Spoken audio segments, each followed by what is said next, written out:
Robur the Conqueror by Jules Verne. Chapter 1. Mysterious Sounds. Bang! Bang! The pistol shots were almost simultaneous. A cow peacefully grazing 50 yards away received one of the bullets in her back. She had nothing to do with the quarrel all the same. Neither of the adversaries was hit. Who were these two gentlemen? We do not know, although this would be an excellent opportunity to hand down their names to posterity. All we can say is that the elder was an Englishman and the younger an American, and both of them were old enough to know better. So far as recording in what locality the inoffensive ruminant had just tasted her last tuft of herbage, nothing can be easier. It was on the left bank of Niagara, not far from the suspension bridge which joins the American to the Canadian bank 3 miles from the falls. The Englishman stepped up to the American. "I contend, nevertheless, that it was Rule Britannia." "And I say it was a Yankee Doodle," replied the young American. The dispute was about to begin again when one of the seconds, doubtless in the interests of the milk trade, interposed. "Suppose we say it was Rule Doodle and a Yankee Britannia and adjourn to breakfast." This compromise between the national heirs of Great Britain and the United States was adopted to the general satisfaction. The Americans and Englishmen walked up the left bank of the Niagara on their way to Goat Island, the neutral ground between the falls.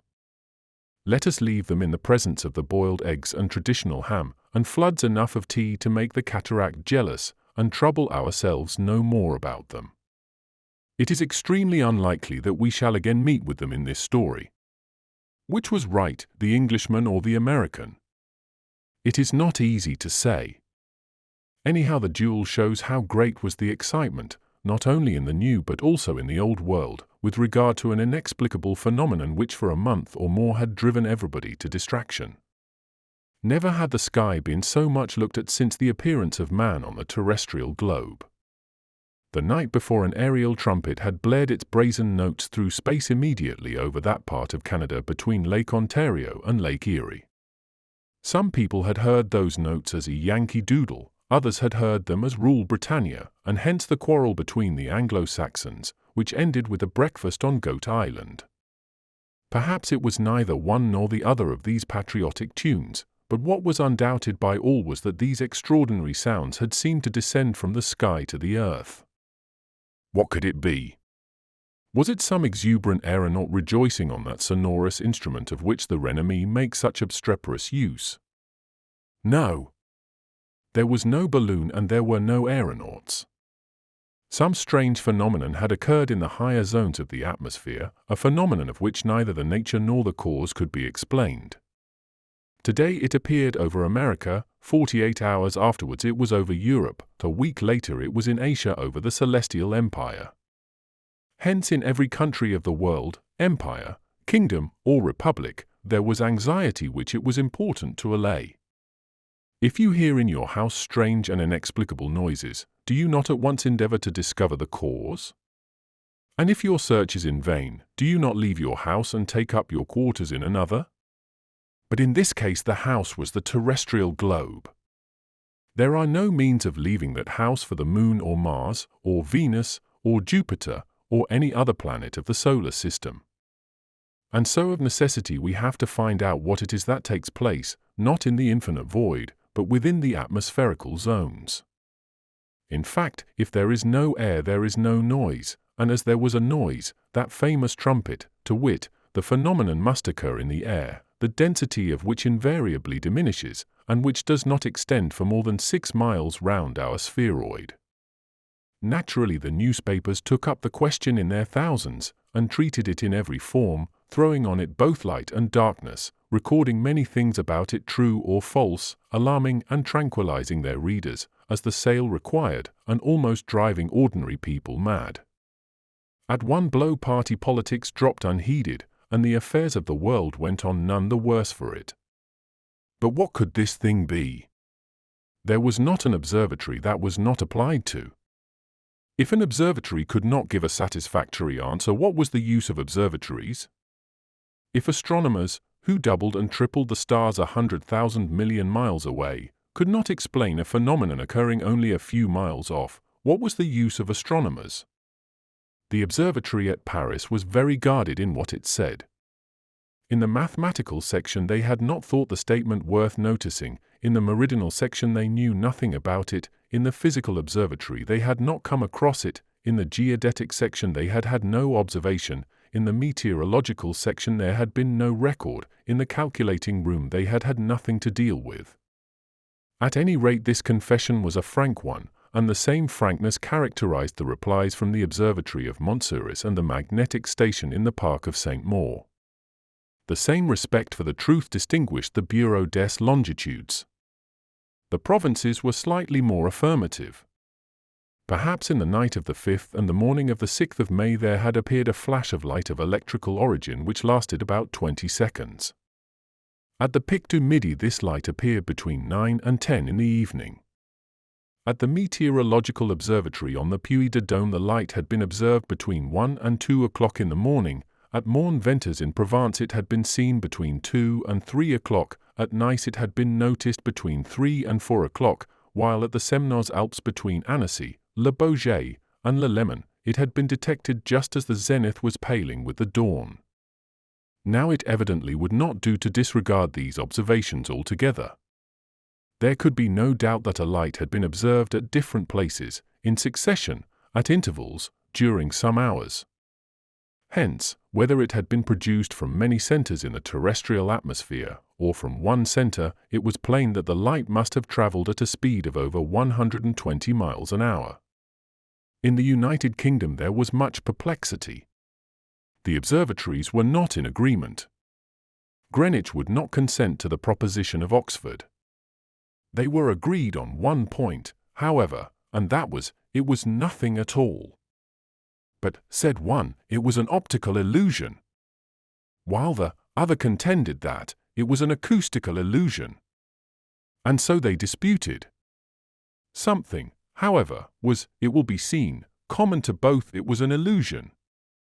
Between the Observatory of Berlin and the Observatory of Vienna the discussion threatened to end in international complications, but Russia, in the person of the director of the observatory at Pulkowa, showed that both were right. It all depended on the point of view from which they attacked the phenomenon, which, though impossible in theory, was possible in practice. In Switzerland, at the Observatory of Sortis in the canton of Appenzell, at the Rai, at the Gabris, in the passes of the St. Gothard, at the St. Bernard, at the Julia, at the Simplon, at Zurich, at Somblick in the Tyrolean Alps, there was a very strong disinclination to say anything about what nobody could prove, and that was nothing but reasonable. But in Italy, at the meteorological stations on Vesuvius, on Etna in the old Casa Inglesi, at Monte Carvo, the observers made no hesitation in admitting the materiality of the phenomenon, particularly as they had seen it by day in the form of a small cloud of vapor, and by night in that of a shooting star. But of what it was they knew nothing. Scientists began at last to tire of the mystery, while they continued to disagree about it, and even to frighten the lowly and the ignorant, who, thanks to one of the wisest laws of nature, have form, and will form the immense majority of the world's inhabitants. Astronomers and meteorologists would soon have dropped the subject altogether had not, on the night of the 26th and 27th, the observatory of Kautokeino at Finnmark, in Norway, and during the night of the 28th and 29th that of Isjord at Spitsbergen, Norwegian one and Swedish the other, found themselves agreed in recording that in the center of an aurora borealis there had appeared a sort of huge bird, an aerial monster, whose structure they were unable to determine, but who, there was no doubt, was showering off from his body certain corpuscles which exploded like bombs. In Europe not a doubt was thrown on this observation of the stations in Finnmark and Spitsbergen.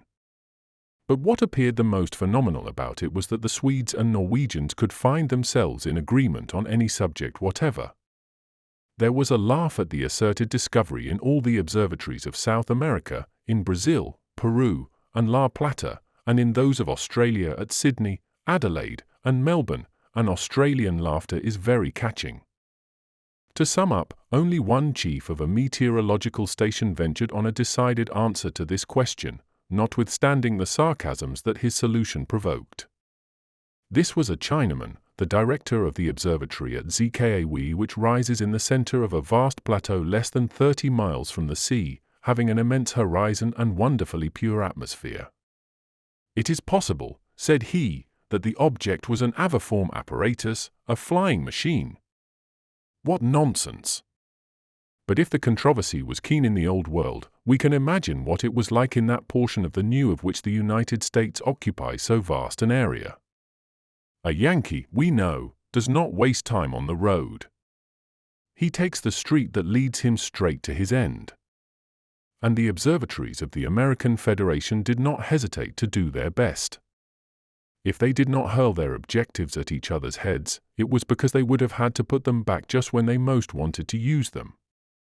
In this much disputed question, the observatories of Washington in the District of Columbia and Cambridge in Massachusetts found themselves opposed by those of Dartmouth College in New Hampshire and Ann Arbor in Michigan.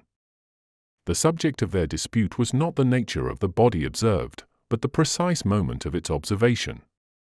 All of them claimed to have seen it the same night, the same hour, the same minute, the same second, although the trajectory of the mysterious voyager took it but a moderate height above the horizon.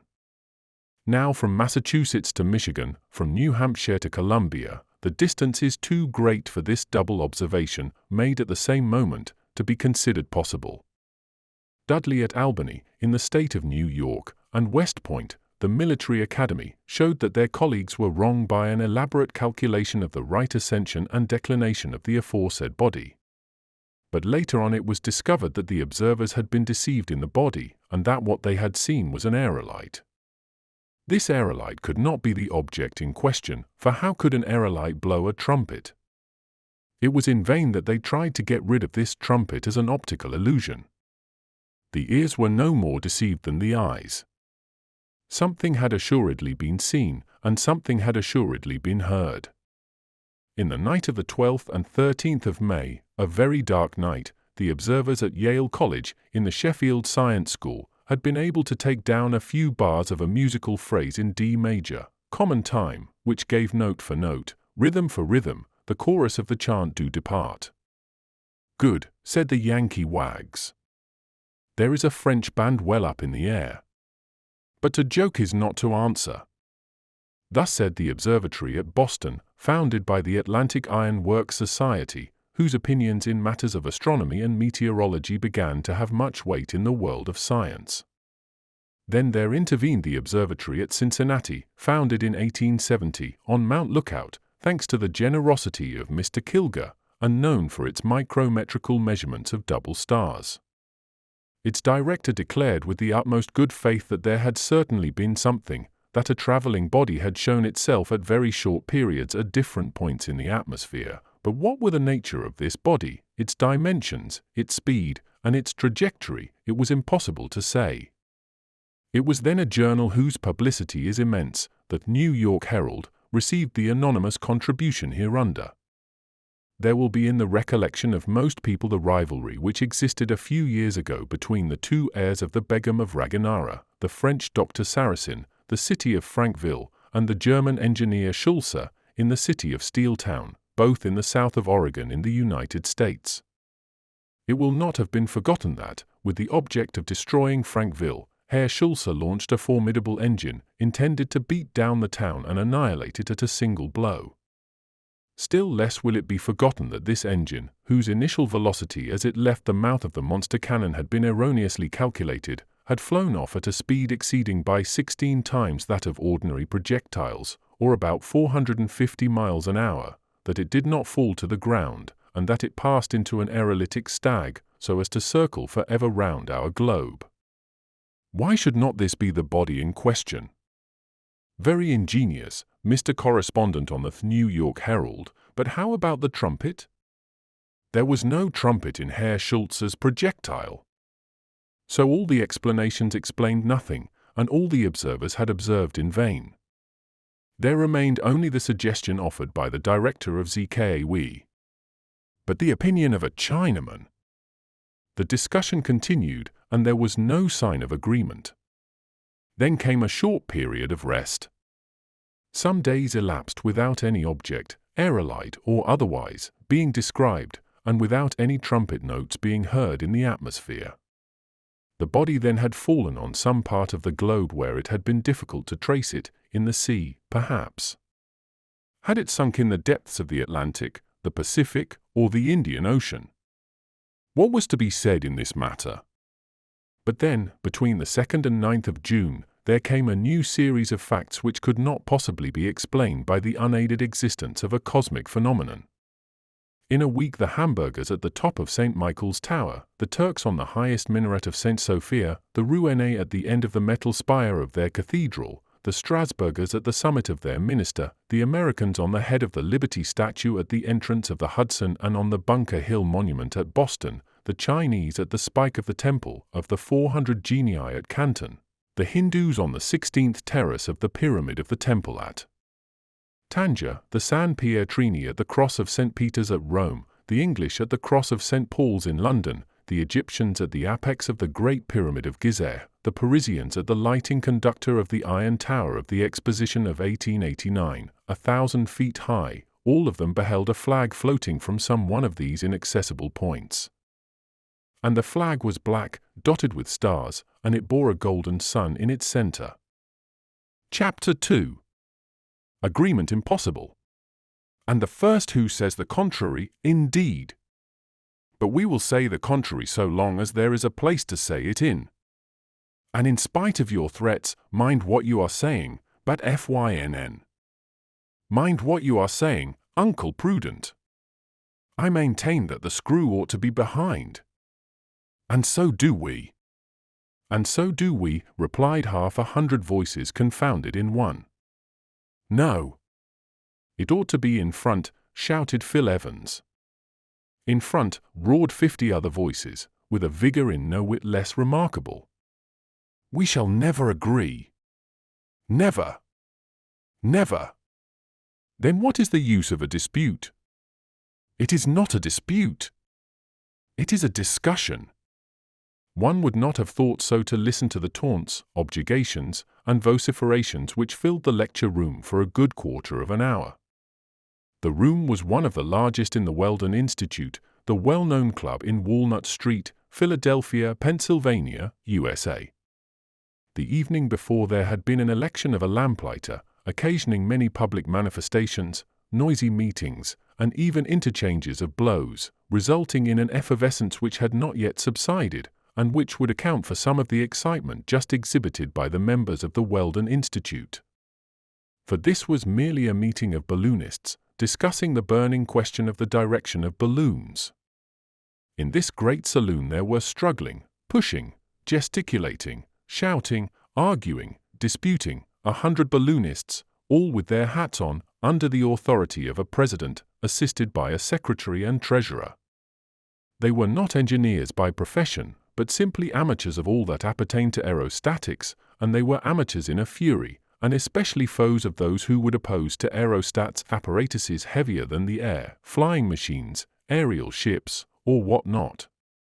That these people might one day discover the method of guiding balloons is possible. There could be no doubt that their president had considerable difficulty in guiding them. This president, well known in Philadelphia, was the famous Uncle Prudent, Prudent being his family name. There is nothing surprising in America in the qualificative uncle, for you can there be uncle without having either nephew or niece.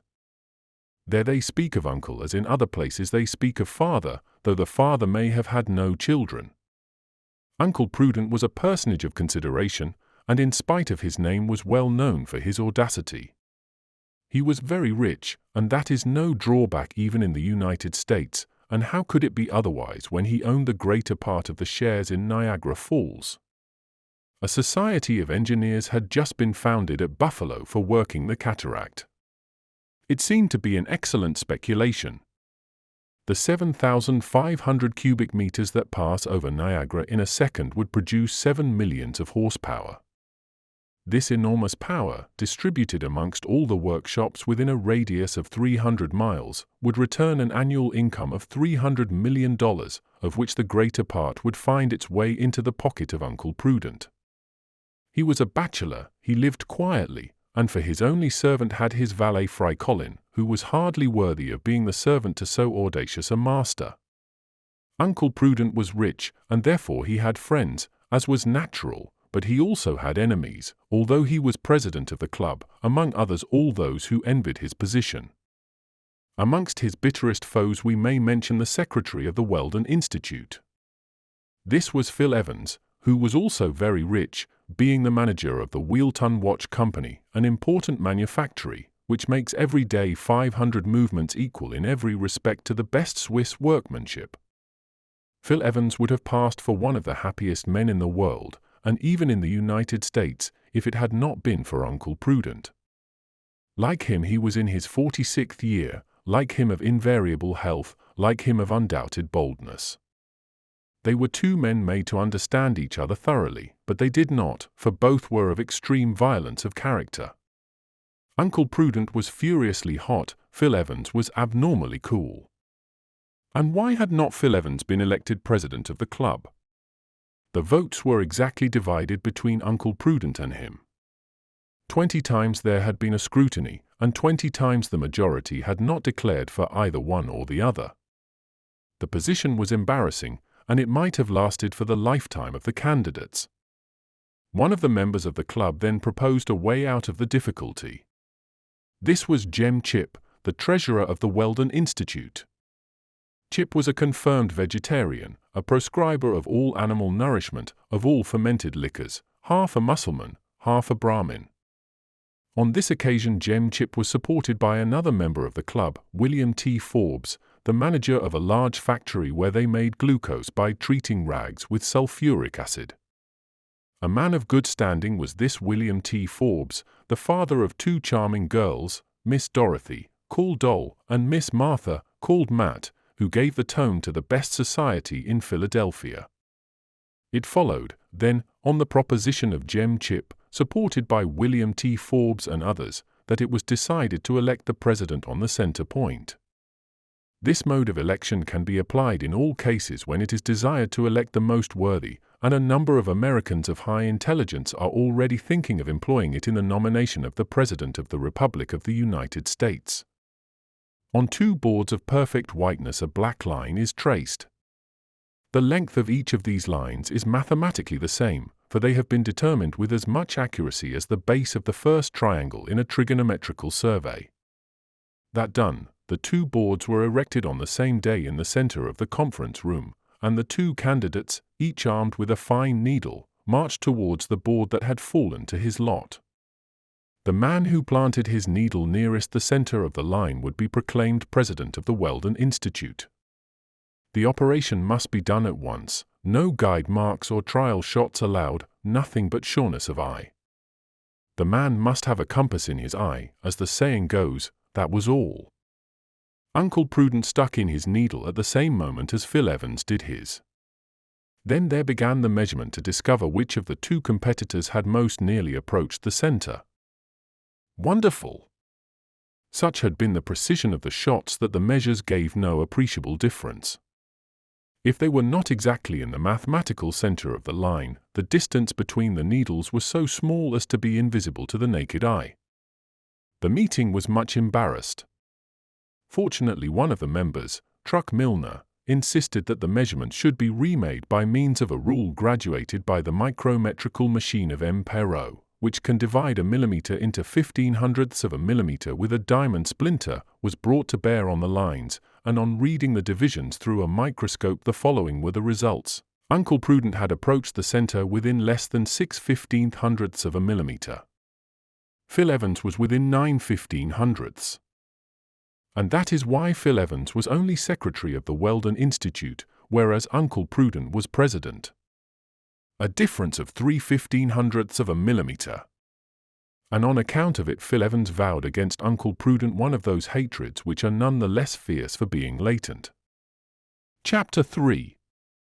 A visitor is announced. The many experiments made during this last quarter of the 19th century have given considerable impetus to the question of guidable balloons. The cars furnished with propellers attached in 1852 to the aerostats of the elongated form introduced by Henry Giffard, the machines of Dupuy de Lome in 1872, of the Tissandier brothers in 1883, and of Captain Krebs and Renaud in 1884, yielded many important results. But if these machines, moving in a medium heavier than themselves, maneuvering under the propulsion of a screw, working at an angle to the direction of the wind, and even against the wind, to return to their point of departure, had been really guidable, they had only succeeded under very favorable conditions. In large, covered halls their success was perfect. In a calm atmosphere they did very well. In a light wind of 5 or 6 yards a second they still moved. But nothing practical had been obtained. Against a miller's wind, 9 yards a second, the machines had remained almost stationary. Against a fresh breeze, 11 yards a second, they would have advanced backwards. In a storm, 27 to 33 yards a second, they would have been blown about like a feather. In a hurricane, 60 yards a second, they would have run the risk of being dashed to pieces. And in one of those cyclones which exceed 100 yards a second, not a fragment of them would have been left. It remained, then, even after the striking experiments of Captains Krebs and Renaud, that though guidable aerostats had gained a little speed, they could not be kept going in a moderate breeze. Hence the impossibility of making practical use of this mode of aerial locomotion. With regards to the means employed to give the aerostat its motion, a great deal of progress had been made.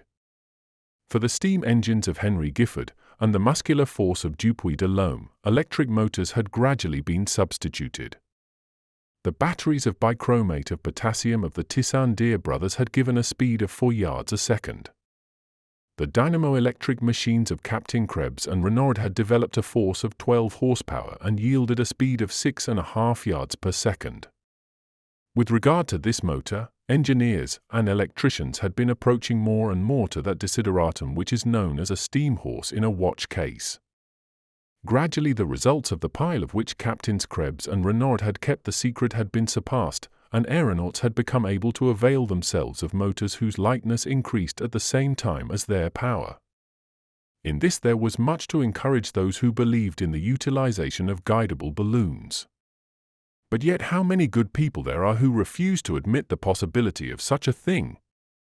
If the aerostat finds support in the air, it belongs to the medium in which it moves. Under such conditions, how can its mass, which offers so much resistance to the currents of the atmosphere, make its way against the wind? In this struggle of the inventors after a light and powerful motor, the Americans had most nearly attained what they sought. A dynamo-electric apparatus, in which a new pile was employed, the composition of which was still a mystery, had been bought from its inventor, a Boston chemist up to then unknown. Calculations made with the greatest care, diagrams drawn with the utmost exactitude, showed that by means of this apparatus driving a screw of given dimensions, a displacement could be obtained of from 20 to 22 yards a second. Now this was magnificent. "And it is not dear," said Uncle Prudent, as he handed to the inventor in return for his formal receipt the last installment of the 100,000 paper dollars he had paid for his invention. Immediately the Weldon Institute set to work. When there comes along a project of practical utility, the money leaps nimbly enough from American pockets. The funds flowed in even without its being necessary to form a syndicate. $300,000 came into the club's account at the first appeal. The work began under the superintendence of the most celebrated aeronaut of the United States, Harry W. Tinder, immortalized by 3 of his ascents out of 1,000, one in which he rose to a height of 12,000 yards, higher than Gay Lussac, Coxwell, Civet, Croce Spinelli, Tissandier, Glacier, another in which he had crossed America from New York to San Francisco, exceeding by many hundred leagues the journeys of Nadar, Goddard, and others, to say nothing of that of John Wise, who accomplished 1,150 miles from St. Louis to Jefferson County. The third, which ended in a frightful fall from 1,500 feet at the cost of a slight sprain in the right thumb, while the less fortunate Pilata de Rogi fell only 700 feet and yet killed himself on the spot. At the time this story begins, the Weldon Institute had got their work well in hand.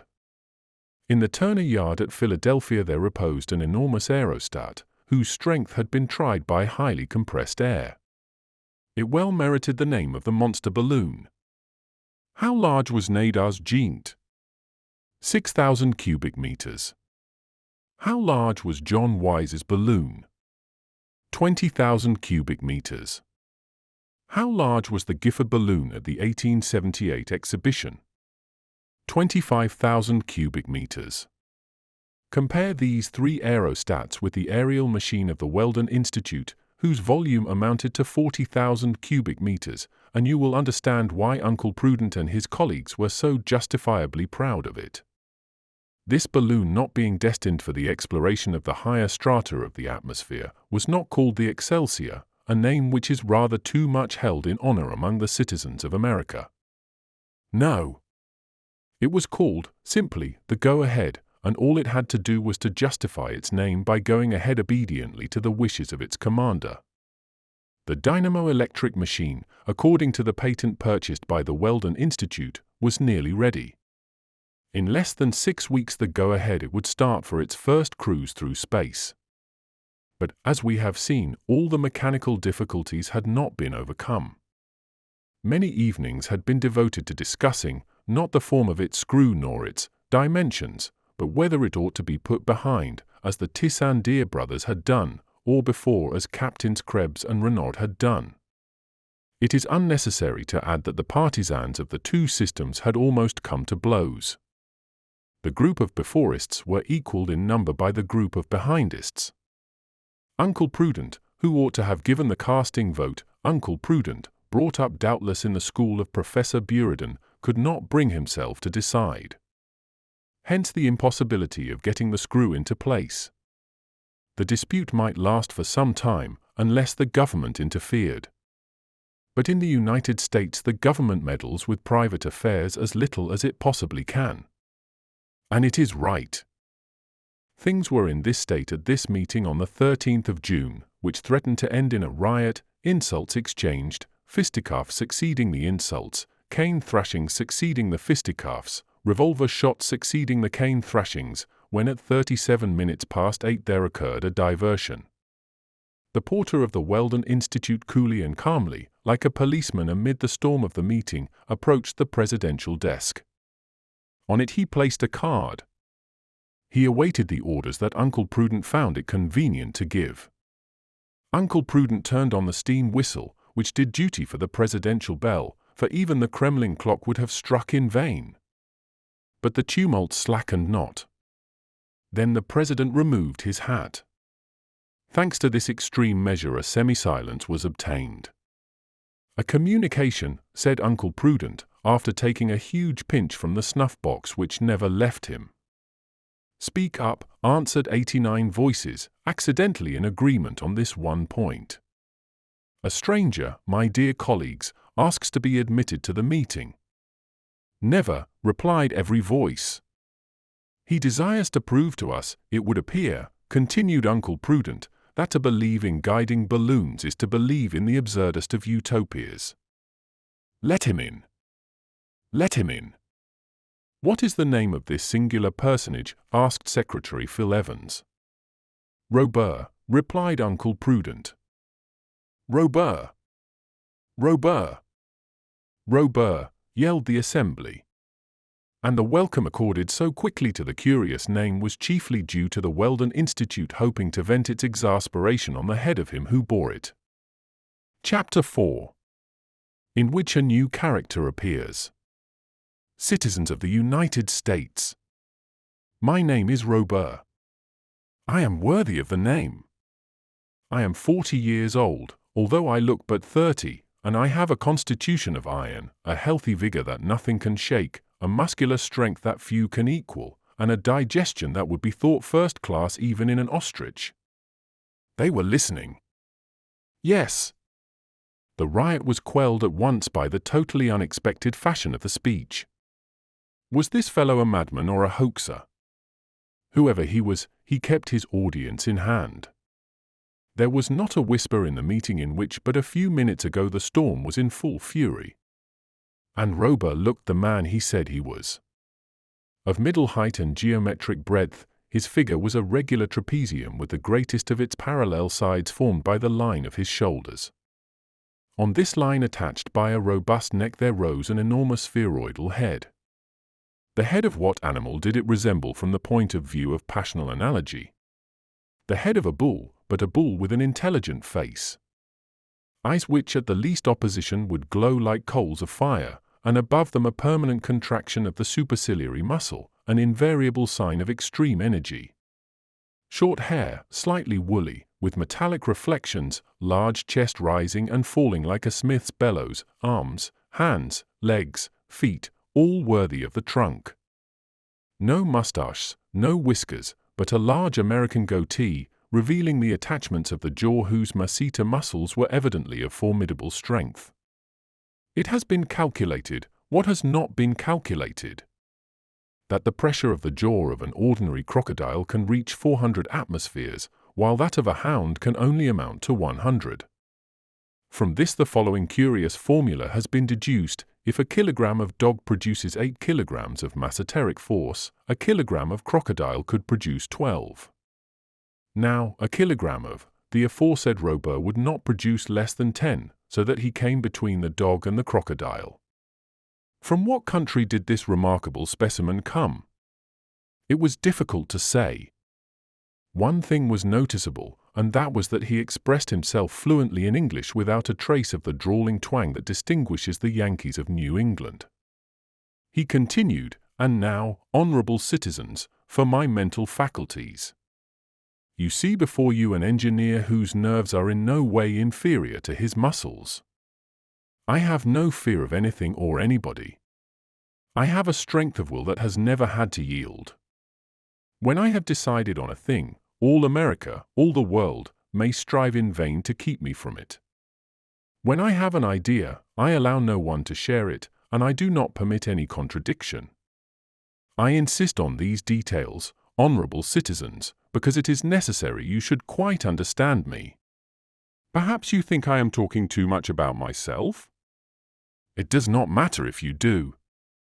And now consider a little before you interrupt me, as I have come to tell you something that you may not be particularly pleased to hear."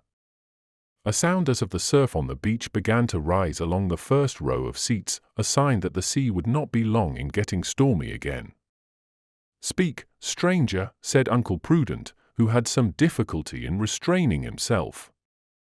And Robur spoke as follows, without troubling himself any more about his audience. "Yes, I know it well. After a century of experiments that have led to nothing, and trials giving no results, there still exist ill-balanced minds who believe in guiding balloons.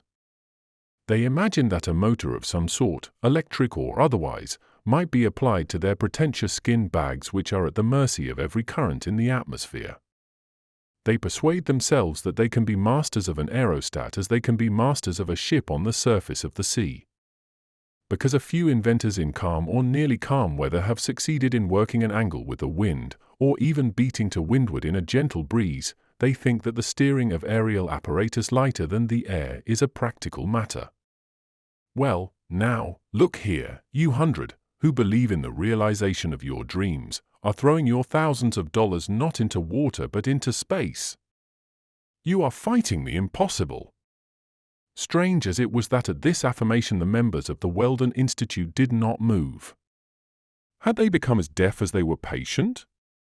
Or were they reserving themselves to see how far this audacious contradictor would dare to go? Robur continued, "What? A balloon? When to obtain the raising of a couple of pounds you require a cubic yard of gas. A balloon pretending to resist the wind by aid of its mechanism, when the pressure of a light breeze on a vessel's sails is not less than that of 400 horsepower, when in the accident at the Tay Bridge you saw the storm produce a pressure of 8½ hundredweight on a square yard. A balloon, when on such a system nature has never constructed anything flying, whether furnished with wings like birds, or membranes like certain fish, or certain mammalia." "Mammalia," exclaimed one of the members. "Yes, mammalia. The bat, which flies, if I am not mistaken." Is the gentleman unaware that this flyer is a mammal? Did he ever see an omelette made of bats' eggs? The interrupter reserved himself for future interruption, and Robur resumed, but does that mean that man is to give up the conquest of the air, and the transformation of the domestic and political manners of the old world, by the use of this admirable means of locomotion? By no means. As he has become master of the seas with the ship, by the oar, the sail, the wheel and the screw, so shall he become master of atmospherical space by apparatus heavier than the air, for it must be heavier to be stronger than the air. And then the assembly exploded. What a broadside of yells escaped from all these mouths, aimed at Robur like the muzzles of so many guns. Was not this hurling a declaration of war into the very camp of the balloonists? Was not this a stirring up of strife between the lighter and the heavier than air? Robur did not even frown. With folded arms he waited bravely till silence was obtained. By a gesture Uncle Prudent ordered the firing to cease. Yes, continued Robur, the future is for the flying machine. The air affords a solid fulcrum. If you will give a column of air an ascensional movement of 45 meters a second, a man can support himself on the top of it if the soles of his boots have a superficies of only the eighth of a square meter. And if the speed be increased to 90 meters, he can walk on it with naked feet. Or if, by means of a screw, you drive a mass of air at this speed, you get the same result. What Robur said had been said before by all the partisans of aviation, whose work slowly but surely is leading on to the solution of the problem. To Ponton d'Eyncourt, Lalande, Nadar, Deleuze, Delouvre, Liéus, Belliguier, Moreau, the brothers Richard, Babinet, Jobert, Du Temple, Salives, Pinaud, de Villeneuve, Gauchot and Tatin, Michael Loop, Edison, Planaverne, and so many others, belongs the honor of having brought forward ideas of such simplicity. Abandoned and resumed times without number, they are sure, some day to triumph.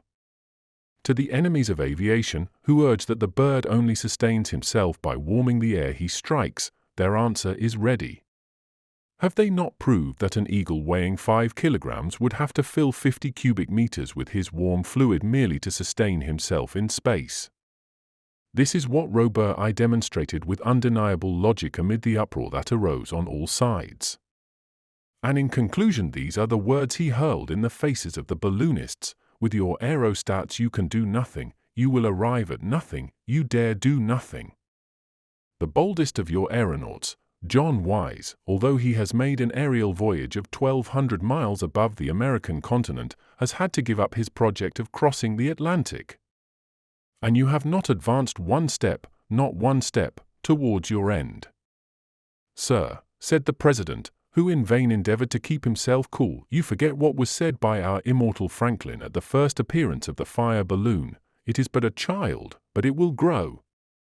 It was but a child, and it has grown. No, Mr. President, it has not grown. It has got fatter, and this is not the same thing. This was a direct attack on the Weldon Institute, which had decreed, helped, and paid for the making of a monster balloon. And so propositions of the following kind began to fly about the room: turn him out, throw him off the platform, prove that he is heavier than the air. But these were only words, not means to an end. Robur remained impassible, and continued, there is no progress for your aerostats, my citizen balloonists, progress is for flying machines. The bird flies, and he is not a balloon, he is a piece of mechanism. Yes, he flies, exclaimed the fiery bat TFYNN, but he flies against all the laws of mechanics. Indeed, said Robur, shrugging his shoulders, and resuming, since we have begun the study of the flight of large and small birds, one simple idea has prevailed, to imitate nature, which never makes mistakes. Between the albatross, which gives hardly 10 beats of the wing per minute, between the pelican, which gives 70, 71, said the voice of a scoffer, and the bee, which gives 192 per second, 193, said the facetious individual, and the common house fly, which gives 330 and a half. and the mosquito, which gives millions, no, milliards. But Robur, the interrupted not his demonstration. Between these different rates, he continued. There is a difference, said a voice. There is a possibility of finding a practical solution.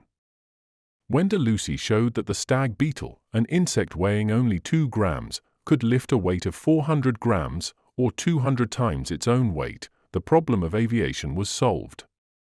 Besides, it has been shown that the wing surface decreases in proportion to the increase of the size and weight of the animal. Hence we can look forward to such contrivances. Which would never fly, said Secretary Phil Evans.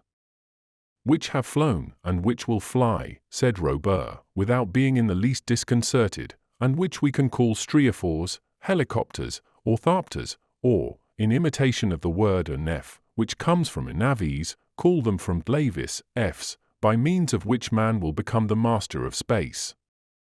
The helix. Ah, the helix, replied Phil Evans. But the bird has no helix, that we know. So, said Robur, but Pinot has shown that in reality the bird makes a helix, and its flight is helicopteral. And the motor of the future is the screw. From such a maladie St. Helix keep us free, sung out one of the members, who had accidentally hit upon the air from Harold's Zampa. And they all took up the chorus, from such a maladie St. Helix keep us free, with such intonations and variations as would have made the French composer groan in his grave. As the last notes died away in a frightful discord, Uncle Prudent took advantage of the momentary calm to say, "Stranger, up to now, we let you speak without interruption." It seemed that for the president of the Weldon Institute shouts, yells, and catcalls were not interruptions, but only an exchange of arguments. But I may remind you, all the same, that the theory of aviation is condemned beforehand and rejected by the majority of American and foreign engineers. It is a system which was the cause of the death of the Flying Saracen at Constantinople, of the monk Volador at Lisbon, of de Letterne in 1852, of de Groot in 1864, besides the victims I forget since the mythological Icarus. A system, replied Robur, no more to be condemned than that whose martyrology contains the names of Pilata de Rogy at Calais, of Blanchard at Paris, of Donaldson and Grimwood in Lake Michigan, of Civil and of Croce Spinelli, and others whom it takes good care to forget. This was a counterthrust with a vengeance.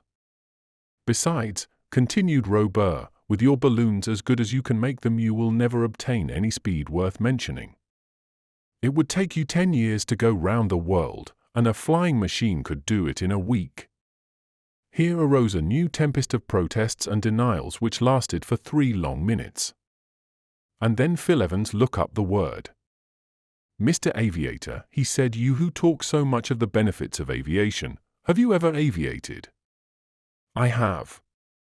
"And made the conquest of the air?" "Not unlikely." "Hooray for Robur the Conqueror," shouted an ironical voice. "Well, yes." "Robur the Conqueror." "I accept the name and I will bear it, for I have a right to it." "We beg to doubt it," said Jem Chip. "Gentlemen," said Robur, and his brows knit, "when I have just seriously stated a serious thing, I do not permit anyone to reply to me by a flat denial, and I shall be glad to know the name of the interrupter." "My name is Chip, and I am a vegetarian." "Citizen Chip," said Robur, "I knew that vegetarians had longer alimentary canals than other men, a good foot longer at the least. That is quite long enough, and so do not compel me to make you any longer by beginning at your ears and throw him out. Into the street with him. Lynch him. Helix him." The rage of the balloonists burst forth at last. They rushed at the platform. Robur disappeared amid a sheaf of hands that were thrown about as if caught in a storm. In vain the steam whistle screamed its fanfares onto the assembly. Philadelphia might well think that a fire was devouring one of its quarters and that all the waters of the Schuylkill could not put it out. Suddenly there was a recoil in the tumult. Robur had put his hands into his pockets and now held them out at the front ranks of the infuriated mob. In each hand was one of those American institutions known as revolvers, which the mere pressure of the fingers is enough to fire, pocket mitrailleuse in fact. And taking advantage not only of the recoil of his assailants but also of the silence which accompanied it.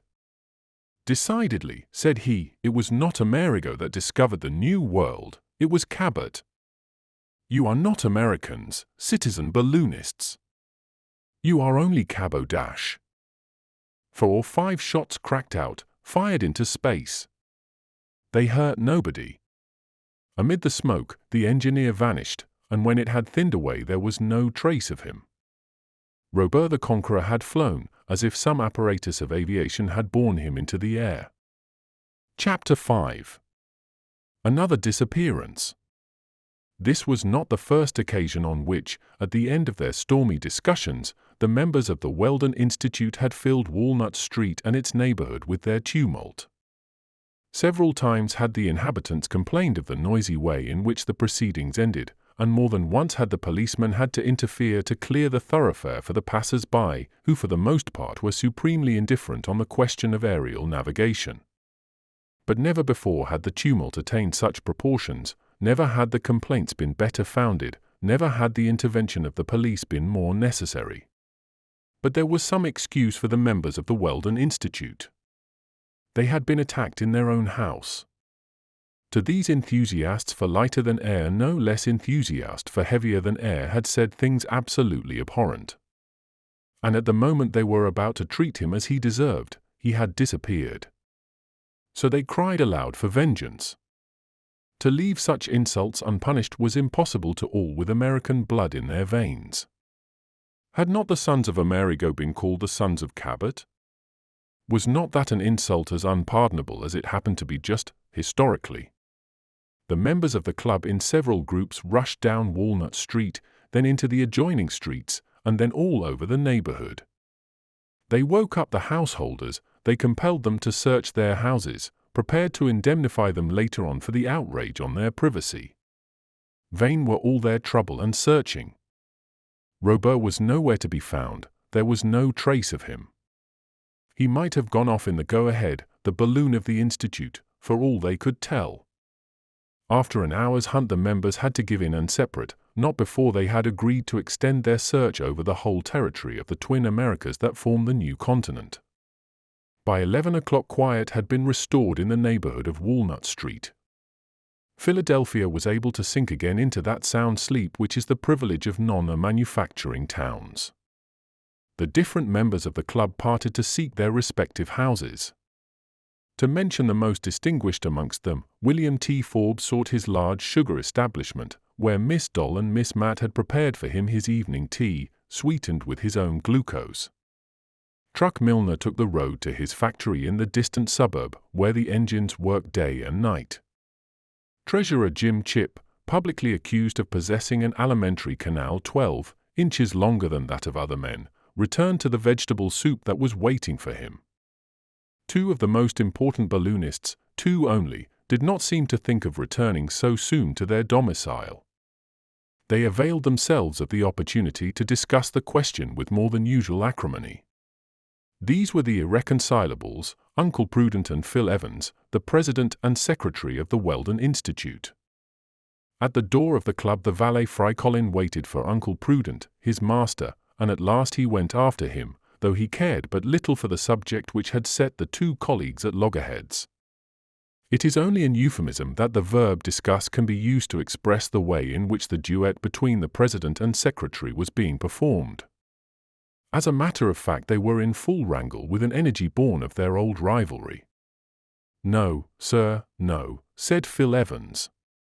"If I had had the honor of being president of the Weldon Institute, there never, no, never, would have been such a scandal." "And what would you have done, if you had had the honor?" demanded Uncle Prudent. "I would have stopped the insulter before he had opened his mouth." "It seems to me it would have been impossible to stop him until he had opened his mouth," replied Uncle Prudent. "Not in America, sir, not in America." And exchanging such observations, increasing in bitterness as they went, they walked on through the streets farther and farther from their homes, until they reached a part of the city whence they had to go a long way round to get back. Fry Colin followed, by no means at ease to see his master plunging into such deserted spots. He did not like deserted spots, particularly after midnight. In fact, the darkness was profound, and the moon was only a thin crescent just beginning its monthly life. Fry Colin kept a lookout to the left and right of him to see if he was followed. And he fancied he could see 5 or 6 hulking fellows dogging his footsteps. Instinctively he drew nearer to his master, but not for the world would he have dared to break in on the conversation of which the fragments reached him. In short, it so chanced that the president and secretary of the Weldon Institute found themselves on the road to Fairmount Park. In the full heat of their dispute they crossed the Schuylkill River by the famous Iron Bridge. They met only a few belated wayfarers, and pressed on across a wide open tract where the immense prairie was broken every now and then by the patches of thick woodland, which make the park different to any other in the world. There Fry Colin's terror became acute, particularly as he saw the 5 or 6 shadows gliding after him across the Schuylkill Bridge. The pupils of his eyes broadened out to the circumference of his iris, and his limbs seemed to diminish as if endowed with the contractility peculiar to the mollusca and certain of the articulate, for Fry Colin, the valet, was an egregious coward. He was a pure South Carolina Negro, with the head of a fool and the carcass of an imbecile. Being only 21, he had never been a slave, not even by birth, but that made no difference to him. Grinning and greedy and idle, and a magnificent poltroon, he had been the servant of Uncle Prudent for about 3 years. Over and over again had his master threatened to kick him out, but had kept him on for fear of doing worse.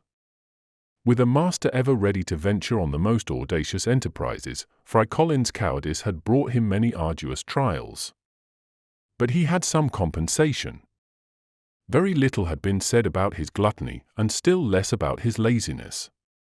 Ah, valet Fry Colin, if you could only have read the future! Why, oh why, Fry Colin, did you not remain at Boston with the Sneffels, and not have given them up when they talked of going to Switzerland? Was not that a much more suitable place for you than this of Uncle Prudence, where danger was daily welcomed?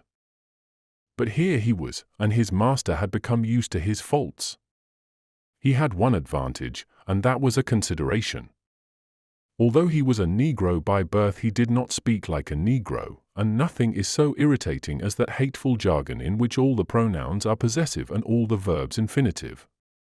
Let it be understood, then, that Fry Colin was a thorough coward. And now it was midnight, and the pale crescent of the moon began to sink in the west behind the trees in the park.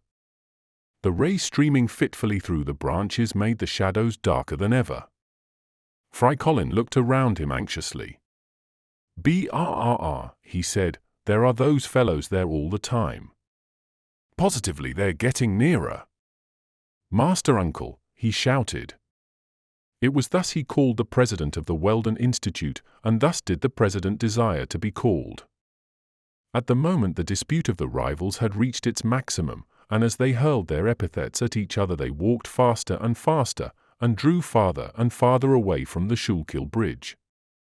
They had reached the center of a wide clump of trees, whose summits were just tipped by the parting rays of the moon. Beyond the trees was a very large clearing, an oval field, a complete amphitheater.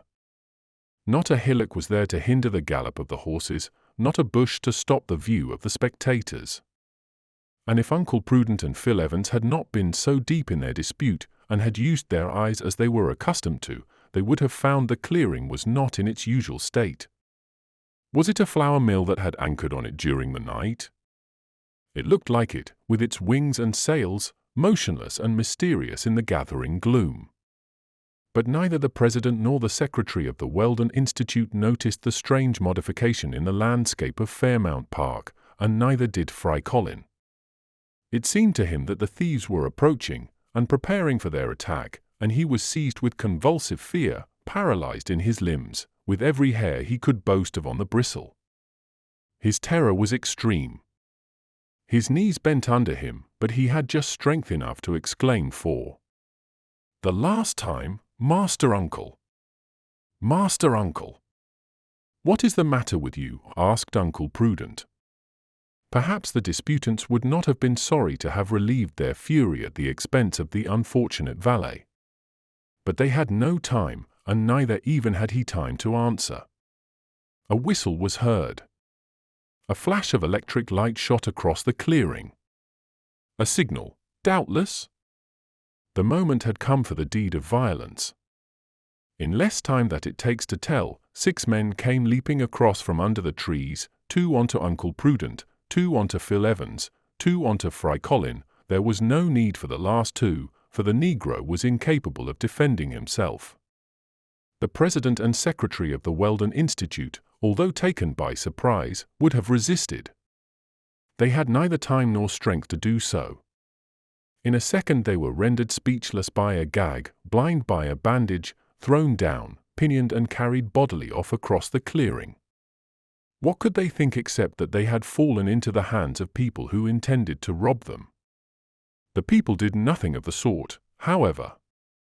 They did not even touch Uncle Prudent's pockets, although, according to his custom, they were full of paper dollars. Within a minute of the attack, without a word being passed, Uncle Prudent, Phil Evans, and Fry Colin felt themselves laid gently down, not on the grass, but on a sort of plank that creaked beneath them. They were laid down side by side. A door was shut, and the grating of a bolt in a staple told them that they were prisoners. Then there came a continuous buzzing, a quivering, a frrrr, with the rrr unending. And that was the only sound that broke the quiet of the night. Great was the excitement next morning in Philadelphia. Very early was it known what had passed at the meeting of the Institute. Everyone knew of the appearance of the mysterious engineer named Robur the Conqueror, and the tumult among the balloonists, and his inexplicable disappearance. But it was quite another thing when all the town heard that the president and secretary of the club had also disappeared during the night. Long and keen was the search in the city and neighborhood. Useless. The newspapers of Philadelphia, the newspapers of Pennsylvania, the newspapers of the United States reported the facts and explained them in 100 ways, not one of which was the right one. Heavy rewards were offered, and placards were pasted up, but all to no purpose. The earth seemed to have opened and bodily swallowed the president and secretary of the Weldon Institute. Chapter 6. The president and secretary suspend. Hostilities. A bandage over the eyes, a gag in the mouth, a cord round the wrists, a cord round the ankles, unable to see, to speak, or to move. Uncle Prudent, Phil Evans, and Fry Colin were anything but pleased with their position. Knowing not who had seized them, nor in what they had been thrown like parcels in a goods wagon, nor where they were, nor what was reserved for them, it was enough to exasperate even the most patient of the ovine race, and we know that the members of the Weldon Institute were not precisely sheep as far as patience went. With his violence of character we can easily imagine how Uncle Prudent felt. One thing was evident, that Phil Evans and he would find it difficult to attend the club next evening.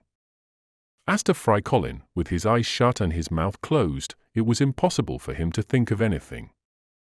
He was more dead than alive. For an hour the position of the prisoners remained unchanged. No one came to visit them, or to give them that liberty of movement and speech of which they lay in such need. They were reduced to stifled sighs, to grunts emitted over and under their gags, to everything that betrayed anger kept dumb and fury imprisoned, or rather bound down. Then after many fruitless efforts they remained for some time as though lifeless. Then as the sense of sight was denied them they tried by their sense of hearing to obtain some indication of the nature of this disquieting state of things. But in vain did they seek for any other sound than an interminable and inexplicable frrr which seemed to envelop them in a quivering atmosphere. At last something happened. Phil Evans, regaining his coolness, managed to slacken the cord which bound his wrists.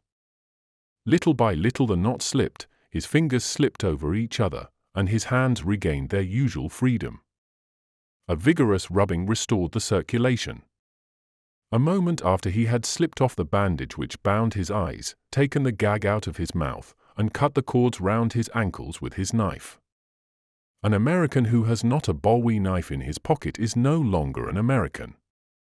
But if Phil Evans had regained the power of moving and speaking, that was all. His eyes were useless to him, at present at any rate. The prison was quite dark, though about 6 feet above him a feeble gleam of light came in through a kind of loophole. As may be imagined, Phil Evans did not hesitate to at once set free his rival. A few cuts with the bowie settled the knots which bound him foot and hand. Immediately Uncle Prudent rose to his knees and snatched away his bandage and gag. "Thanks," said he, in stifled voice. "Phil Evans." "Uncle Prudent. Here we are no longer the president and secretary of the Weldon Institute. We are adversaries no more." "You are right," answered Evans. "We are now only 2 men agreed to avenge ourselves on a third whose attempt deserves severe reprisals. And this third is Robur. It is Robur."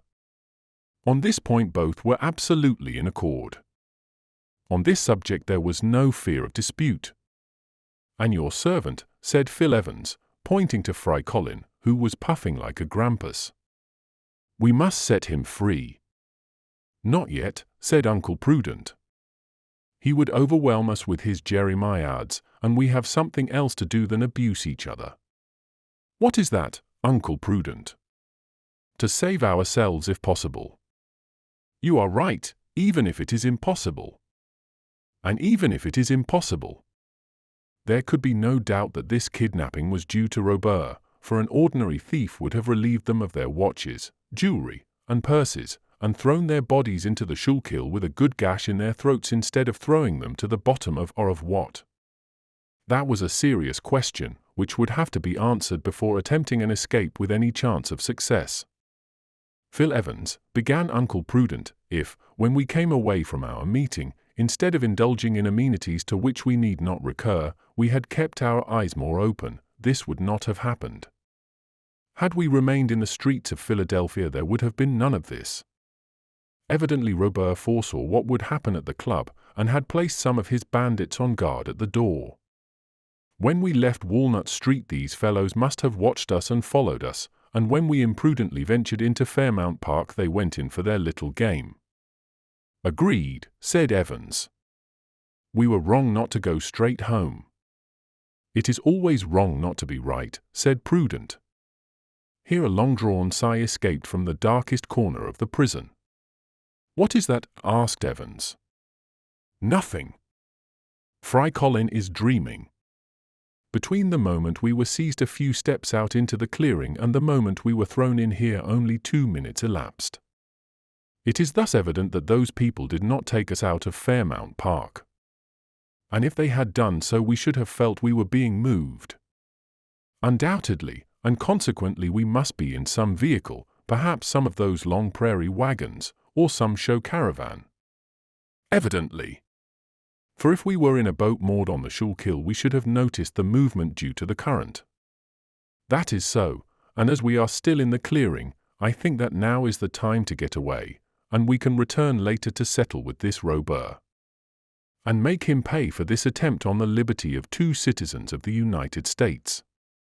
And he shall pay pretty dearly. But who is this man? Where does he come from?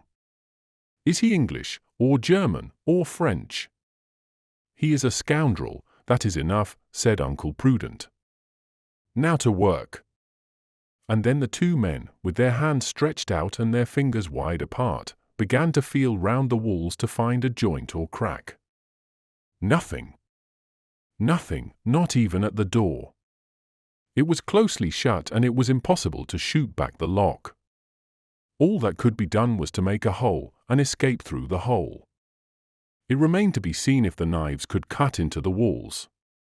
But whence comes this never-ending rustling? Asked Evans, who was much impressed at the continuous frrr.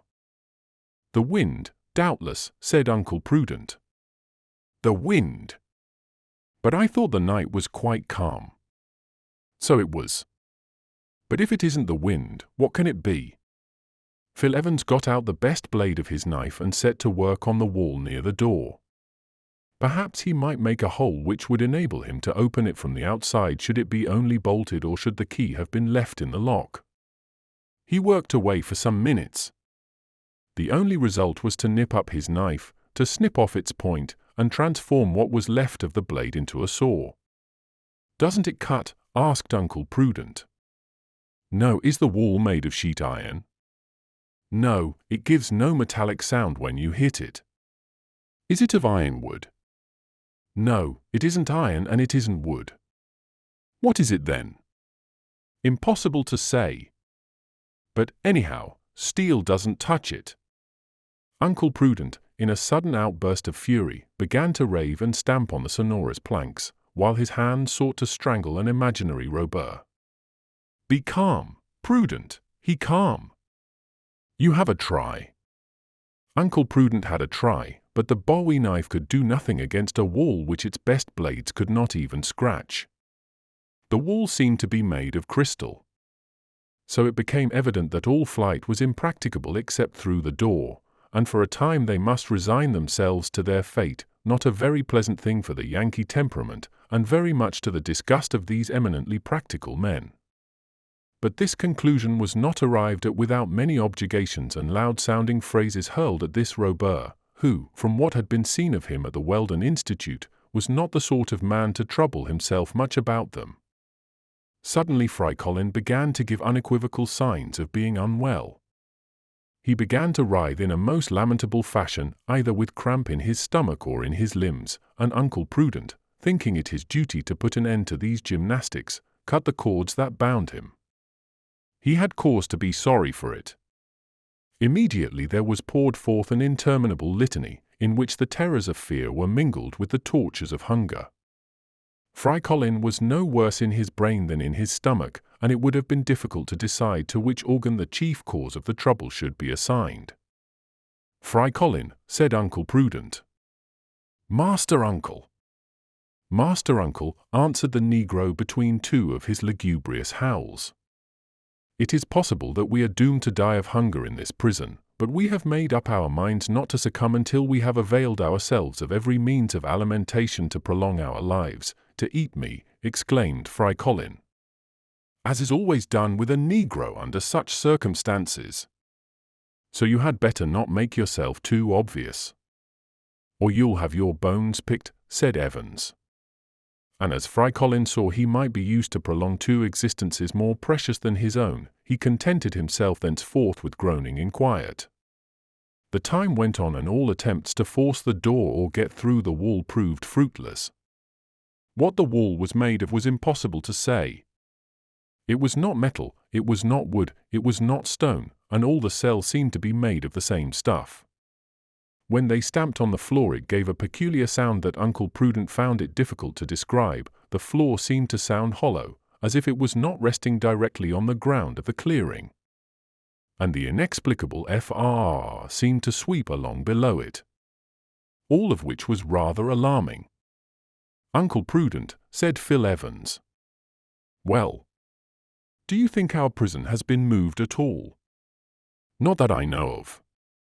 Because when we were first caught I distinctly remember the fresh fragrance of the grass and the resinous odor of the park trees. While now, when I take in a good sniff of the air, it seems as though all that had gone." "So it has." "Why?" "We cannot say why unless we admit that the prison has moved. And I say again that if the prison had moved, either as a vehicle on the road or a boat on the stream, we should have felt it." Here Fry Colin gave vent to a long groan, which might have been taken for his last had he not followed it up with several more. "I expect Robur will soon have us brought before him," said Phil Evans. "I hope so," said Uncle Prudent. "And I shall tell him." "What?" "That he began by being rude and ended in being unbearable." Here Phil Evans noticed that day was beginning to break. A gleam, still faint, filtered through the narrow window opposite the door. It ought thus to be about 4 o'clock in the morning, for it is at that hour in the month of June in this latitude that the horizon of Philadelphia is tinged by the first rays of the dawn. But when Uncle Prudent sounded his repeater, which was a masterpiece from his colleague's factory, the tiny gong only gave 2:45, and the watch had not stopped. "That is strange," said Phil Evans. "At 2:45 it ought still to be night." Perhaps my watch has got slow, answered Uncle Prudent. A watch of the Wheel-Ton Watch Company, exclaimed Phil Evans. Whatever might be the reason, there was no doubt that the day was breaking. Gradually the window became white in the deep darkness of the cell. However, if the dawn appeared sooner than the 40th parallel permitted, it did not advance with the rapidity peculiar to lower latitudes. This was another observation of Uncle Prudent's, a new inexplicable phenomenon. Couldn't we get up to the window and see where we are? We might, said Uncle Prudent. Fry Colin, get up. The Negro arose. Put your back against the wall, continued Prudent, and you, Evans, get on his shoulders while I buttress him up. Right, said Evans. An instant afterwards his knees were on Fry Colin's shoulders, and his eyes were level with the window. The window was not of lenticular glass like those on shipboard, but was a simple flat pane. It was small, and Phil Evans found his range of view was much limited. Break the glass, said Prudent, and perhaps you will be able to see better. Phil Evans gave it a sharp knock with the handle of his bowie knife. It gave back a silvery sound, but it did not break. Another and more violent blow. The same result. It is unbreakable glass, said Evans. It appeared as though the pane was made of glass toughened on the Siemens system, as after several blows it remained intact. The light had now increased, and Phil Evans could see for some distance within the radius allowed by the frame. What do you see? Asked Uncle Prudent. Nothing. What? Not any trees. No, not even the top branches. No, then we are not in the clearing. Neither in the clearing nor in the park. Don't you see any roofs of houses or monuments? Said Prudent, whose disappointment and anger were increasing rapidly. No, what? Not a flagstaff, nor a church tower, nor a chimney. Nothing but space. As he uttered the words, the door opened. A man appeared on the threshold. It was Robur.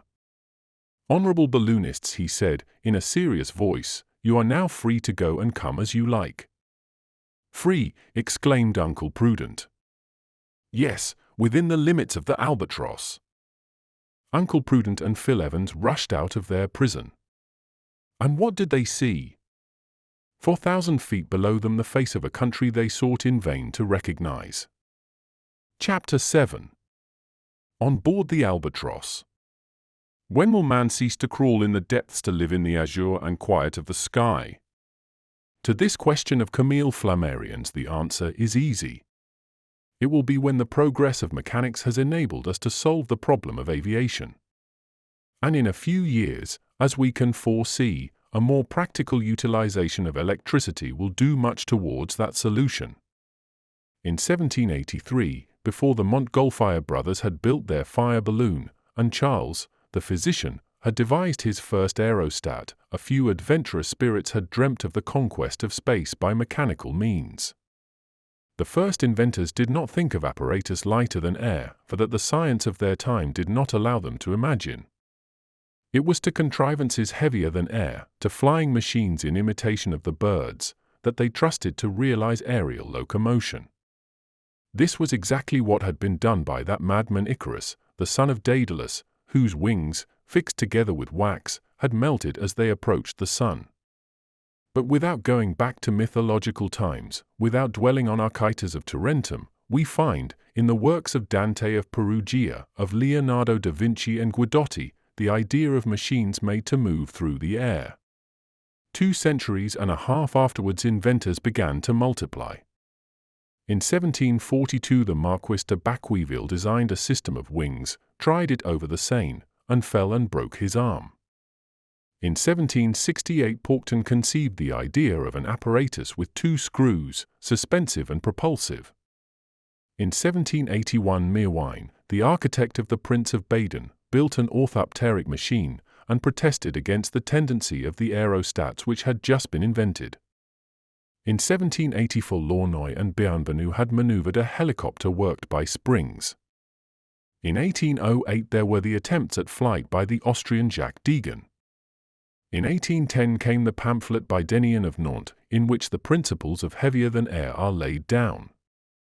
From 1811 to 1840 came the inventions and researches of d'Urbelinger, Viguier, Sarti, Dubochet, and Cagniard de Latou. In 1842 we have the Englishman Henson, with his system of inclined planes and screws worked by steam. In 1845 came Kossuth and his ascensional screws. In 1847 came Camille Vert and his helicopter made of birds' wings. In 1852 came Letter with his system of guidable parachutes, whose trial cost him his life, and in the same year came Michel Loup with his plan of gliding through the air on for revolving wings. In 1853 came Belleguic and his aeroplane with the traction screws, Vorsen Chardins with his guidable kite, and George Cawley with his flying machines driven by gas. From 1854 to 1863 appeared Joseph Pline with several patents for aerial systems. Brent, Carlingford, Labrise, Du Temple, Bright, whose ascensional screws were left-handed, Smithies, Panafieux, Crosnier, ANDC. At length, in 1863, thanks to the efforts of Nadar, a society of heavier than air was founded in Paris. There the inventors could experiment with the machines, of which many were patented. Ponton d'Eyncourt and his steam helicopter, La Landelle and his system of combining screws with inclined planes and parachutes, Louvry and his air escape, Esterno and his mechanical bird, Grouf and his apparatus with wings worked by levers. The impetus was given, inventors invented, calculators calculated all that could render aerial locomotion practicable.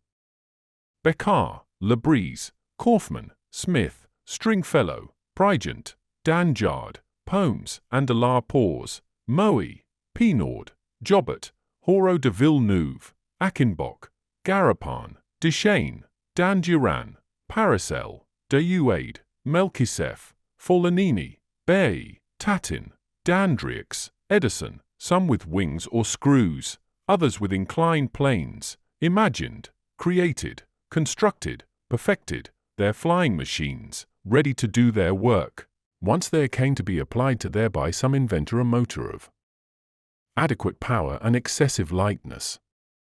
This list may be a little long, but that will be forgiven, for it is necessary to give the various steps in the ladder of aerial locomotion, on the top of which appeared Robur the Conqueror. Without these attempts, these experiments of his predecessors, how could the inquirer have conceived so perfect an apparatus? And though he had but contempt for those who obstinately worked away in the direction of balloons, he held in high esteem all those partisans of heavier than air, English, American, Italian, Austrian, French, and particularly French, whose work had been perfected by him, and led him to design and then to build this flying engine known as the Albatross, which he was guiding through the currents of the atmosphere. The pigeon flies, had exclaimed one of the most persistent adepts at aviation. They will crowd the air as they crowd the earth, said one of his most excited partisans. From the locomotive to the aeromotive, shouted the noisiest of all, who had turned on the trumpet of publicity to awaken the old and new worlds. Nothing, in fact, is better established, by experiment and calculation, than that the air is highly resistant. A circumference of only a yard in diameter in the shape of a parachute can not only impede descent in air, but can render it isochronous. That is a fact. It is equally well known that when the speed is great the work of the weight varies in almost inverse ratio to the square of the speed, and therefore becomes almost insignificant. It is also known that as the weight of a flying animal increases, the less is the proportional increase in the surface beaten by the wings in order to sustain it, although the motion of the wings becomes slower. A flying machine must therefore be constructed to take advantage of these natural laws, to imitate the bird, that admirable type of aerial locomotion, according to Dr. Marcy of the Institute of France. In short, the contrivances likely to solve the problem are of three kinds. 1. Helicopters or spiralifers, which are simply screws with vertical axes. 2. Ornithopters, machines which endeavor to reproduce the natural flight of birds. 3. Aeroplanes, which are merely inclined planes like kites, but towed or driven by screws. Each of these systems has had and still has its partisans obstinately resolved to give way in not the slightest particular. However, Robur, for many reasons, had rejected the two first. The ornithopter, or mechanical bird, offers certain advantages, no doubt. That the work and experiments of M. Renaud in 1884 have sufficiently proved. But, as has been said, it is not necessary to copy nature servilely. Locomotives are not copied from the hare, nor are ships copied from the fish. To the first we have put wheels which are not legs, to the second we have put screws which are not fins. And they do not do so badly. Besides, what is this mechanical movement in the flight of birds, whose action is so complex? Has not Dr. Marcy suspected that the feathers open during the return of the wings so as to let the air through them? And is not that rather a difficult operation for an artificial machine?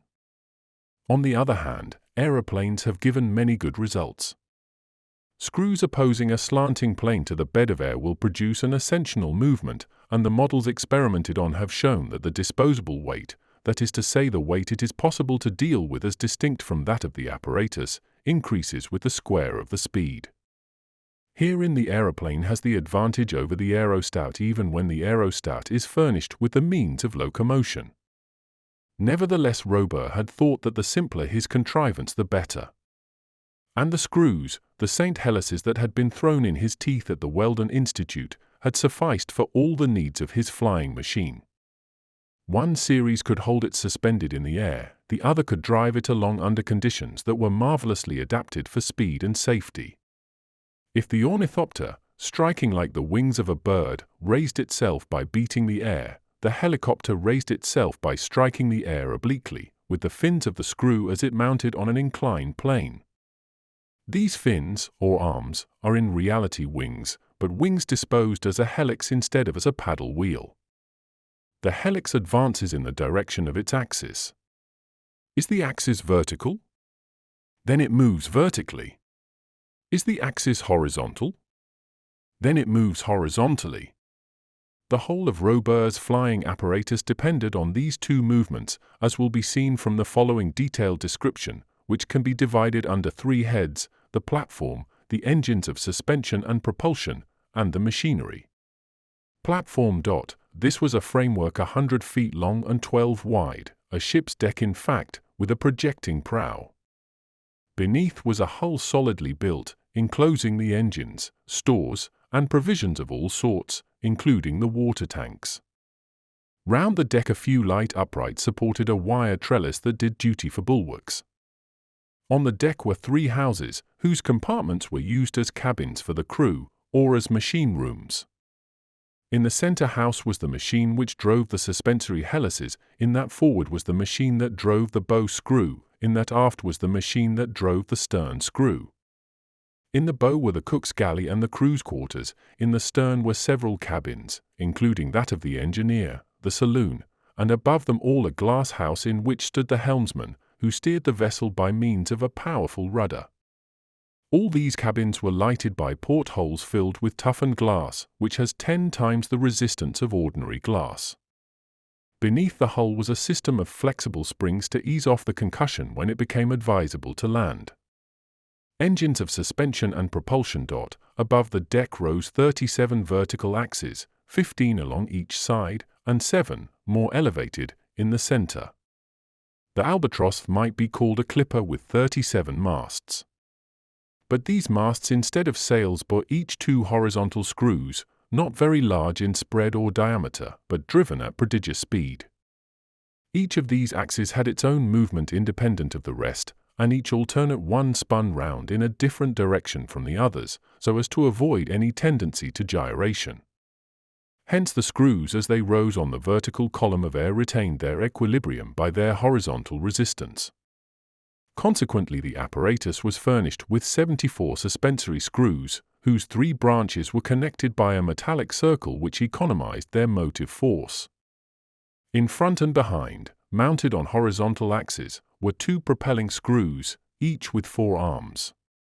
These screws were of much larger diameter than the suspensory ones, but could be worked at quite their speed. In fact, the vessel combined the systems of Kossuth, La Landelle, and Ponton d'Eyncourt, as perfected by Robur. But it was in the choice and application of his motive force that he could claim to be an inventor. Machinery. Robur had not availed himself of the vapor of water or other liquids, nor compressed air and other mechanical motion. He employed electricity, that agent which one day will be the soul of the industrial world. But he required no electromotor to produce it. All he trusted to was piles and accumulators. What were the elements of these piles, and what were the acids he used, Robur only knew. And the construction of the accumulators was kept equally secret. Of what were their positive and negative plates? None can say. The engineer took good care, and not unreasonably, to keep his secret unpatented. One thing was unmistakable, and that was that the piles were of extraordinary strength, and the accumulators left those of 4-Volkmar very far behind in yielding currents whose amperes ran into figures up to then unknown. Thus there was obtained a power to drive the screws and communicator suspending and propelling force in excess of all his requirements under any circumstances. But it is as well to repeat it, this belonged entirely to Robur. He kept it a close secret. And if the president and secretary of the Weldon Institute did not happen to discover it, it would probably be lost to humanity. It need not be shown that the apparatus possessed sufficient stability. Its center of gravity proved that at once. There was no danger of its making alarming angles with the horizontal, still less of its capsizing.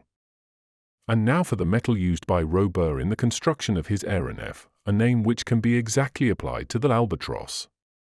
What was this material, so hard that the Bowie knife of Phil Evans could not scratch it, and Uncle Prudent could not explain its nature? Simply paper. For some years this fabrication had been making considerable progress. Unsized paper, with the sheets impregnated with dextrin and starch and squeezed in hydraulic presses, will form a material as hard as steel. There are made of it pulleys, rails, and wagon or wheels, much more solid than metal wheels, and far lighter. And it was this lightness and solidity which Robur availed himself of in building his aerial locomotive.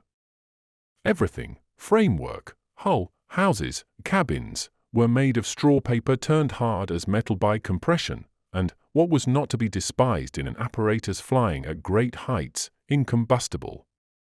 The different parts of the engines and the screws were made of gelatinized fiber, which combined in sufficient degree flexibility with resistance. This material could be used in every form. It was insoluble in most gases and liquids, acids or essences, to say nothing of its insulating properties, and it proved most valuable in the electric machinery of the albatross. Robur, his mate Tom Turner, an engineer, and 2 assistants, 2 steersmen and a cook, 8 men all told, formed the crew of the aeronef, and proved ample for all the maneuvers required in aerial navigation. There were arms of the chase and of war, fishing appliances, electric lights, instruments of observation, compasses, and sextants for checking the course, thermometers for studying the temperature, different barometers, some for estimating the heights attained, others for indicating the variations of atmospheric pressure, a stormglass for forecasting tempests, a small library, a portable printing press, a field piece mounted on a pivot, breech loading and throwing a 3-inch shell, a supply of powder, bullets, dynamite cartridges, a cooking stove, warmed by currents from the accumulators, a stock of preserves, meats and vegetables sufficient to last for months. Such were the outfit and stores of the aeronef, in addition to the famous trumpet. There was besides a light india-rubber boat, insubmersible, which could carry 8 men on the surface of a river, a lake, or a calm sea. But were there parachutes in case of accident? No. Robur did not believe in accidents of that kind. The axes of the screws were independent. The stoppage of a few would not affect the motion of the others, and if only half were working, the albatross could still keep afloat in her natural element. And with her, said Robur to his guests, guests in spite of themselves. I am master of the seventh part of the world, larger than Africa, Oceania, Asia, America, and Europe, this aerial Icarian sea, which millions of Icarians will one day people. Chapter 8. The balloonists refused to be convinced. The president of the Weldon Institute was stupefied, his companion was astonished. But neither of them would allow any of their very natural amazement to be visible. The valet Freikolin did not conceal his terror at finding himself borne through space on such a machine, and he took no pains whatever to hide it. The suspensory screws were rapidly spinning overhead. Fast as they were going, they would have to triple their speed if the Albatross was to ascend to higher zones. The two propellers were running very easily and driving the ship at about 11 knots an hour. As they leaned over the rail, the passengers of the Albatross could perceive a long sinuous liquid ribbon which meandered like a mere brook through a varied country amid the gleaming of many lagoons obliquely struck by the rays of the sun. The brook was a river, one of the most important in that district. Along its left bank was a chain of mountains extending out of sight. "And will you tell us where we are?" asked Uncle Prudent, in a voice tremulous with anger. "I have nothing to teach you," answered Robur. "And will you tell us where we are going?" asked Phil Evans. "Through space." "And how long will that last?" "Until it ends." "Are we going round the world?" asked Phil Evans ironically. "Further than that," said Robur. "And if this voyage does not suit us?" asked Uncle Prudent. "It will have to suit you." That is a foretaste of the nature of the relations that were to obtain between the master of the Albatross and his guests, not to say his prisoners. Manifestly he wished to give them time to cool down, to admire the marvelous apparatus which was bearing them through the air, and doubtless to compliment the inventor.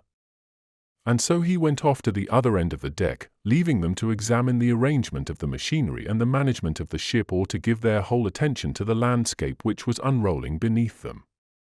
"Uncle Prudent," said Evans, "unless I am mistaken, we are flying over central Canada. That river in the northwest is the St. Lawrence. That town we are leaving behind is Quebec." It was indeed the old city of Champlain, whose zinc roofs were shining like reflectors in the sun. The Albatross must thus have reached the 46th degree of north latitude, and thus was explained the premature advance of the day with the abnormal prolongation of the dawn. "Yes," said Phil Evans, "there is the town in its amphitheatre, the hill with its citadel, the Gibraltar of North America. There are the cathedrals. There is the custom house with its dome surmounted by the British flag." Phil Evans had not finished before the Canadian city began to slip into the distance. The clipper entered a zone of light clouds, which gradually shut off a view of the ground. Robur, seeing that the president and secretary of the Weldon Institute had directed their attention to the external arrangements of the Albatross, walked up to them and said, "Well, gentlemen, do you believe in the possibility of aerial locomotion by machines heavier than air?" It would have been difficult not to succumb to the evidence. But Uncle Prudent and Phil Evans did not reply. "You are silent," continued the engineer. "Doubtless hunger makes you dumb. But if I undertook to carry you through the air, I did not think of feeding you on such a poorly nutritive fluid. Your first breakfast is waiting for you." As Uncle Prudent and Phil Evans were feeling the pangs of hunger somewhat keenly, they did not care to stand upon ceremony. A meal would commit them to nothing, and when Robur put them back on the ground they could resume full liberty of action. And so they followed into a small dining room in the aftermost house. There they found a well-laid table at which they could take their meals during the voyage. There were different preserves, and, among other things, was a sort of bread made of equal parts of flour and meat reduced to powder and worked together with a little lard, which boiled in water made excellent soup, and there were rashers of fried ham, and for drink there was tea. Neither had Freikolin been forgotten. He was taken forward and there found some strong soup made of this bread. In truth he had to be very hungry to eat at all, for his jaws shook with fear, and almost refused to work. "If it was to break," If it was to break, said the unfortunate Negro. Hence continual faintings. Only think! A fall of over 4,000 feet, which would smash him to a jelly. An hour afterwards Uncle Prudent and Phil Evans appeared on the deck. Robur was no longer there. At the stem the man at the wheel in his glass cage, his eyes fixed on the compass, followed imperturbably without hesitation the route given by the engineer. As for the rest of the crew, breakfast probably kept them from their posts. An assistant engineer, examining the machinery, went from one house to the other. If the speed of the ship was great, the two colleagues could only estimate it imperfectly, for the Albatross had passed through the cloud zone which the sun showed some 4,000 feet below. "I can hardly believe it," said Phil Evans. "Don't believe it," said Uncle Prudent. And going to the bow they looked out towards the western horizon. "Another town," said Phil Evans. "Do you recognize it?" "Yes. It seems to me to be Montreal." "Montreal? But we only left Quebec 2 hours ago."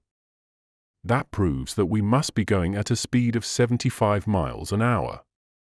Such was the speed of the aeronef, and if the passengers were not inconvenienced by it, it was because they were going with the wind. In a calm such speed would have been difficult and the rate would have sunk to that of an express. In a headwind the speed would have been unbearable. Phil Evans was not mistaken. Below the Albatross appeared Montreal, easily recognizable by the Victoria Bridge, a tubular bridge thrown over the St. Lawrence like the railway viaduct over the Venice Lagoon. Soon they could distinguish the town's wide streets, its huge shops, its palatial banks, its cathedral, recently built on the model of St. Peter's at Rome, and then Mount Royal, which commands the city and forms a magnificent park.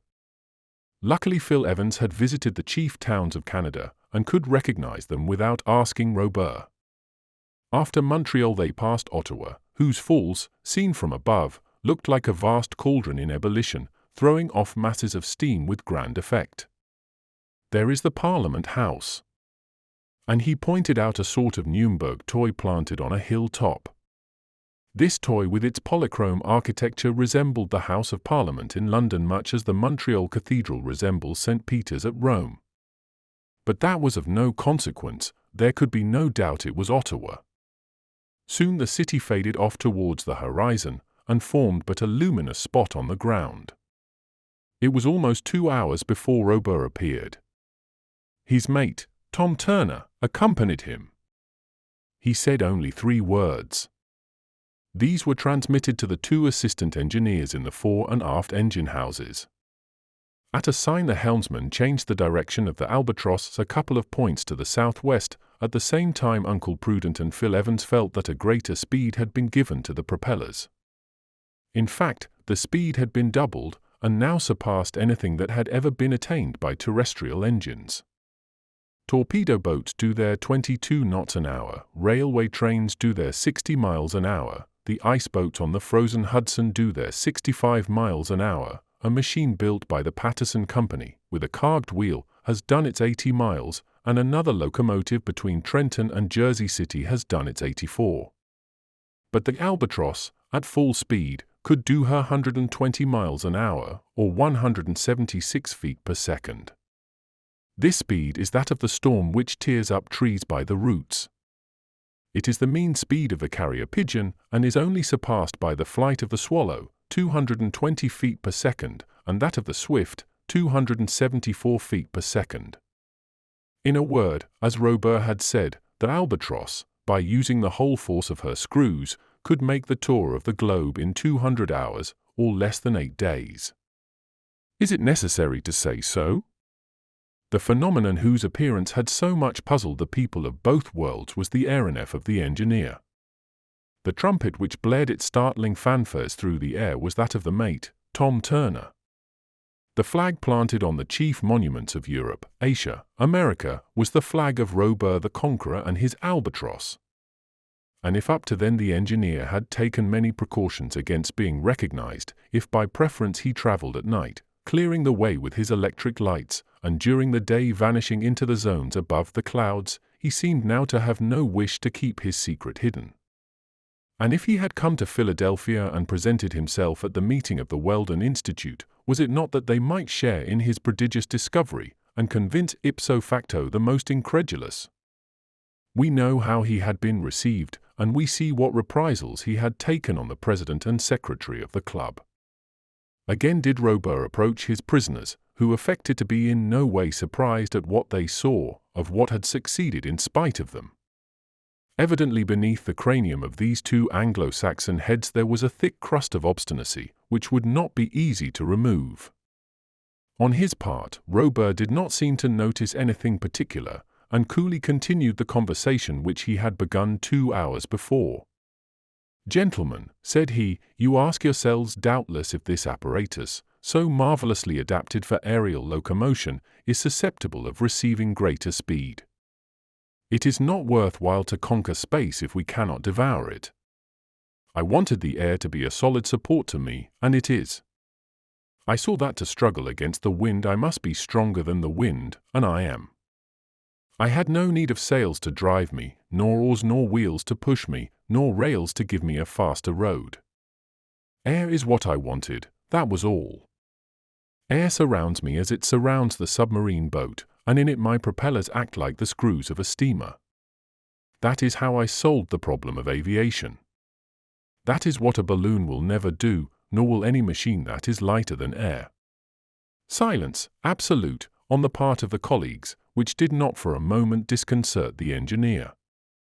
He contented himself with a half-smile, and continued in his interrogative style, "Perhaps you ask if to this power of the albatross to move horizontally there is added an equal power of vertical movement, in a word, if, when we visit the higher zones of the atmosphere, we can compete with an aerostat? Well, I should not advise you to enter the go-ahead against her." The two colleagues shrugged their shoulders. That was probably what the engineer was waiting for. Robur made a sign. The propelling screws immediately stopped, and after running for a mile the albatross pulled up motionless. At a second gesture from Robur the suspensory helices revolved at a speed that can only be compared to that of a siren in acoustical experiments. Their FRRR rose nearly an octave in the scale of sound, diminishing gradually in intensity as the air became more rarefied, and the machine rose vertically, like a lark singing his song in space. "Master! Master!" shouted Fry Colin. "See that it doesn't break." A smile of disdain was Robur's only reply. In a few minutes the albatross had attained the height of 8,700 feet, and extended the range of vision by 70 miles, the barometer having fallen 480 millimeters. Then the albatross descended. The diminution of the pressure in high altitudes leads to the diminution of oxygen in the air, and consequently in the blood. This has been the cause of several serious accidents which have happened to aeronauts, and Robur saw no reason to run any risk. That albatross thus returned to the height she seemed to prefer, and her propellers beginning again, drove her off to the southwest. "Now, sirs, if that is what you wanted you can reply." Then, leaning over the rail, he remained absorbed in contemplation. When he raised his head the president and secretary of the Weldon Institute stood by his side.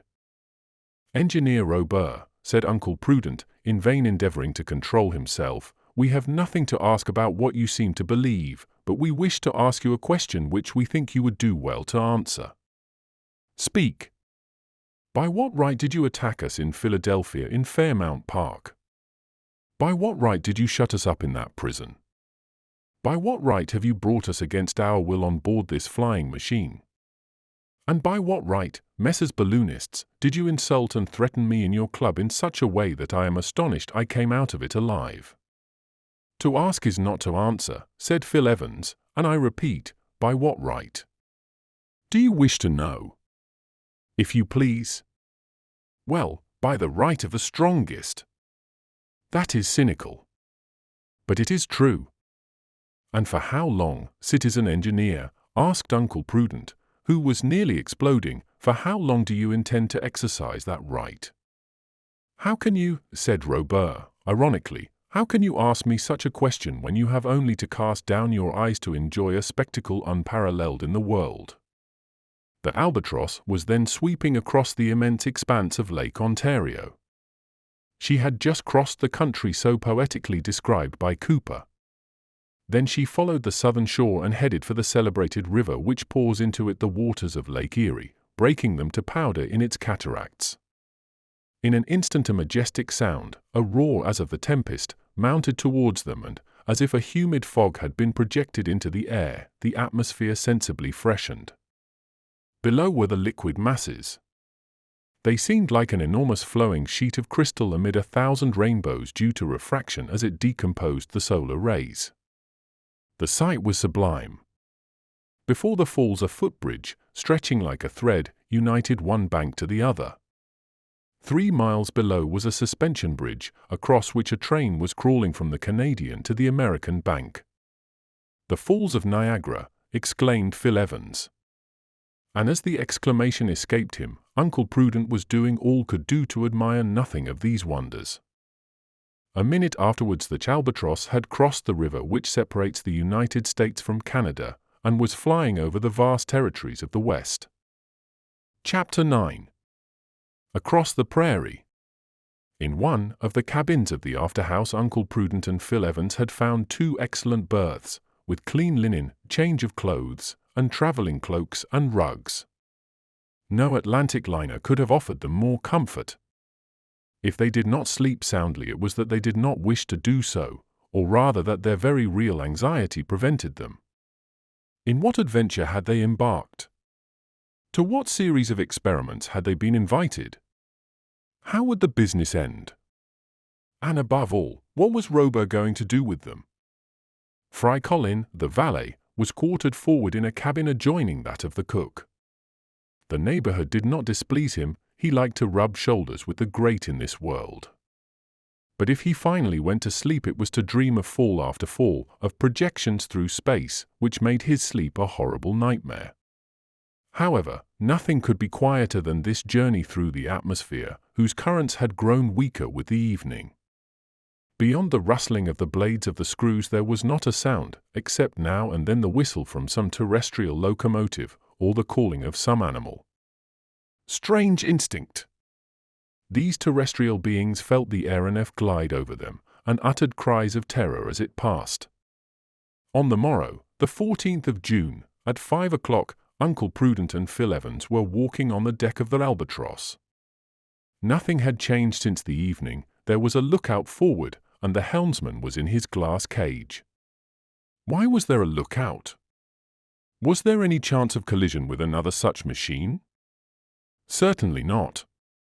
Robur had not yet found imitators. The chance of encountering an aerostat gliding through the air was too remote to be regarded. In any case, it would be all the worse for the aerostat, the earthen pot and the iron pot. The Albatross had nothing to fear from the collision. But what could happen? The aeronef might find herself like a ship on a lee shore if a mountain that could not be outflanked or passed barred the way. These are the reefs of the air, and they have to be avoided as a ship avoids the reefs of the sea. The engineer, it is true, had given the course, and in doing so had taken into account the altitude necessary to clear the summits of the high lands in the district. But as the aeronef was rapidly nearing a mountainous country, it was only prudent to keep a good lookout in case some slight deviation from the course became necessary. Looking at the country beneath them, Uncle Prudent and Phil Evans noticed a large lake, whose lower southern end the Albatross had just reached. They concluded, therefore, that during the night the whole length of Lake Erie had been traversed, and that, as they were going due west, they would soon be over Lake Michigan. "There can be no doubt of it," said Phil Evans, "and that group of roofs on the horizon is Chicago." He was right. It was indeed the city from which the 17 railways diverge, the Queen of the West, the vast reservoir into which flow the products of Indiana, Ohio, Wisconsin, Missouri, and all the states which form the western half of the Union. Uncle Prudent, through an excellent telescope he had found in his cabin, easily recognized the principal buildings. His colleague pointed out to him the churches and public edifices, the numerous elevators or mechanical granaries, and the huge Sherman Hotel, whose windows seemed like 100 glittering points on each of its faces. "If that is Chicago," said Uncle Prudent, "it is obvious that we are going farther west than is convenient for us if we are to return to our starting place." And, in fact, the Albatross was traveling in a straight line from the Pennsylvania capital. But if Uncle Prudent wished to ask Robur to take him eastwards, he could not then do so. That morning the engineer did not leave his cabin. Either he was occupied in some work, or else he was asleep, and the two colleagues sat down to breakfast without seeing him. The speed was the same as that during last evening. The wind being easterly, the rate was not interfered with at all, and as the thermometer only falls a degree centigrade for every 70 meters of elevation, the temperature was not insupportable. And so, in chatting and thinking and waiting for the engineer, Uncle Prudent and Phil Evans walked about beneath the forest of screws, whose gyratory movement gave their arms the appearance of semi-diaphanous discs. The state of Illinois was left by its northern frontier in less than 2 hours and a half, and they crossed the father of waters, the Mississippi, whose double-decked steamboats seemed no bigger than canoes. Then the Albatross flew over Iowa after having sighted Iowa City about 11 o'clock in the morning. A few chains of hills, bluffs as they are called, curved across the face of the country trending from the south to the northwest, whose moderate height necessitated no rise in the course of the aeronef. Soon the bluffs gave place to the large plains of western Iowa and Nebraska, immense prairies extending all the way to the foot of the Rocky Mountains. Here and there were many rios, affluents or minor affluents of the Missouri. On their banks were towns and villages, growing more scattered as the Albatross sped farther west. Nothing particular happened during this day. Uncle Prudent and Phil Evans were left entirely to themselves. They hardly noticed Fry Collins sprawling at full length in the bow, keeping his eyes shut so that he could see nothing. And they were not attacked by vertigo, as might have been expected. There was no guiding mark, and there was nothing to cause the vertigo, as there would have been on the top of a lofty building. The abyss has no attractive power when it is gazed at from the car of a balloon or deck of an aeronef. It is not an abyss that opens beneath the aeronaut, but an horizon that rises round him on all sides like a cup. In a couple of hours the Albatross was over Omaha, on the Nebraskan frontier, Omaha City, the real head of the Pacific Railway, that long line of rails, 4,500 miles in length, stretching from New York to San Francisco.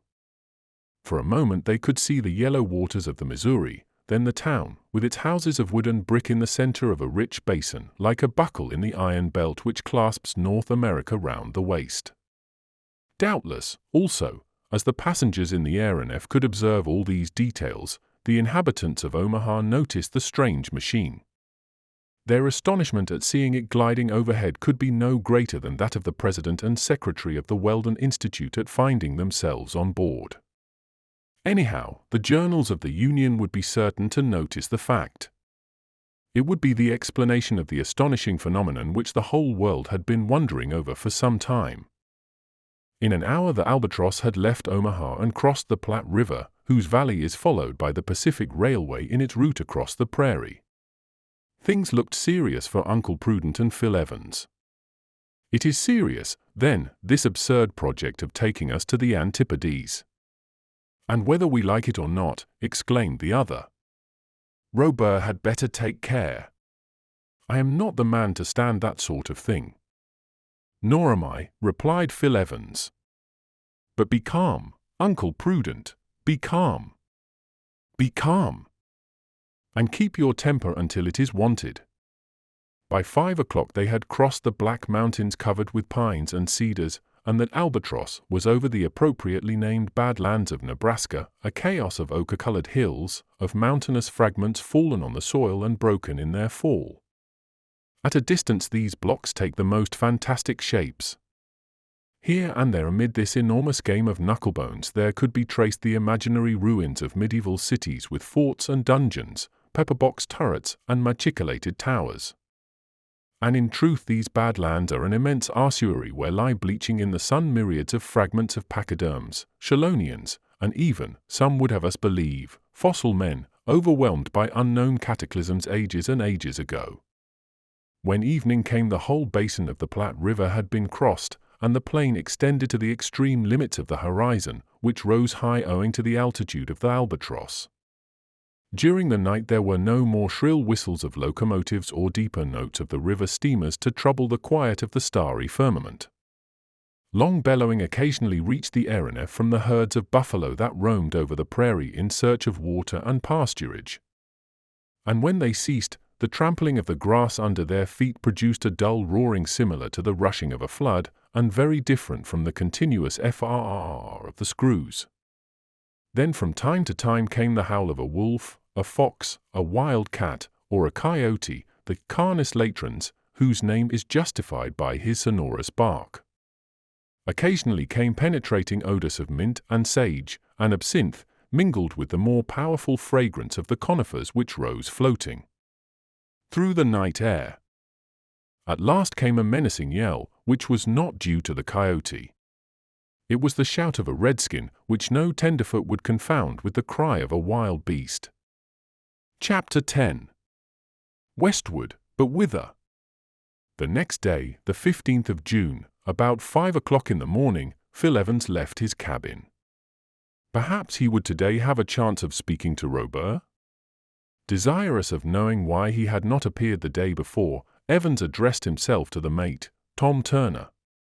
Tom Turner was an Englishman of about 45, broad in the shoulders and short in the legs, a man of iron, with one of those enormous characteristic heads that Hogarth rejoiced in.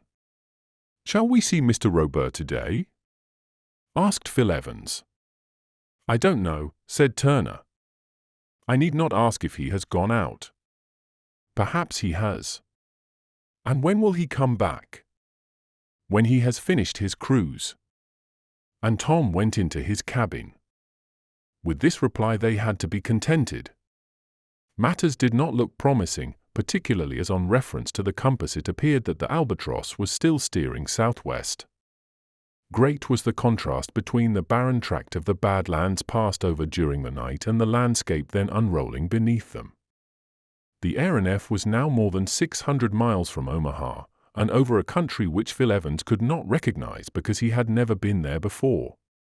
A few forts to keep the Indians in order crowned the bluffs with their geometric lines, formed oftener of palisades than walls. There were few villages, and few inhabitants, the country differing widely from the auriferous lands of Colorado many leagues to the south. In the distance a long line of mountain crests, in great confusion as yet, began to appear. They were the Rocky Mountains. For the first time that morning Uncle Prudent and Phil Evans were sensible of a certain lowness of temperature which was not due to a change in the weather, for the sun shone in superb splendor. "It is because of the albatross being higher in the air," said Phil Evans.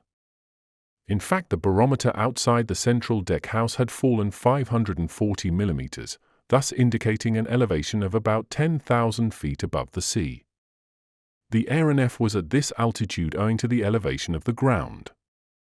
An hour before she had been at a height of 13,000 feet, and behind her were mountains covered with perpetual snow.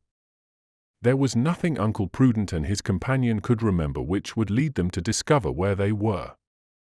During the night the albatross had made several stretches north and south at tremendous speed, and that was what had put them out of their reckoning. After talking over several hypotheses more or less plausible, they came to the conclusion that this country encircled with mountains must be the district declared by an act of Congress in March 1872 to be the National Park of the United States. A strange region it was. It well merited the name of a park with mountains for hills, with lakes for ponds, with rivers for streamlets, and with geysers of marvelous power instead of fountains. In a few minutes the albatross glided across the Yellowstone River, leaving Mount Stevenson on the right, and coasting the large lake which bears the name of the stream. Great was the variety on the banks of this basin, ribbed as they were with obsidian and tiny crystals, reflecting the sunlight on their myriad facets. Wonderful was the arrangement of the islands on its surface, magnificent were the blue reflections of the gigantic mirror. And around the lake, one of the highest in the globe, were multitudes of pelicans, swans, gulls and geese, barnacles and divers.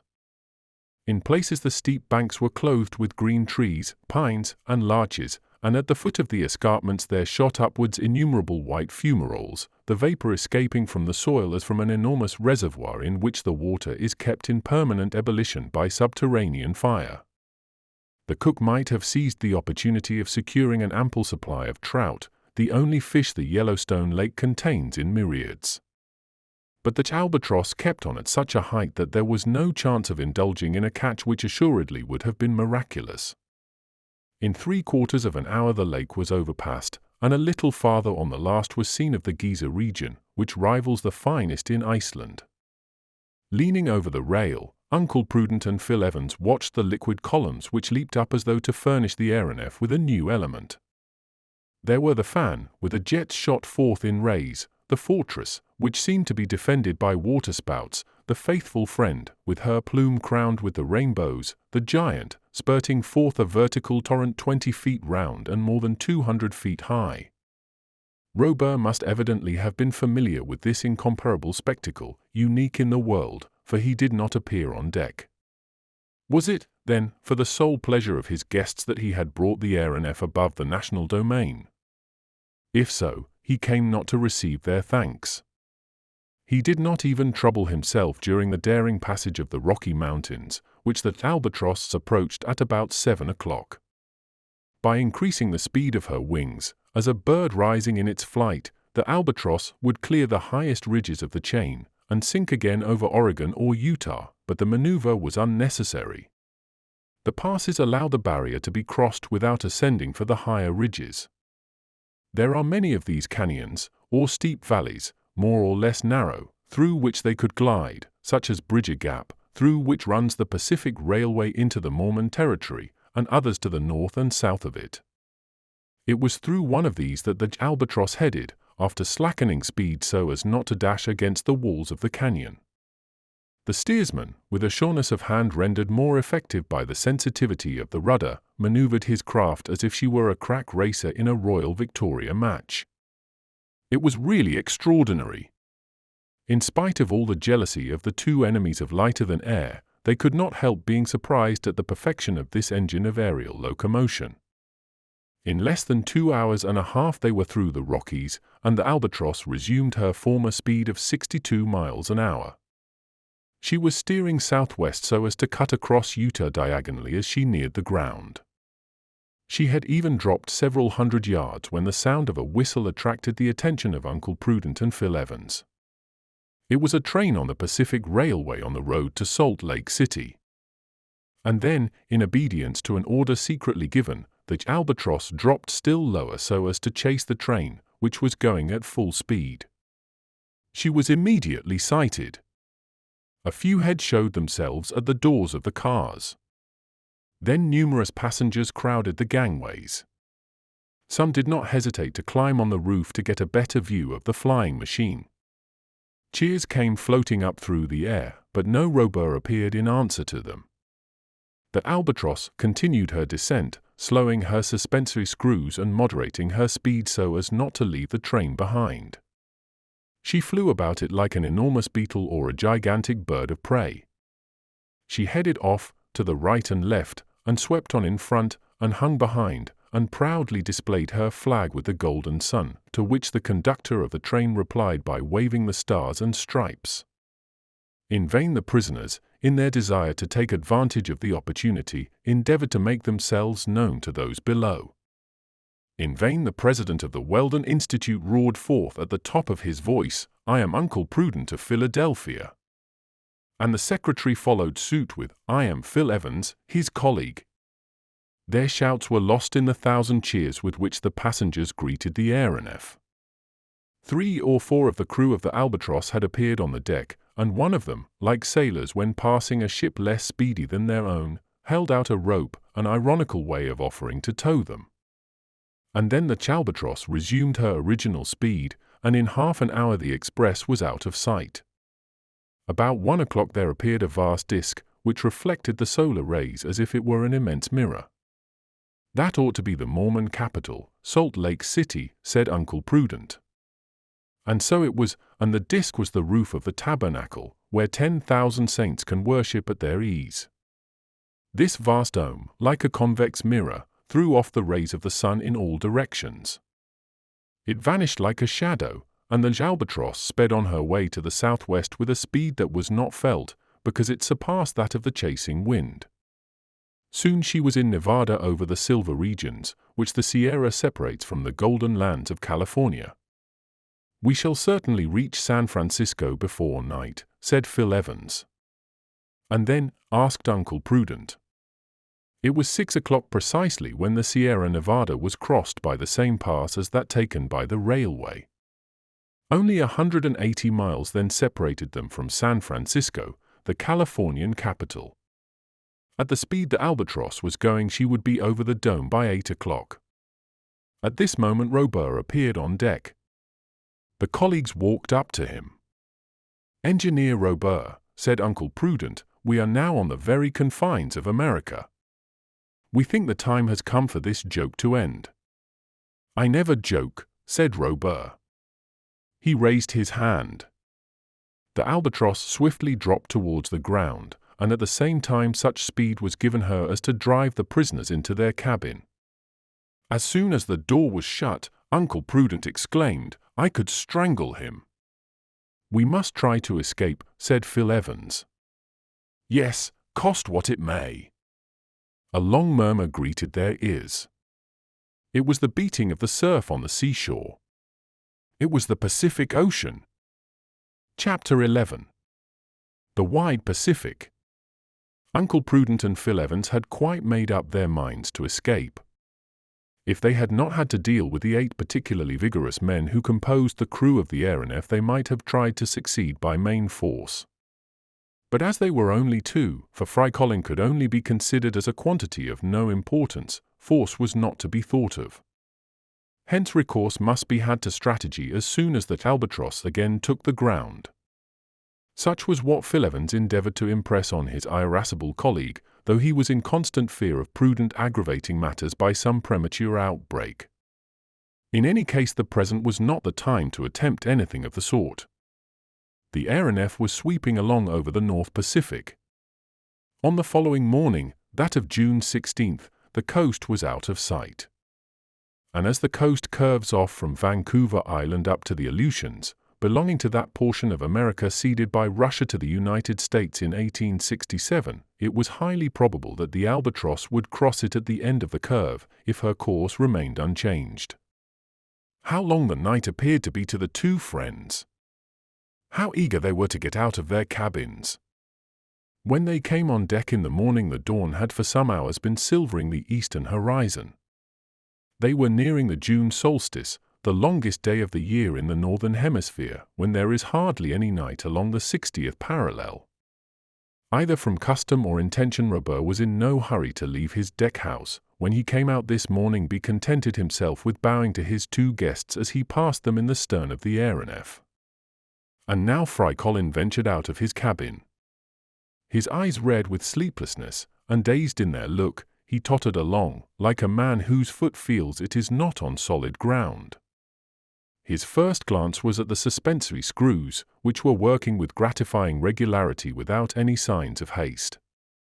That done, the negro stumbled along to the rail and grasped it with both hands, so as to make sure of his balance.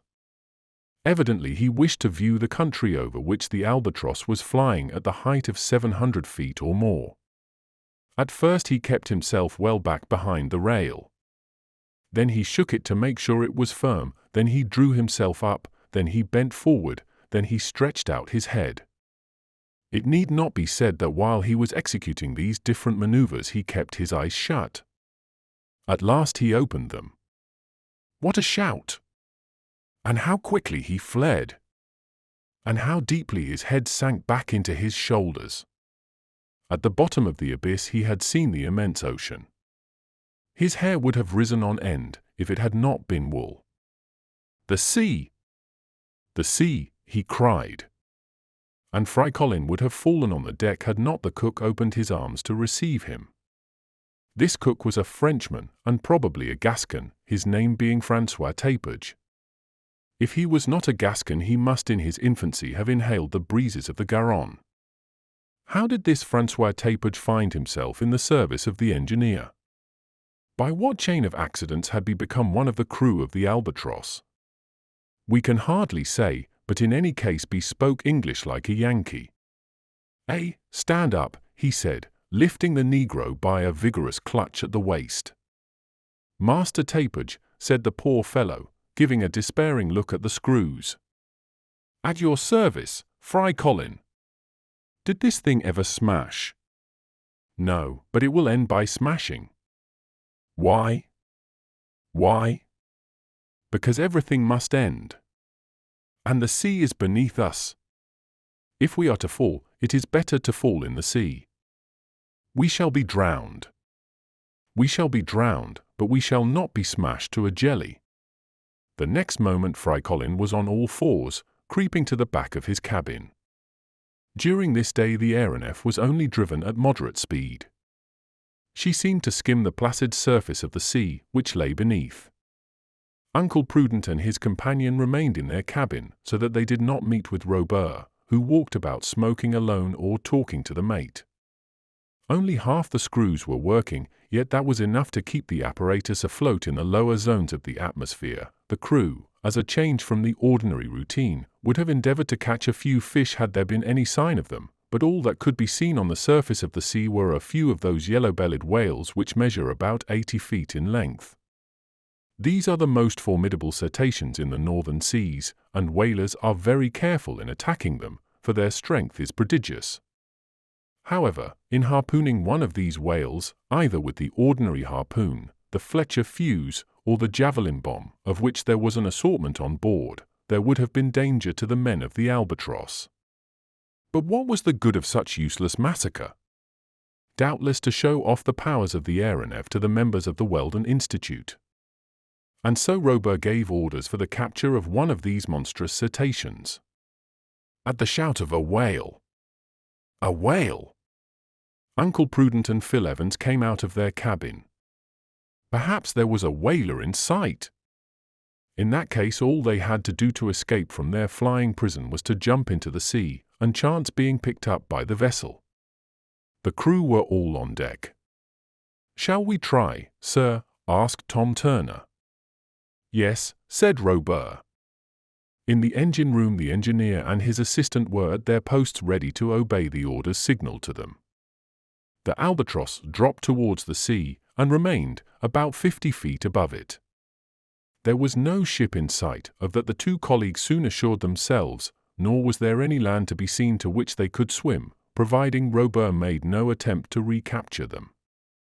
Several jets of water from the spout hole soon announced the presence of the whales as they came to the surface to breathe. Tom Turner and one of the men were in the bow. Within his reach was one of those javelin bombs, of Californian make, which are shot from an arquebus and which are shaped as a metallic cylinder terminated by a cylindrical shell armed with a shaft having a barbed point. Robur was a little farther aft, and with his right hand signalled to the engineers, while with his left he directed the steersman. He thus controlled the aeronef in every way, horizontally and vertically, and it is almost impossible to conceive with what speed and precision the Albatross answered to his orders. She seemed a living being, of which he was the soul. "A whale! A whale!" shouted Tom Turner, as the back of a cetacean emerged from the surface about 4 cable lengths in front of the Albatross. The Albatross swept towards it, and when she was within 60 feet of it she stopped dead. Tom Turner seized the arquebus, which was resting against a cleat on the rail. He fired, and the projectile, attached to a long line, entered the whale's body. The shell, filled with an explosive compound, burst, and shot out a small harpoon with 2 branches, which fastened into the animal's flesh. "Look out!" shouted Turner. Uncle Prudent and Phil Evans, much against their will, became greatly interested in the spectacle. The whale, seriously wounded, gave the sea such a slap with his tail, that the water dashed up over the bow of the aeronef. Then he plunged to a great depth, while the line, which had been previously wetted in a tub of water to prevent its taking fire, ran out like lightning. When the whale rose to the surface he started off at full speed in a northerly direction. It may be imagined with what speed the albatross was towed in pursuit. Besides, the propellers had been stopped. The whale was let go as he would, and the ship followed him. Turner stood ready to cut the line in case a fresh plunge should render this towing dangerous. For half an hour, and perhaps for a distance of 6 miles, the albatross was thus dragged along, but it was obvious that the whale was tiring. Then, at a gesture from Robur, the assistant engineers started the propellers astern, so as to oppose a certain resistance to the whale, who was gradually getting closer. Soon the aeronef was gliding about 25 feet above him. His tail was beating the waters with incredible violence, and as he turned over on his back an enormous wave was produced. Suddenly the whale turned up again, so as to take a header, as it were, and then dived with such rapidity that Turner had barely time to cut the line. The aeronef was dragged to the very surface of the water. A whirlpool was formed where the animal had disappeared. A wave dashed up onto the deck as if the aeronef were a ship driving against wind and tide. Luckily, with a blow of the hatchet the mate severed the line, and the albatross, freed from her tug, sprang aloft 600 feet under the impulse of her ascensional screws. Robur had maneuvered his ship without losing his coolness for a moment. A few minutes afterwards the whale returned to the surface, dead. From every side the birds flew down onto the carcass, and their cries were enough to deafen a congress. The albatross, without stopping to share in the spoil, resumed her course to the west. In the morning of the 17th of June, at about 6 o'clock, land was sighted on the horizon. This was the peninsula of Alaska and the long range of breakers of the Aleutian Islands. The albatross glided over the barrier where the fur seals swarm for the benefit of the Russo-American Company. An excellent business is the capture of these amphibians, which are from 6 to 7 feet long, russet in color, and weigh from 300 to 400 pounds. There they were in interminable files, ranged in line of battle, and countable by thousands. Although they did not move at the passage of the albatross, it was otherwise with the ducks, divers, and loons, whose husky cries filled the air as they disappeared beneath the waves and fled terrified from the aerial monster. The 1,200 miles of the Bering Sea between the first of the Aleutians and the extreme end of Kamchatka were traversed during the 24 hours of this day and the following night. Uncle Prudent and Phil Evans found that here was no present chance of putting their project of escape into execution. Flight was not to be thought of among the deserts of Eastern Asia, nor on the coast of the Sea of Okhotsk. Evidently the albatross was bound for Japan or China, and there, although it was not perhaps quite safe to trust themselves to the mercies of the Chinese or Japanese, the two friends had made up their minds to run if the aeronef stopped. But would she stop? She was not like a bird which grows fatigued by too long a flight, or like a balloon which has to descend for want of gas. She still had food for many weeks and her organs were of marvelous strength, defying all weakness and weariness. During the 18th of June she swept over the peninsula of Kamchatka, and during the day there was a glimpse of Petropavlovsky and the volcano of Klauchu. Then she rose again to cross the Sea of Okhotsk, running down by the Kurile Isles, which seemed to be a breakwater pierced by hundreds of channels. On the 19th, in the morning, the albatross was over the Strait of La Perouse between Saghalien and northern Japan, and had reached the mouth of the great Siberian River, the Amoa. Then there came a fog so dense that the aeronef had to rise above it. At the altitude she was there was no obstacle to be feared, no elevated monuments to hinder her passage, no mountains against which there was risk of being shattered in her flight. The country was only slightly varied. But the fog was very disagreeable, and made everything on board very damp. All that was necessary was to get above this bed of mist, which was nearly 1,300 feet thick, and the ascensional screws being increased in speed, the albatross was soon clear of the fog and in the sunny regions of the sky. Under these circumstances, Uncle Prudent and Phil Evans would have found some difficulty in carrying out their plan of escape, even admitting that they could leave the aeronef. During the day, as Robur passed them he stopped for a moment, and without seeming to attach any importance to what he said, addressed them carelessly as follows: Gentlemen, a sailing ship or a steamship caught in a fog from which it cannot escape is always much delayed. It must not move unless it keeps its whistle or its horn going. It must reduce its speed, and any instant a collision may be expected. The albatross has none of these things to fear. What does fog matter to her? She can leave it when she chooses. The whole of space is hers. And Robur continued his stroll without waiting for an answer, and the puffs of his pipe were lost in the sky. "Uncle Prudent," said Phil Evans, "it seems that this astonishing albatross never has anything to fear." "That we shall see," answered the president of the Weldon Institute. The fog lasted 3 days, the 19th, 20th, and 21st of June, with regrettable persistence. An ascent had to be made to clear the Japanese mountain of Fujiyama. When the curtain of mist was drawn aside, there lay below them an immense city, with palaces, villas, gardens, and parks. Even without seeing it, Robur had recognized it by the barking of the innumerable dogs, the cries of the birds of prey, and above all, by the cadaverous odor which the bodies of its executed criminals gave off into space. The 2 colleagues were out on the deck while the engineer was taking his observations in case. He thought it best to continue his course through the fog. "Gentlemen," said he, "I have no reason for concealing from you that this town is Tokyo, the capital of Japan." Uncle Prudent did not reply. In the presence of the engineer he was almost choked, as if his lungs were short of air. "This view of Tokyo," continued Robur, "is very curious." "Curious as it may be," replied Phil Evans. "It is not as good as Peking," interrupted the engineer. "That is what I think, and very shortly you shall have an opportunity of judging." Impossible to be more agreeable. The albatross, then gliding southeast, had her course changed 4 points, so as to head to the eastward. Chapter 12. Through the Himalayas.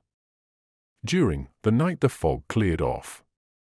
There were symptoms of an approaching typhoon, a rapid fall of the barometer, a disappearance of vapor, large clouds of ellipsoid form clinging to a copper sky, and, on the opposite horizon, long streaks of carmine on a slate-colored field, with a large sector quite clear in the north.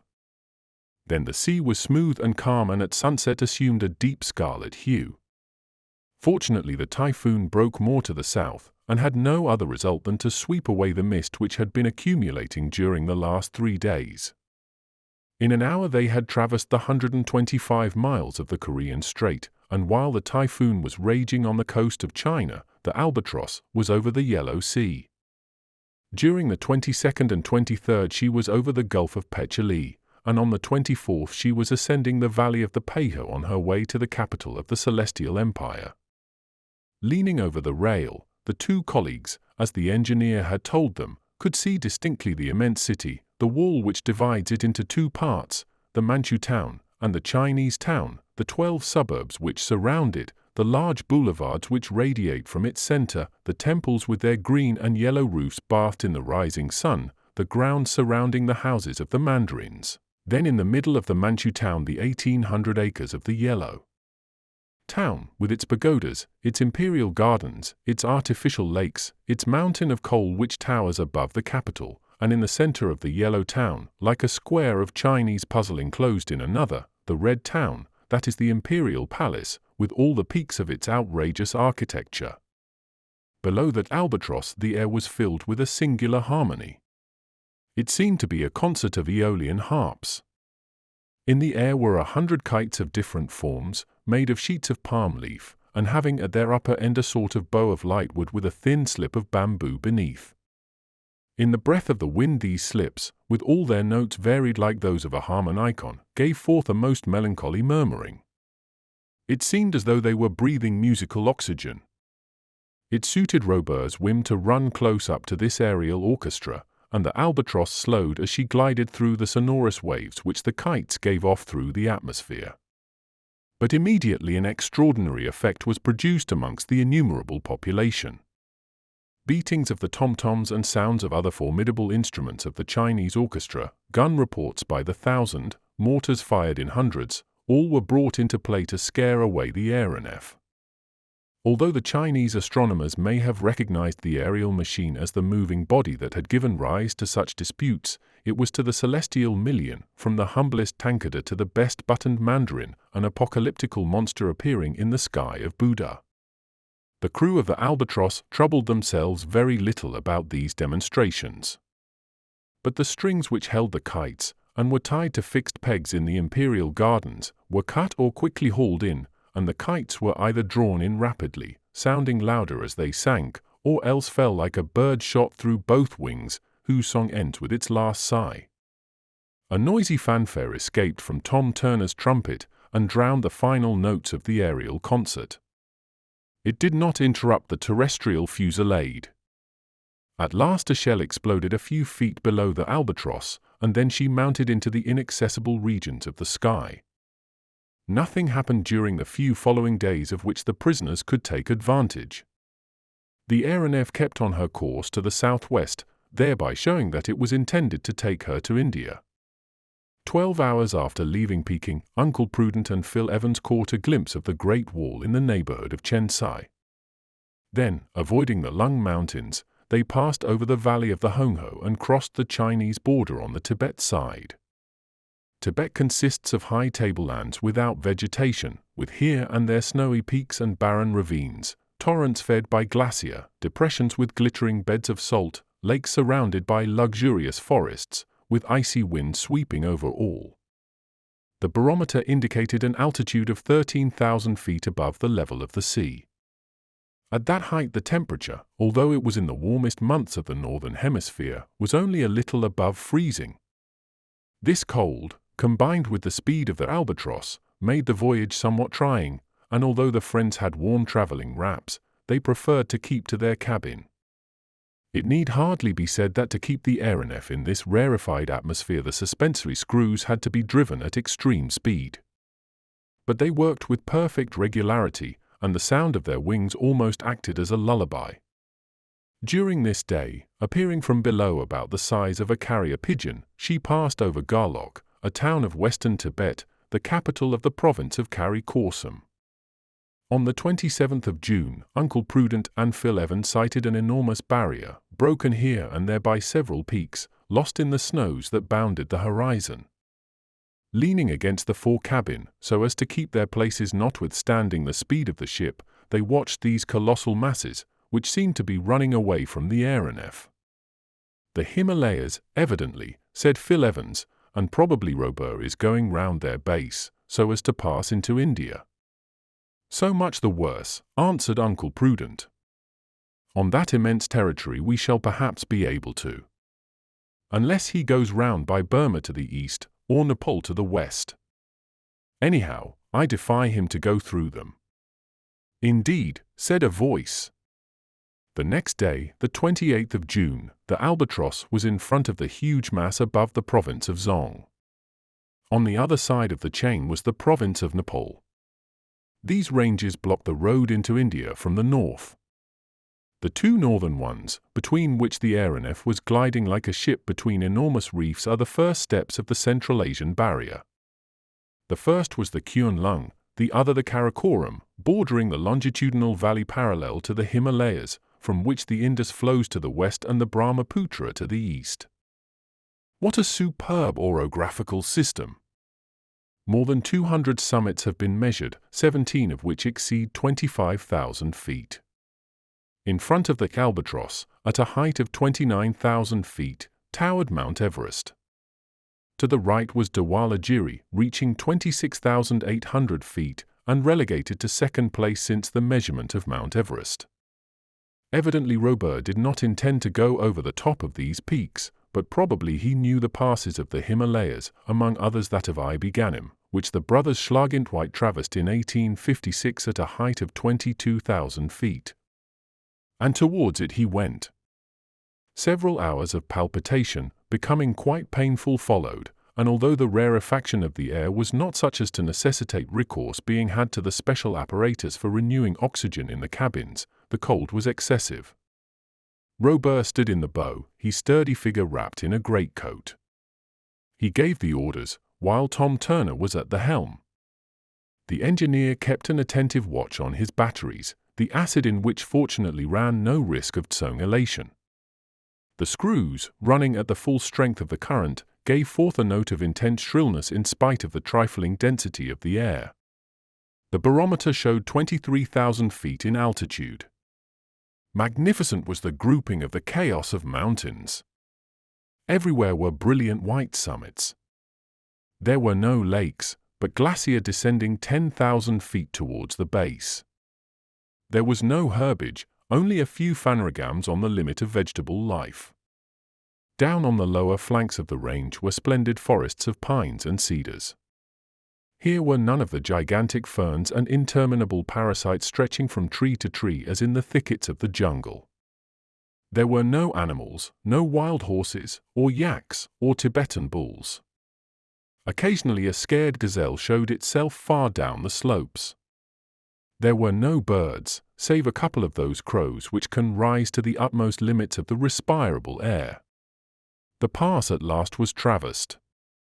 The albatross began to descend.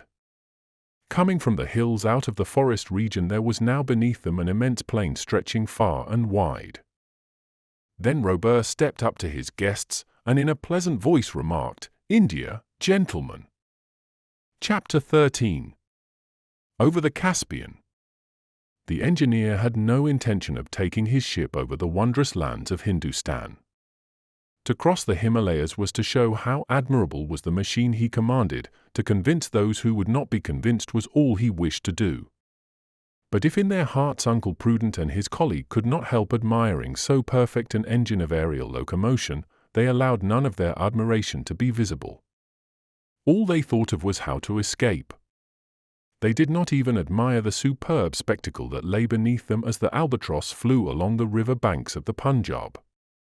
At the base of the Himalayas there runs a marshy belt of country, the home of malarious vapors, the Terai, in which fever is endemic. But this offered no obstacle to the albatross, or, in any way, affected the health of her crew. She kept on without undue haste towards the angle where India joins on to China and Turkestan, and on the 29th of June, in the early hours of the morning, there opened to view the incomparable valley of Kashmir.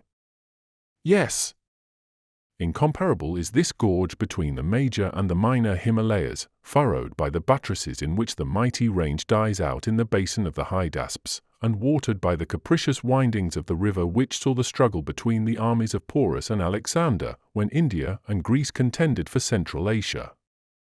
The Hydaspes is still there, although the two towns founded by the Macedonian in remembrance of his victory have long since disappeared. During the morning the aeronef was over Srinagar, which is better known under the name of Kashmir.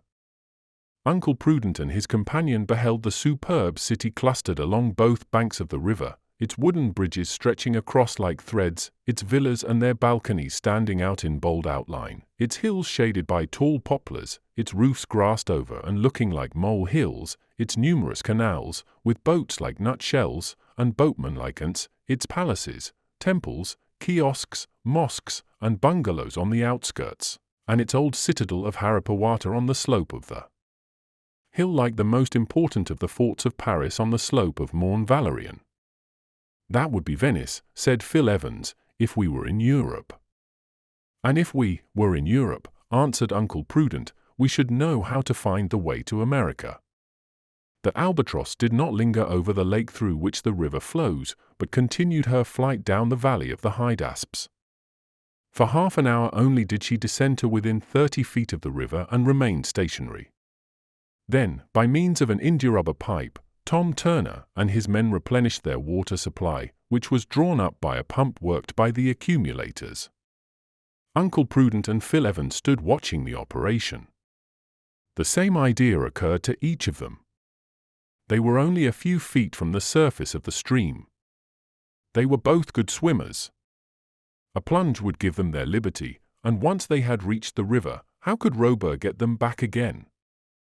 For his propellers to work, he must keep at least 6 feet above the ground. In a moment all the chances pro and con were run over in their heads. In a moment they were considered, and the prisoners rushed to throw themselves overboard, when several pairs of hands seized them by the shoulders. They had been watched, and flight was utterly impossible. This time they did not yield without resisting. They tried to throw off those who held them. But these men of the Albatross were no children. "Gentlemen," said the engineer, "when people have the pleasure of traveling with Robur the Conqueror, as you have so well named him, on board his admirable Albatross, they do not leave him in that way. I may add you never leave him." Phil Evans drew away his colleague, who was about to commit some act of violence. They retired to their cabin, resolved to escape, even if it cost them their lives. Immediately the Albatross resumed her course to the west. During the day, at moderate speed, she passed over the territory of Kabulistan, catching a momentary glimpse of its capital, and crossed the frontier of the Kingdom of Herat, nearly 700 miles from Kashmir. In these much disputed countries, the open road for the Russians to the English possessions in India, there were seen many columns and convoys, and, in a word, everything that constitutes in men and material an army on the march. There were heard also the roar of the cannon and the crackling of musketry. But the engineer never meddled with the affairs of others where his honor or humanity was not concerned. He passed above them. If Herat, as we are told, is the key of Central Asia, it mattered little to him if it was kept in an English or Muscovite pocket. Terrestrial interests were nothing to him who had made the air his domain. Besides, the country soon disappeared in one of those sandstorms which are so frequent in these regions. The wind called the Tebed bears along the seeds of fever in the impalpable dust it raises in its passage. And many are the caravans that perish in its eddies. To escape this dust, which might have interfered with the working of the screws, the Albatross shot up some 6,000 feet into a purer atmosphere. And thus vanished the Persian frontier and the extensive plains. The speed was not excessive, although there were no rocks ahead, for the mountains marked on the map are of very moderate altitude. But as the ship approached the capital, she had to steer clear of Demavend, whose snowy peak rises some 22,000 feet, and the chain of Elbrus, at whose foot is built Tehran. As soon as the day broke on the 2nd of July, the peak of Demavend appeared above the sandstorm, and the Albatross was steered so as to pass over the town, which the wind had wrapped in a mantle of dust. However, about 6 o'clock her crew could see the large ditches that surround it, and the Shah's palace, with its walls covered with porcelain tiles, and its ornamental lakes, which seemed like huge turquoises of beautiful blue. It was but a hasty glimpse. The Albatross now headed for the north, and a few hours afterwards she was over a little hill at the northern angle of the Persian frontier, on the shores of a vast extent of water which stretched away out of sight to the north and east. The town was Asharada, the most southerly of the Russian stations. The vast extent of water was a sea. It was the Caspian. The eddies of sand had been passed. There was a view of a group of European houses rising along a promontory, with a church tower in the midst of them. The Albatross swooped down towards the surface of the sea. Towards evening she was running along the coast which formerly belonged to Turkestan, but now belongs to Russia, and in the morning of the 3rd of July she was about 300 feet above the Caspian. There was no land in sight, either on the Asiatic or European side. On the surface of the sea a few white sails were bellying in the breeze. These were native vessels recognizable by their peculiar rig, quispeys, with 2 masts. Kayaks, the old pirate boats, with 1 mast. Timals, and smaller craft for trading and fishing. Here and there a few puffs of smoke rose up to the Albatross from the funnels of the Asharada streamers, which the Russians keep as the police of these Turkoman waters. That morning Tom Turner was talking to the cook, Tapage, and to a question of his replied, "Yes, we shall be about 48 hours over the Caspian." "Good," said the cook, "then we can have some fishing." Just so. They were to remain for 48 hours over the Caspian, which is some 625 miles long and 200 wide, because the speed of the Albatross had been much reduced, and while the fishing was going on she would be stopped altogether. The reply was heard by Phil Evans, who was then in the bow, where Fry Colin was overwhelming him with piteous pleadings to be put on the ground. Without replying to this preposterous request, Evans returned aft to Uncle Prudent, and there, taking care not to be overheard, he reported the conversation that had taken place. "Phil Evans," said Uncle Prudent, "I think there can be no mistake as to this scoundrel's intention with regard to us." "None," said Phil Evans. "He will only give us our liberty when it suits him, and perhaps not at all. In that case we must do all we can to get away from the Albatross. A splendid craft, she is, I must admit."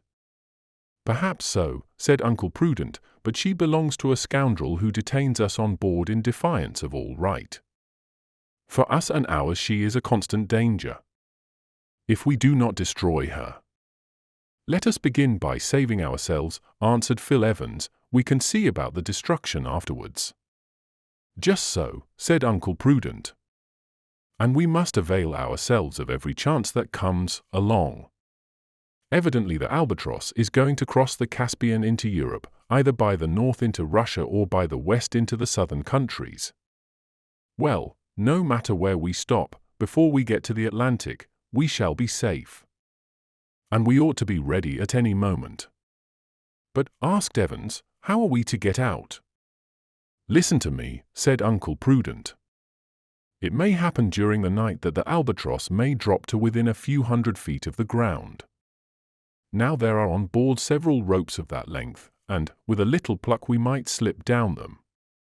"Yes," said Evans. "If the case is desperate I don't mind." "Nor I. During the night there's no one about except the man at the wheel.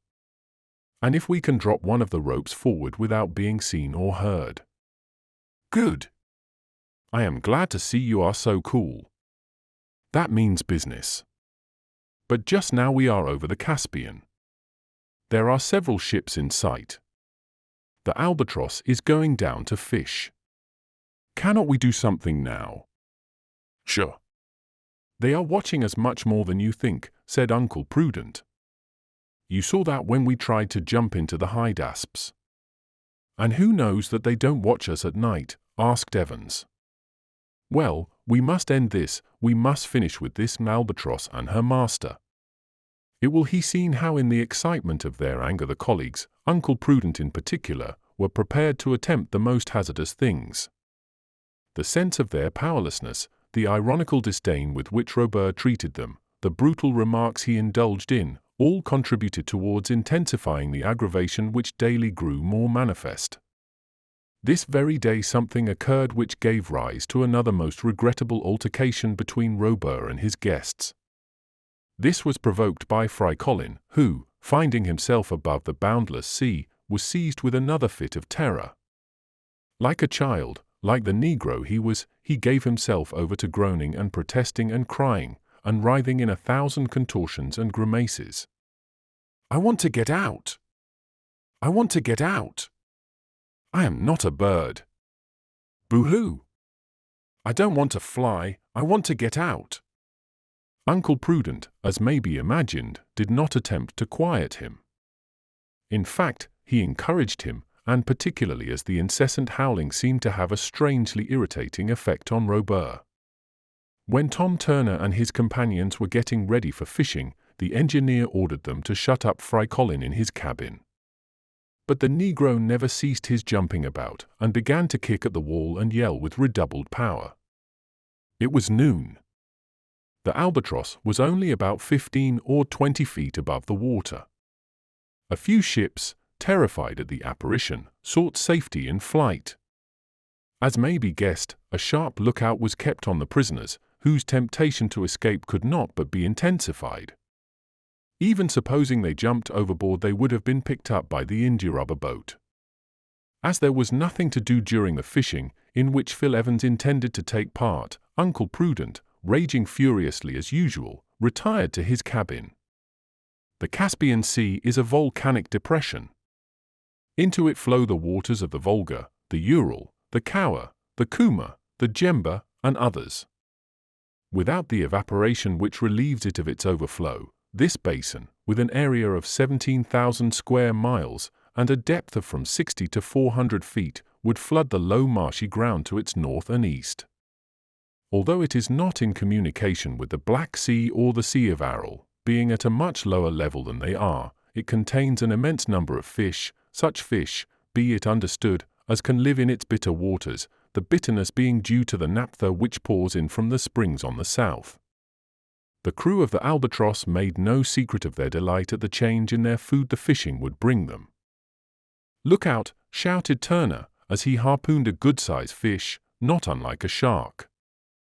It was a splendid sturgeon 7 feet long, called by the Russians beluga, the eggs of which mixed up with salt, vinegar, and white wine form caviar. Sturgeons from the river are, it may be, rather better than those from the sea, but these were welcomed warmly enough on board the Albatross. But the best catches were made with the drag nets, which brought up at each haul carp, bream, salmon, saltwater pike, and a number of medium-sized sterlets, which wealthy gourmets have sent alive to Astrakhan, Moscow, and Petersburg, and which now pass direct from their natural element into the cook's kettle without any charge for transport. An hour's work sufficed to fill up the larders of the aeronef, and she resumed her course to the north. During the fishing, Fry Colin had continued shouting and kicking at his cabin wall, and making a tremendous noise. "That wretched nigger will not be quiet, then," said Robur, almost out of patience. "It seems to me, sir, he has a right to complain," said Phil Evans. "Yes, and I have a right to look after my ears," replied Robur. "Engineer Robur," said Uncle Prudent, who had just appeared on deck. "President of the Weldon Institute." They had stepped up to one another and were looking into the whites of each other's eyes. Then Robur shrugged his shoulders. "Put him at the end of a line," he said. Turner saw his meaning at once. Fry Colin was dragged out of his cabin. Loud were his cries when the mate and one of the men seized him and tied him into a tub, which they hitched onto a rope, one of those very ropes, in fact, that Uncle Prudent had intended to use, as we know. The negro at first thought he was going to be hanged. Not he was only going to be towed. The rope was paid out for 100 feet and Fry Colin found himself hanging in space. He could then shout at his ease. But fright contracted his larynx, and he was mute. Uncle Prudent and Phil Evans endeavored to prevent this performance. They were thrust aside. "It is scandalous." "It is cowardly," said Uncle Prudent, quite beside himself with rage. "Indeed," said Robur. "It is an abuse of power against which I protest." "Protest away." "I will be avenged, Mr. Robur." "Avenge when you like, Mr. Prudent." "I will have my revenge on you and yours." The crew began to close up with anything but peaceful intentions. Robur motioned them away. "Yes, on you and yours," said Uncle Prudent, whom his colleague in vain tried to keep quiet. "Whenever you please," said the engineer. "And in every possible way." "That is enough now," said Robur, in a threatening tone. "There are other ropes on board. And if you don't be quiet, I'll treat you as I have done your servant." Uncle Prudent was silent, not because he was afraid, but because his wrath had nearly choked him, and Phil Evans led him off to his cabin. During the last hour the air had been strangely troubled. The symptoms could not be mistaken. A storm was threatening. The electric saturation of the atmosphere had become so great that about 2:30 Robur witnessed a phenomenon that was new to him. In the north, whence the storm was traveling, were spirals of half-luminous vapor due to the difference in the electric charges of the various beds of cloud. The reflections of these bands came running along the waves in myriads of lights, growing in intensity as the sky darkened. The Albatross and the storm were sure to meet, for they were exactly in front of each other. And Fry Colin? Well, Fry Colin was being towed, and towed is exactly the word, for the rope made such an angle, with the aeronef now going at over 60 knots an hour, that the tub was a long way behind her. The crew were busy in preparing for the storm, for the Albatross would either have to rise above it or drive through its lowest layers. She was about 3,000 feet above the sea when a clap of thunder was heard. Suddenly the squall struck her. In a few seconds the fiery cloud swept on around her. Phil Evans went to intercede for Fry Colin and asked for him to be taken on board again. But Robur had already given orders to that effect, and the rope was being hauled in, when suddenly there took place an inexplicable slackening in the speed of the screws. The engineer rushed to the central deck house. "Power! More power!" he shouted. "We must rise quickly and get over the storm." "Impossible, sir." "What is the matter?" "The currents are troubled." "They are intermittent." And, in fact, the Albatross was falling fast. As with the telegraph wires on land during a storm, so was it with the accumulators of the aeronef. But what is only an inconvenience in the case of messages was here a terrible danger. "Let her down, then," said Robur, "and get out of the electric zone. Keep cool, my lads." He stepped onto his quarterdeck and his crew went to their stations. Although the Albatross had sunk several hundred feet, she was still in the thick of the cloud, and the flashes played across her as if they were fireworks. It seemed as though she was struck. The screws ran more and more slowly, and what began as a gentle descent threatened to become a collapse. In less than a minute it was evident they would get down to the surface of the sea. Once they were immersed, no power could drag them from the abyss. Suddenly the electric cloud appeared above them. The Albatross was only 60 feet from the crest of the waves. In 2 or 3 seconds the deck would be under water. But Robur, seizing the propitious moment, rushed to the central house and seized the levers.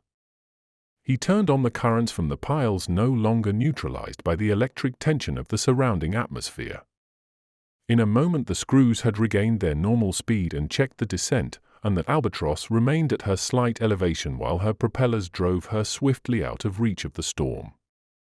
Fry Colin, of course, had a bath, though only for a few seconds. When he was dragged on deck he was as wet as if he had been to the bottom of the sea. As may be imagined, he cried no more. In the morning of the 4th of July that Albatross had passed over the northern shore of the Caspian. Chapter 14. The aeronef at full speed. If ever Prudent and Evans despaired on escaping from the Albatross, it was during the 2 days that followed. It may be that Robur considered it more difficult to keep a watch on his prisoners while he was crossing Europe, and he knew that they had made up their minds to get away. But any attempt to have done so would have been simply committing suicide. To jump from an express going 60 miles an hour is to risk your life, but to jump from a machine going 120 miles an hour would be to seek your death. And it was at this speed, the greatest that could be given to her, that the Albatross tore along. Her speed exceeded that of the Swallow, which is 112 miles an hour. At first the wind was in the northeast, and the Albatross had it fair, her general course being a westerly one.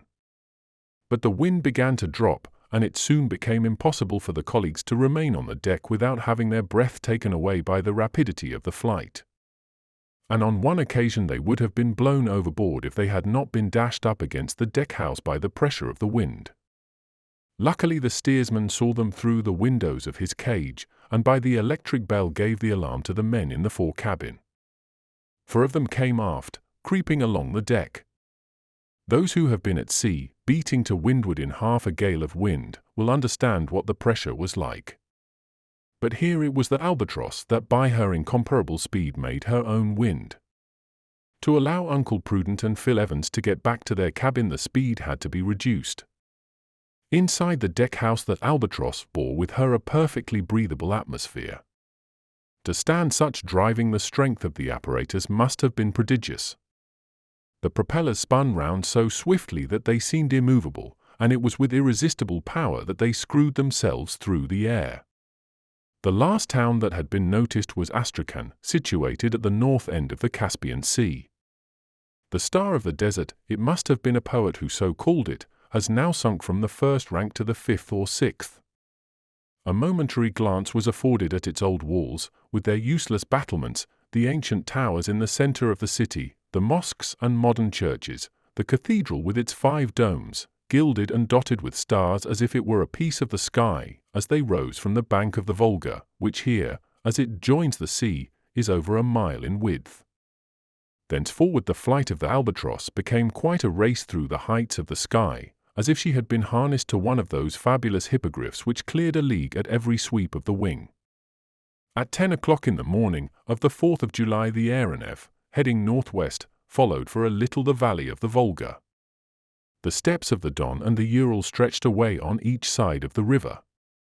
Even if it had been possible to get a glimpse of these vast territories, there would have been no time to count the towns and villages. In the evening the aeronef passed over Moscow without saluting the flag on the Kremlin. In 10 hours she had covered the 1,200 miles which separate Astrakhan from the ancient capital of all the Russias. From Moscow to St. Petersburg the railway line measures about 750 miles.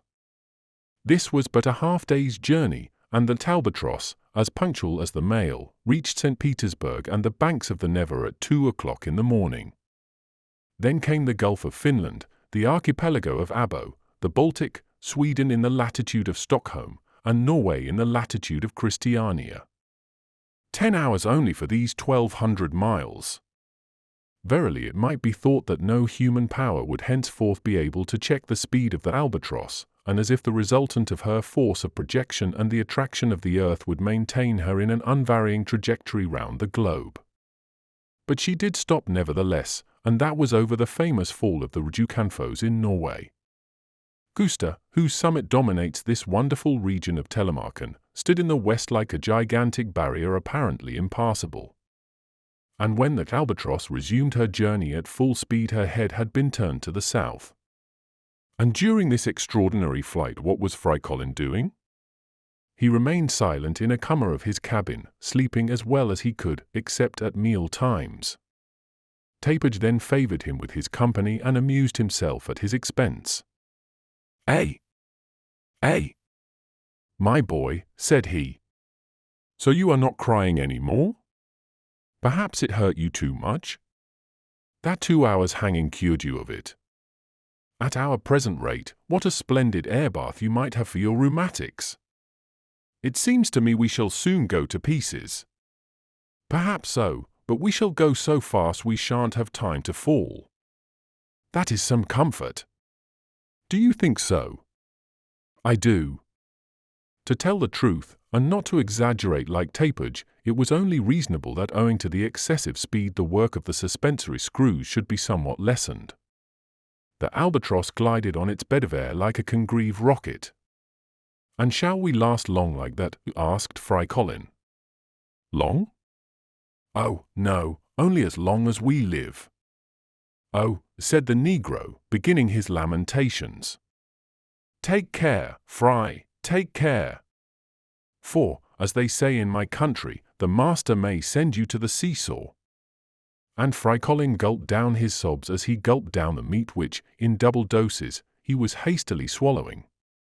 Meanwhile Uncle Prudent and Phil Evans, who were not men to waste time in wrangling when nothing could come of it, agreed upon doing something. It was evident that escape was not to be thought of. But if it was impossible for them to again set foot on the terrestrial globe, could they not make known to its inhabitants what had become of them since their disappearance, and tell them by whom they had been carried off, and provoke, how was not very clear, some audacious attempt on the part of their friends to rescue them from Robur? Communicate? But how? Should they follow the example of sailors in distress and enclose in a bottle a document giving the place of shipwreck and throw it into the sea? But here the sea was the atmosphere. The bottle would not swim. And if it did not fall on somebody and crack his skull it might never be found. The colleagues were about to sacrifice one of the bottles on board when an idea occurred to Uncle Prudent. He took snuff, as we know, and we may pardon this fault in an American, who might do worse. And as a snuff-taker he possessed a snuff-box, which was now empty. This box was made of aluminum.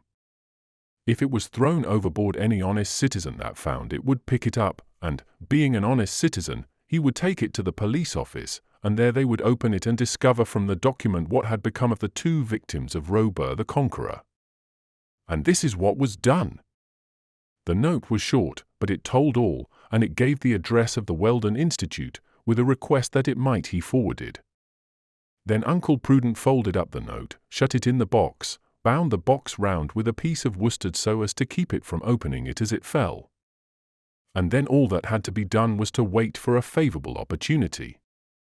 During this marvelous flight over Europe, it was not an easy thing to leave the cabin and creep along the deck at the risk of being suddenly and secretly blown away, and it would not do for the snuff-box to fall into the sea or a gulf or a lake or a watercourse, for it would then perhaps be lost.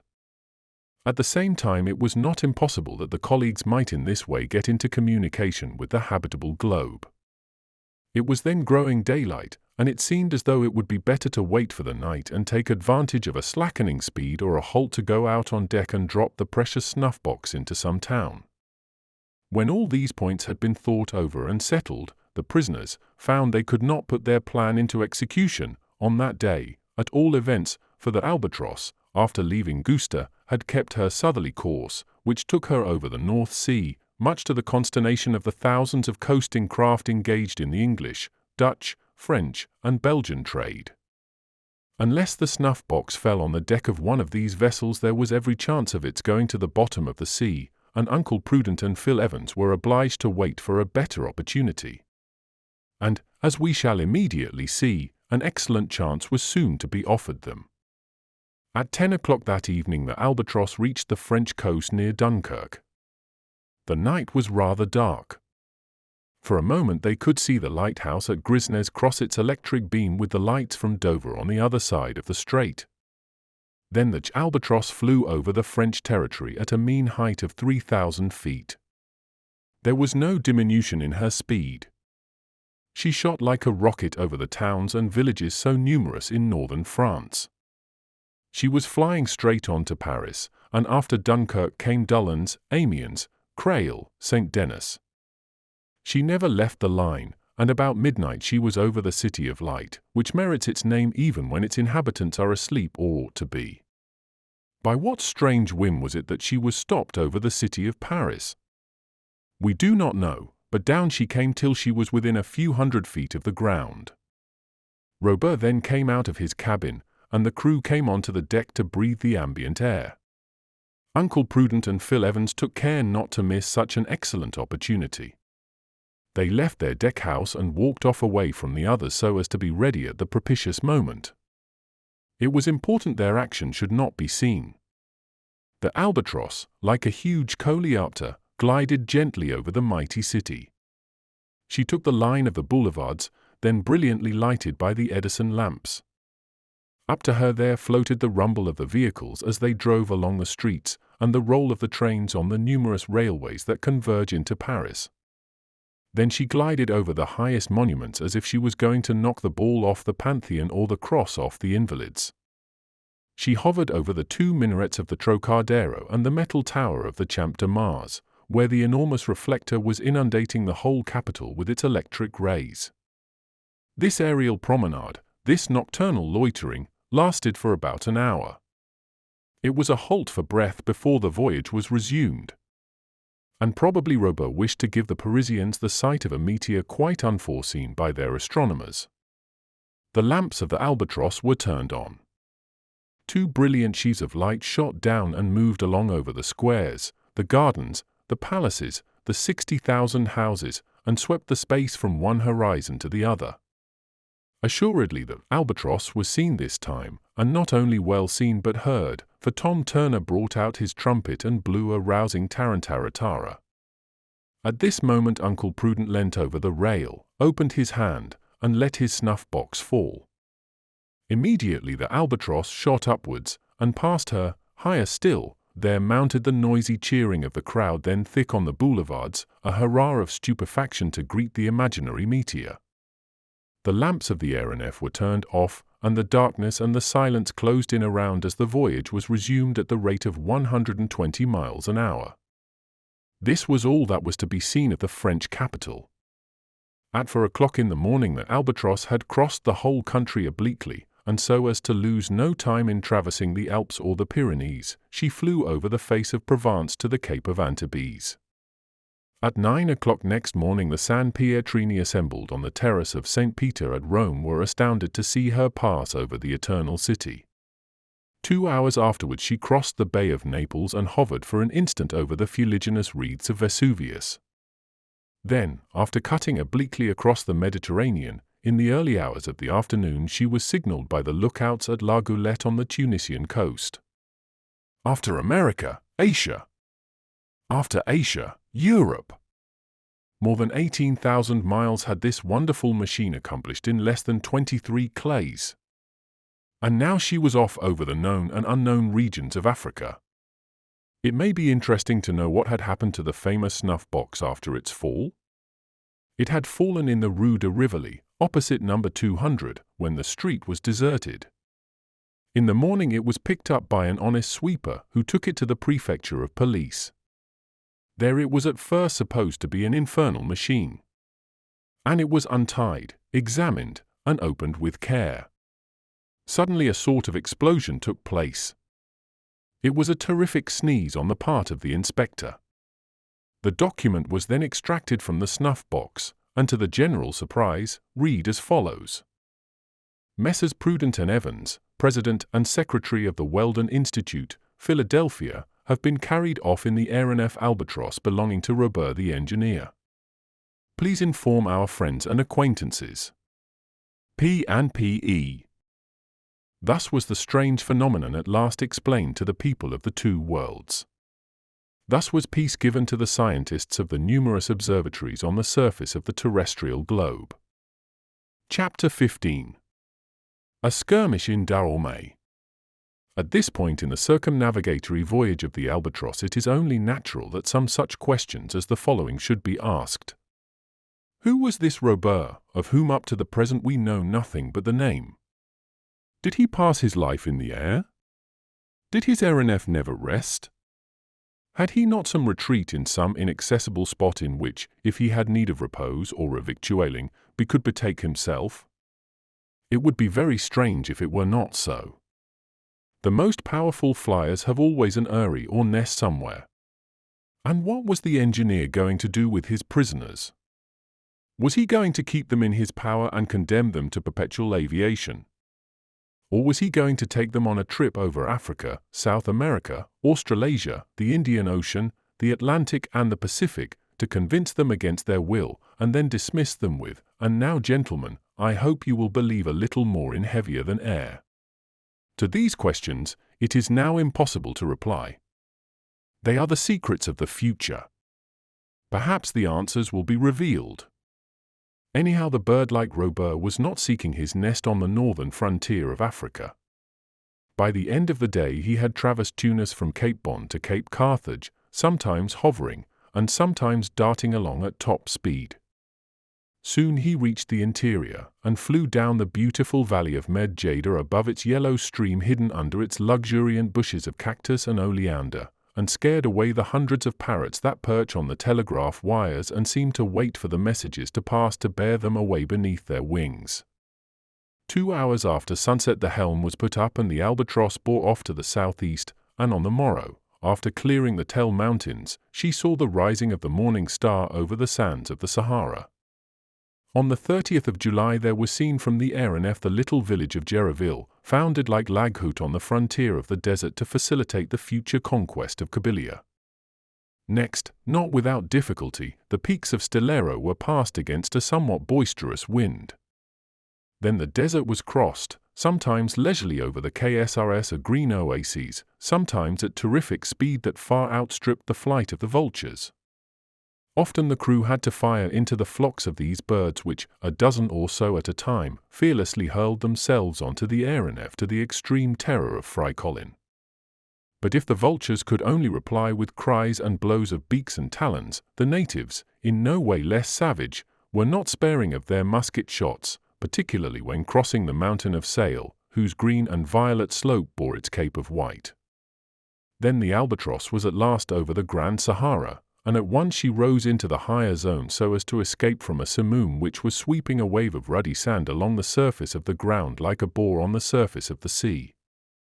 Then the desolate tablelands of Chetka scattered their ballast in blackish waves up to the fresh and verdant valley of Ain-Massine. It is difficult to conceive the variety of the territories which could be seen at one view. To the green hills covered with trees and shrubs there succeeded long grey undulations draped like the folds of an Arab burnous and broken in picturesque masses. In the distance could be seen the wadis with their torrential waters, their forests of palm trees, and blocks of small houses grouped on a hill around a mosque. Among them Met Lily, where there vegetates a religious chief, the Grand Marabout Sidi Chick. Before night several hundred miles had been accomplished above a flattish country ridged occasionally with large sand hills. If the albatross had halted, she would have come to the earth in the depths of the Wagler oasis hidden beneath an immense forest of palm trees. The town was clearly enough displayed with its three distinct quarters, the ancient palace of the Sultan, a kind of fortified kasbah, houses of brick which had been left to the sun to bake, and artesian wells dug in the valley, where the aeronef could have renewed her water supply. But, thanks to her extraordinary speed, the waters of the high dasps taken in the Vale of Kashmir still filled her tanks in the center of the African desert. Was the albatross seen by the Arabs, the Mozabites, and the Negroes who share amongst them the town of Wagler? Certainly, for she was saluted with many hundred gunshot, and the bullets fell back before they reached her. Then came the night, that silent night in the desert of which Felician David has so poetically told us the secrets. During the following hours the course lay southwesterly, cutting across the routes of El Golia, one of which was explored in 1859 by the intrepid Duveria. The darkness was profound. Nothing could be seen of the Trans-Saharan Railway constructing on the plans of Duponchel, a long ribbon of iron destined to bind together Algiers and Timbuktu by way of Laghut and Gardaya, and destined eventually to run down into the Gulf of Guinea. Then the albatross entered the equatorial region below the Tropic of Cancer. 600 miles from the northern frontier of the Sahara she crossed the route on which Major Lang met his death in 1846, and crossed the road of the caravans from Morocco to the Sudan, and that part of the desert swept by the Tuaregs, where could be heard what is called the Song of the Sand, a soft and plaintive murmur that seems to escape from the ground. Only one thing happened. A cloud of locusts came flying along, and there fell such a cargo of them on board as to threaten to sink the ship. But all hands set to work to clear the deck, and the locusts were thrown over except a few hundred kept by Tapage for his larder. And he served them up in so succulent a fashion that Fry Colin forgot for the moment his perpetual trances and said, "These are as good as prawns." The aeronef was then 1,100 miles from the Wagler oasis and almost on the northern frontier of the Sudan. About 2 o'clock in the afternoon a city appeared in the bend of a large river. The river was the Niger. The city was Timbuktu. If, up to then, this African Mecca had only been visited by the travelers of the ancient world Batuta, Kazan, Imbert, Mungo Park, Adams, Lang, Kaye, Bath, Lens, on that day by a most singular chance the two Americans could boast of having seen, heard, and smelt it, on their return to America, if they ever got back there. Of having seen it, because their view included the whole triangle of 3 or 4 miles in circumference, of having heard it, because the day was one of some rejoicing and the noise was terrible, of having smelt it, because the olfactory nerve could not but be very disagreeably affected by the odors of the Ubukamo Square, where the meat market stands close to the palace of the ancient Samai kings. The engineer had no notion of allowing the president and secretary of the Weldon Institute to be ignorant that they had the honor of contemplating the Queen of the Sudan, now in the power of the Tuaregs of Taganet. "Gentlemen, Timbuktu," he said, in the same tone as 12 days before he had said, "Gentlemen, India." Then he continued, "Timbuktu is an important city of from 12 to 13,000 inhabitants, formerly illustrious in science and art. Perhaps you would like to stay there for a day or two." Such a proposal could only have been made ironically. "But," continued he, "it would be dangerous among the Negroes, Berbers, and foul lanes who occupy it, particularly as our arrival in an aeronef might prejudice them against you." "Sir," said Phil Evans, in the same tone, "for the pleasure of leaving you we would willingly risk an unpleasant reception from the natives. Prison for prison, we would rather be in Timbuktu than on the Albatross." "That is a matter of taste," answered the engineer. "Anyhow, I shall not try the adventure, for I am responsible for the safety of the guests who do me the honor to travel with me." "And so," said Uncle Prudent, explosively, "you are not content with being our jailer, but you insult us." "Oh, a little irony, that is all." "Are there any weapons on board?" "Oh, quite an arsenal. 2 revolvers will do, if I hold one and you the other." "A duel," exclaimed Robur, "a duel, which would perhaps cause the death of one of us." "Which certainly would cause it." "Well, no, Mr. President of the Weldon Institute, I very much prefer keeping you alive. To be sure of living yourself. That is wise. Wise or not, it suits me. You are at liberty to think as you like, and to complain to those who have the power to help you, if you can. And that we have done, Mr. Robur." "Indeed! Was it so difficult when we were crossing the inhabited part of Europe to drop a letter overboard?" "Did you do that?" said Robur, in a paroxysm of rage. "And if we have done it?" "If you have done it, you deserve—" "What, sir?" "To follow your letter overboard." "Throw us over, then." "We did do it." Robur stepped towards them. At a gesture from him, Tom Turner and some of the crew ran up. The engineer was seriously tempted to put his threat into execution, and, fearful perhaps of yielding to it, he precipitately rushed into his cabin. "Good!" exclaimed Phil Evans.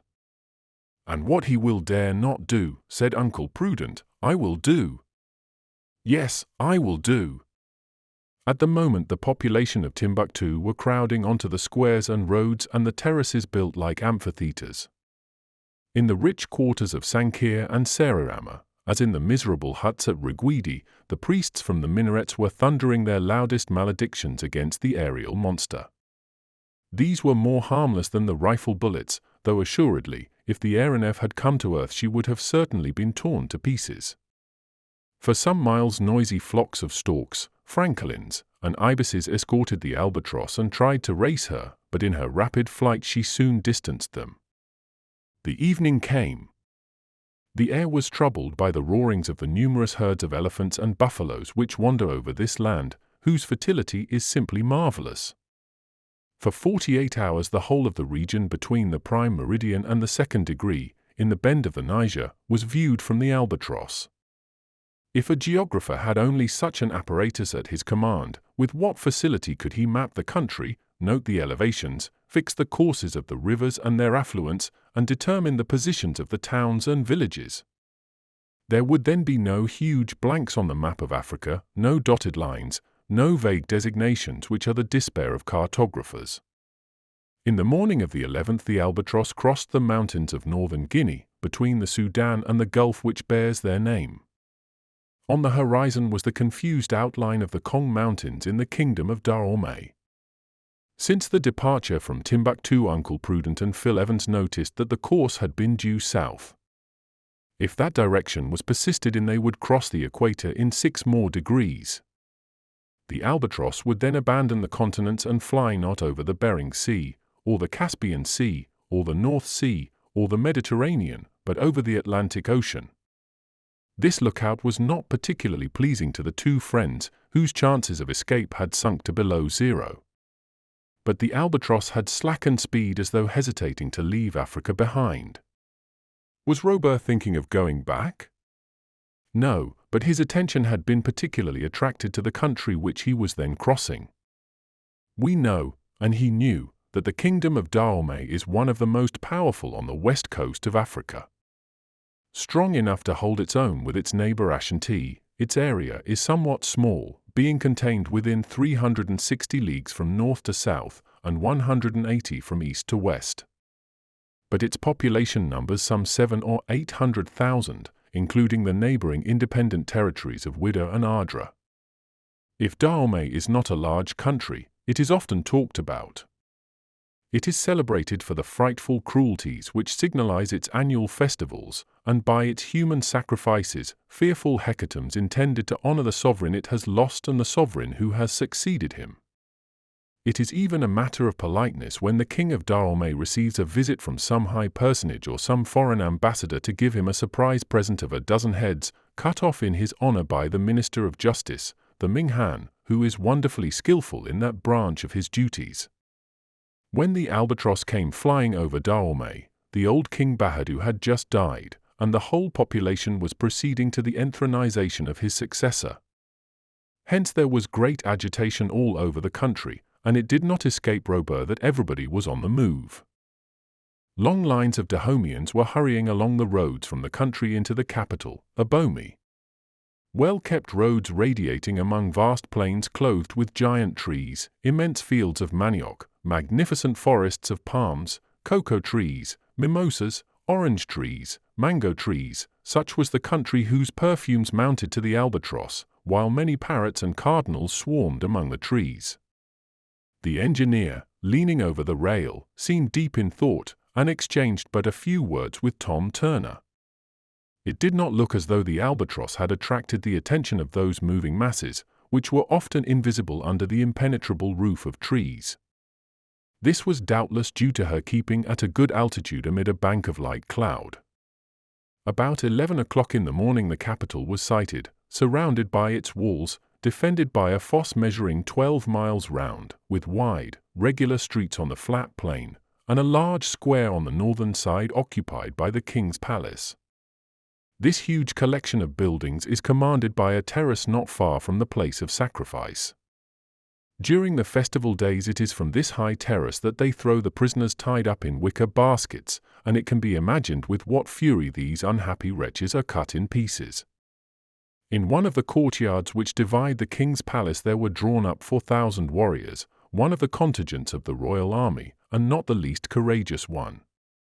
If it is doubtful if there are any Amazons in the river of that name, there is no doubt of there being Amazons at Dahomey. Some have a blue shirt with a blue or red scarf, with white and blue striped trousers and a white cap. Others, the elephant huntresses, have a heavy carbine, a short-bladed dagger, and 2 antelope horns fixed to their heads by a band of iron. The artillery women have a blue and red tunic, and, as weapons, blunderbusses and old cast cannons, and another brigade, consisting of Vestal virgins, pure as Diana, have blue tunics and white trousers. If we add to these Amazons 5,000 or 6,000 men in cotton drawers and shirts, with a knotted tuft to increase their stature, we shall have passed in review the Dahomean army. Abomey on this day was deserted. The sovereign, the royal family, the masculine and feminine army, and the population had all gone out of the capital to a vast plain a few miles away surrounded by magnificent forests.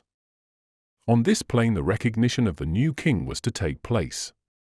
Here it was that thousands of prisoners taken during recent razzias were to be immolated in his honor. It was about 2 o'clock when the albatross arrived over the plain and began to descend among the clouds which still hid her from the Dahomeans. There were 16,000 people at least come from all parts of the kingdom, from Wida, and Kerapay, and Ardra, and Tumari, and the most distant villages. The new king, a sturdy fellow named Bunodi, some 25 years old, was seated on a hillock shaded by a group of wide-branched trees. Before him stood his male army, his Amazons, and his people. At the foot of the mound 50 musicians were playing on their barbarous instruments, elephants' tusks giving forth a husky note, deerskin drums, calabashes, guitars, bells struck with an iron clapper, and bamboo flutes, whose shrill whistle was heard over all. Every other second came discharges of guns and blunderbusses, discharges of cannons with the carriages jumping so as to imperil the lives of the artillery women, and a general uproar so intense that even the thunder would be unheard amidst it. In one corner of the plain, under a guard of soldiers, were grouped the prisoners destined to accompany the defunct king into the other world. At the obsequies of Gozo, the father of Bahadur, his son had dispatched 3,000, and Bunodi could not do less than his predecessor. For an hour there was a series of discourses, harangues, palavers, and dances, executed not only by professionals, but by the Amazons, who displayed much martial grace. But the time for the hecatomb was approaching. Robur, who knew the customs of Dahomey, did not lose sight of the men, women, and children reserved for butchery. The Minghan was standing at the foot of the hillock. He was brandishing his executioner's sword, with its curved blade surmounted by a metal bird, whose weight rendered the cut more certain. This time he was not alone. He could not have performed the task. Near him were grouped 100 executioners, all accustomed to cut off heads at one blow. The albatross came slowly down in an oblique direction. Soon she emerged from the bed of clouds which hid her till she was within 300 feet of the ground, and for the first time she was visible from below. Contrary to what had hitherto happened, the savages saw in her a celestial being come to render homage to King Bahadur. The enthusiasm was indescribable, the shouts were interminable, the prayers were terrific, prayers addressed to this supernatural hippogriff, which had doubtless come to take the king's body to the higher regions of the Dahomean heaven. And now the first head fell under the Minghan's sword, and the prisoners were led up in hundreds before the horrible executioners. Suddenly a gun was fired from the albatross. The Minister of Justice fell dead on his face. "Well aimed, Tom," said Robur. His comrades, armed as he was, stood ready to fire when the order was given. But a change came over the crowd below. They had understood. The winged monster was not a friendly spirit, it was a hostile spirit. And after the fall of the Minghan, loud shouts for revenge arose on all sides. Almost immediately a fusillade resounded over the plain. These menaces did not prevent the albatross from descending boldly to within 150 feet of the ground. Uncle Prudent and Phil Evans, whatever were their feelings towards Robur, could not help joining him in such a work of humanity. "Let us free the prisoners," they shouted. "That is what I am going to do," said the engineer. And the magazine rifles of the albatross in the hands of the colleagues, as in the hands of the crew, began to rain down the bullets, of which not one was lost in the masses below. And the little gun shot forth its shrapnel, which really did marvels. The prisoners, although they did not understand how the help had come to them, broke their bonds, while the soldiers were firing at the aeronef. The stern screw was shot through by a bullet, and a few holes were made in the ball. Fry Colin, crouching in his cabin, received a graze from a bullet that came through the deckhouse. "Ah! They will have them," said Tom Turner. And, rushing to the magazine, he returned with a dozen dynamite cartridges, which be distributed to the men. At a sign from Robur, these cartridges were fired at the hillock, and as they reached the ground exploded like so many small shells. The king and his court and army and people were stricken with fear at the turn things had taken. They fled under the trees, while the prisoners ran off without anybody thinking of pursuing them. In this way was the festival interfered with. And in this way did Uncle Prudent and Phil Evans recognize the power of the aeronef and the services it could render to humanity. Soon the albatross rose again to a moderate height, and passing over Widder lost to view this savage coast which the southwest wind hems round with an inaccessible surf. And she flew out over the Atlantic. Chapter 16. Over the Atlantic. Yes, the Atlantic! The fears of the two colleagues were realized, but it did not seem as though Robur had the least anxiety about venturing over this vast ocean. Both he and his men seemed quite unconcerned about it and had gone back to their stations. Whither was the albatross bound? Was she going more than round the world as Robur had said? Even if she were, the voyage must end somewhere. That Robur spent his life in the air on board the aeronef and never came to the ground was impossible. How could he make up his stock of provisions and the materials required for working his machines? He must have some retreat, some harbor of refuge, in some unknown and inaccessible spot where the albatross could revictual. That he had broken off all connections with the inhabitants of the land might be true, but with every point on the surface of the earth, certainly not. That being the case, where was this point? How had the engineer come to choose it? Was he expected by a little colony of which he was the chief? Could he there find a new crew? What means had he that he should be able to build so costly a vessel as the Albatross and keep her building secret? It is true his living was not expensive. But finally, who was this Robur? Where did he come from? What had been his history?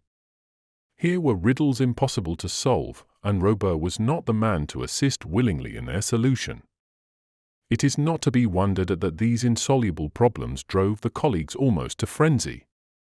To find themselves whipped off into the unknown without knowing what the end might be, doubting even if the adventure would end, sentenced to perpetual aviation, was this not enough to drive the president and secretary of the Weldon Institute to extremities?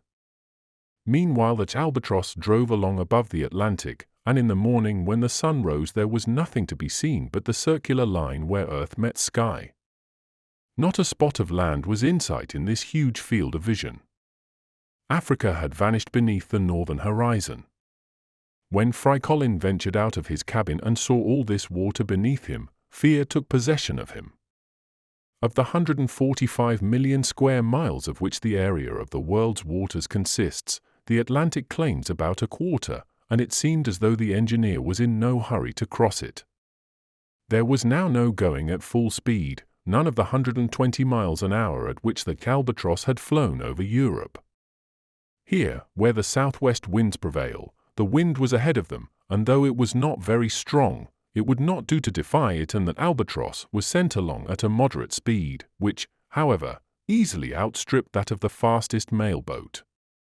On the 13th of July she crossed the line, and the fact was duly announced to the crew.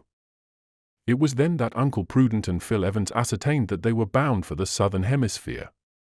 The crossing of the line took place without any of the Neptunian ceremonies that still linger on certain ships. Tapage was the only one to mark the event, and he did so by pouring a pint of water down Fry Colin's neck. On the 18th of July, when beyond the Tropic of Capricorn, another phenomenon was noticed, which would have been somewhat alarming to a ship on the sea. A strange succession of luminous waves widened out over the surface of the ocean with a speed estimated at quite 60 miles an hour. The waves ran along at about 8 feet from one another, tracing 2 furrows of light. As night fell, a bright reflection rose even to the Albatross, so that she might have been taken for a flaming aerolite. Never before had Robur sailed on a sea of fire, fire without heat, which there was no need to flee from as it mounted upwards into the sky. The cause of this light must have been electricity. It could not be attributed to a bank of fish spawn, nor to a crowd of those animalculae that give phosphorescence to the sea, and this showed that the electrical tension of the atmosphere was considerable. In the morning an ordinary ship would probably have been lost. But the Albatross played with the winds and waves like the powerful bird whose name she bore. If she did not walk on their surface like the petrels, she could like the eagles find calm and sunshine in the higher zones. They had now passed the 47th parallel. The day was but little over 7 hours long, and would become even less as they approached the pole. About 1 o'clock in the afternoon the Albatross was floating along in a lower current than usual, about 100 feet from the level of the sea. The air was calm, but in certain parts of the sky were thick black clouds, massed in mountains, on their upper surface, and ruled off below by a sharp horizontal line. From these clouds a few lengthy protuberances escaped, and their points as they fell seemed to draw up hills of foaming water to meet them. Suddenly the water shot up in the form of a gigantic hourglass, and the Albatross was enveloped in the eddy of an enormous waterspout, while 20 others, black as ink, raged around her. Fortunately the gyratory movement of the water was opposite to that of the suspensory screws, otherwise the aeronef would have been hurled into the sea. But she began to spin round on herself with frightful rapidity. The danger was immense, and perhaps impossible to escape, for the engineer could not get through the spout which sucked him back in defiance of his propellers. The men, thrown to the ends of the deck by centrifugal force, were grasping the rail to save themselves from being shot off. "Keep cool," shouted Robur. They wanted all their coolness, and their patience, too. Uncle Prudent and Phil Evans, who had just come out of their cabin, were hurled back at the risk of flying overboard. As she spun, the albatross was carried along by the spout, which pirouetted along the waves with a speed enough to make the helices jealous. And if she escaped from the spout, she might be caught by another and jerked to pieces with the shock. "Get the gun ready," said Robur. The order was given to Tom Turner, who was crouching behind the swivel amidships where the effect of the centrifugal force was least felt. He understood. In a moment he had opened the breech and slipped a cartridge from the ammunition box at hand. The gun went off, and the water spouts collapsed, and with them vanished the platform of cloud they seemed to bear above them. "Nothing broken on board?" asked Robur. "No," answered Tom Turner. "But we don't want to have another game of humming top like that." For 10 minutes or so the albatross had been in extreme peril. Had it not been for her extraordinary strength of build, she would have been lost. During this passage of the Atlantic, many were the hours whose monotony was unbroken by any phenomenon whatever. The days grew shorter and shorter, and the cold became keen. Uncle Prudent and Phil Evans saw little of Robur. Seated in his cabin, the engineer was busy laying out his course and marking it on his maps, taking his observations whenever he could, recording the readings of his barometers, thermometers, and chronometers, and making full entries in his logbook. The colleagues wrapped themselves well up and eagerly watched for the sight of land to the southward. At Uncle Prudent's request, Fry Colin tried to pump the cook as to whither the engineer was bound, but what reliance could be placed on the information given by this Gascon? Sometimes Robur was an ex-minister of the Argentine Republic, sometimes a Lord of the Admiralty, sometimes an ex-president of the United States, sometimes a Spanish general temporarily retired, sometimes a viceroy of the Indies who had sought a more elevated position in the air. Sometimes he possessed millions, thanks to successful razzias in the aeronef, and he had been proclaimed for piracy. Sometimes he had been ruined by making the aeronef, and had been forced to fly aloft to escape from his creditors. As to knowing if he were going to stop anywhere, no. But if he thought of going to the moon, and found there a convenient anchorage, he would anchor there. "Eh? Fry? My boy. That would just suit you to see what was going on up there." "I shall not go." "I refuse," said the Negro, who took all these things seriously. "And why, Fry, why?" "You might get married to some pretty bouncing Lunarian." Fry Colin reported this conversation to his master, who saw it was evident that nothing was to be learnt about Robur. And so he thought still more of how he could have his revenge on him. "Phil," said he one day, "is it quite certain that escape is impossible?" "Impossible? Be it so. But a man is always his own property, and if necessary, by sacrificing his life." "If we are to make that sacrifice," said Phil Evans, "the sooner the better. It is almost time to end this. Where is the albatross going?" "Here we are flying obliquely over the Atlantic, and if we keep on we shall get to the coast of Patagonia or Tierra del Fuego." "And what are we to do then?" "Get into the Pacific, or go to the continent at the South Pole. Everything is possible with this Robur. We shall be lost in the end. It is thus a case of legitimate self-defense, and if we must perish." "Which we shall not do," answered Uncle Prudent, "without being avenged, without annihilating this machine and all she carries." The colleagues had reached a stage of impotent fury, and were prepared to sacrifice themselves if they could only destroy the inventor and his secret. A few months only would then be the life of this prodigious aeronef, of whose superiority in aerial locomotion they had such convincing proofs. The idea took such hold of them that they thought of nothing else but how to put it into execution. And how? By seizing on some of the explosives on board and simply blowing her up. But could they get at the magazines? Fortunately for them, Fry Colin had no suspicion of their scheme. At the thought of the albatross exploding in midair, he would not have shrunk from betraying his master. It was on the 23rd of July that the land reappeared in the southwest near Cape Virgins at the entrance of the Straits of Magellan. Under the 52nd parallel at this time of year the night was 18 hours long and the temperature was 6 below freezing. At first the Albatross, instead of keeping on to the south, followed the windings of the coast as if to enter the Pacific. After passing Lomas Bay, leaving Mount Gregory to the north and the Brecknocks to the west, they sighted Puerto Arena, a small Chilean village. At the moment the church bells were in full swing, and a few hours later they were over the old settlement at Port Famine. If the Patagonians, whose fires could be seen occasionally, were really above the average in stature, the passengers in the aeronef were unable to say, for to them they seemed to be dwarfs. But what a magnificent landscape opened around during these short hours of the southern day! Rugged mountains, peaks eternally capped with snow, with thick forests rising on their flanks, inland seas, bays deep set amid the peninsulas and islands of the archipelago. Clarence Island, Dawson Island, and the land of desolation, straits and channels, capes and promontories, all in inextricable confusion, and bound by the ice in one solid mass from Cape Forward, the most southerly point of the American continent, to Cape Horn, the most southerly point of the New World. When she reached Fort Famine the Albatross resumed her course to the south.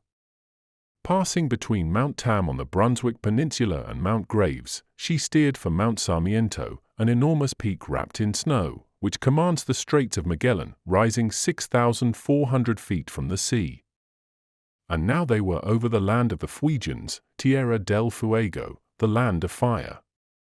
6 months later, in the height of summer, with days from 15 to 16 hours long, how beautiful and fertile would most of this country be, particularly in its northern portion.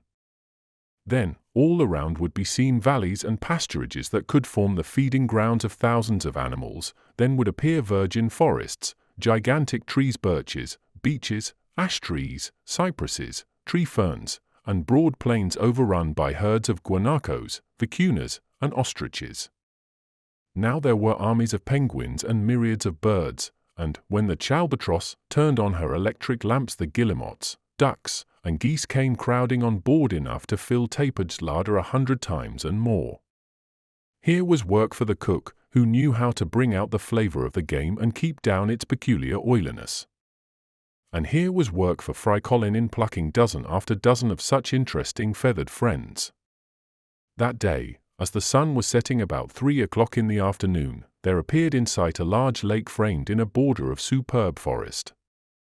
The lake was completely frozen over, and a few natives with long snowshoes on their feet were swiftly gliding over it. At the sight of the Albatross, the Fuegians, overwhelmed with terror, scattered in all directions, and when they could not get away they bid themselves, taking, like the animals, to the holes in the ground. The Albatross still held her southerly course, crossing the Beagle Channel, and Navarin Island and Wollaston Island, on the shores of the Pacific. Then, having accomplished 4,700 miles since she left Dahomey, she passed the last islands of the Magellanic Archipelago, whose most southerly outpost, lashed by the everlasting surf, is the terrible Cape Horn.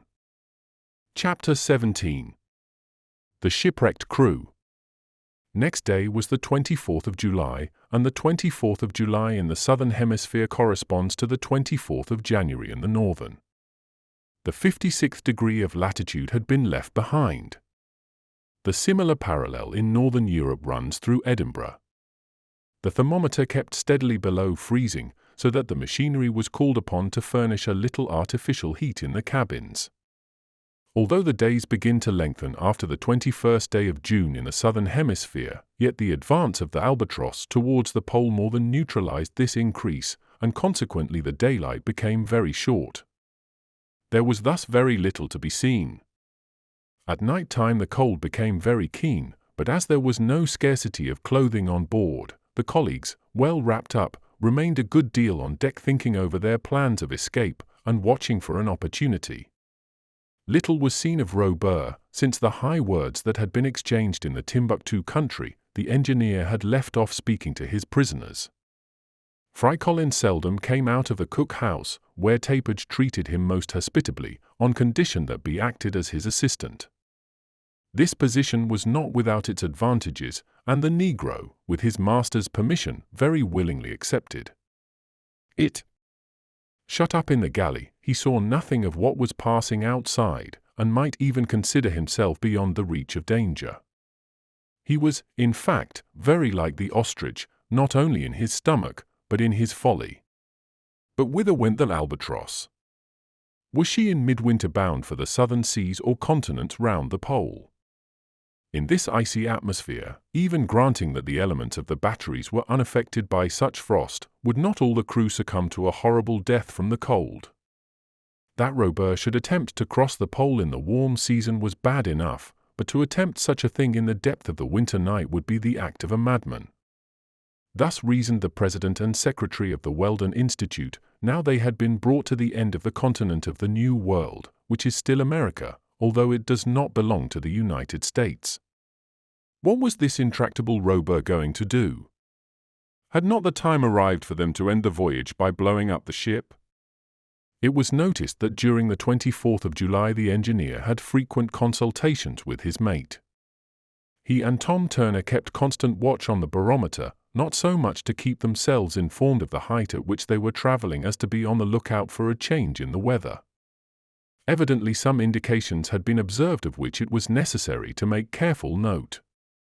Uncle Prudent also remarked that Robur had been taking stock of the provisions and stores, and everything seemed to show that he was contemplating turning back.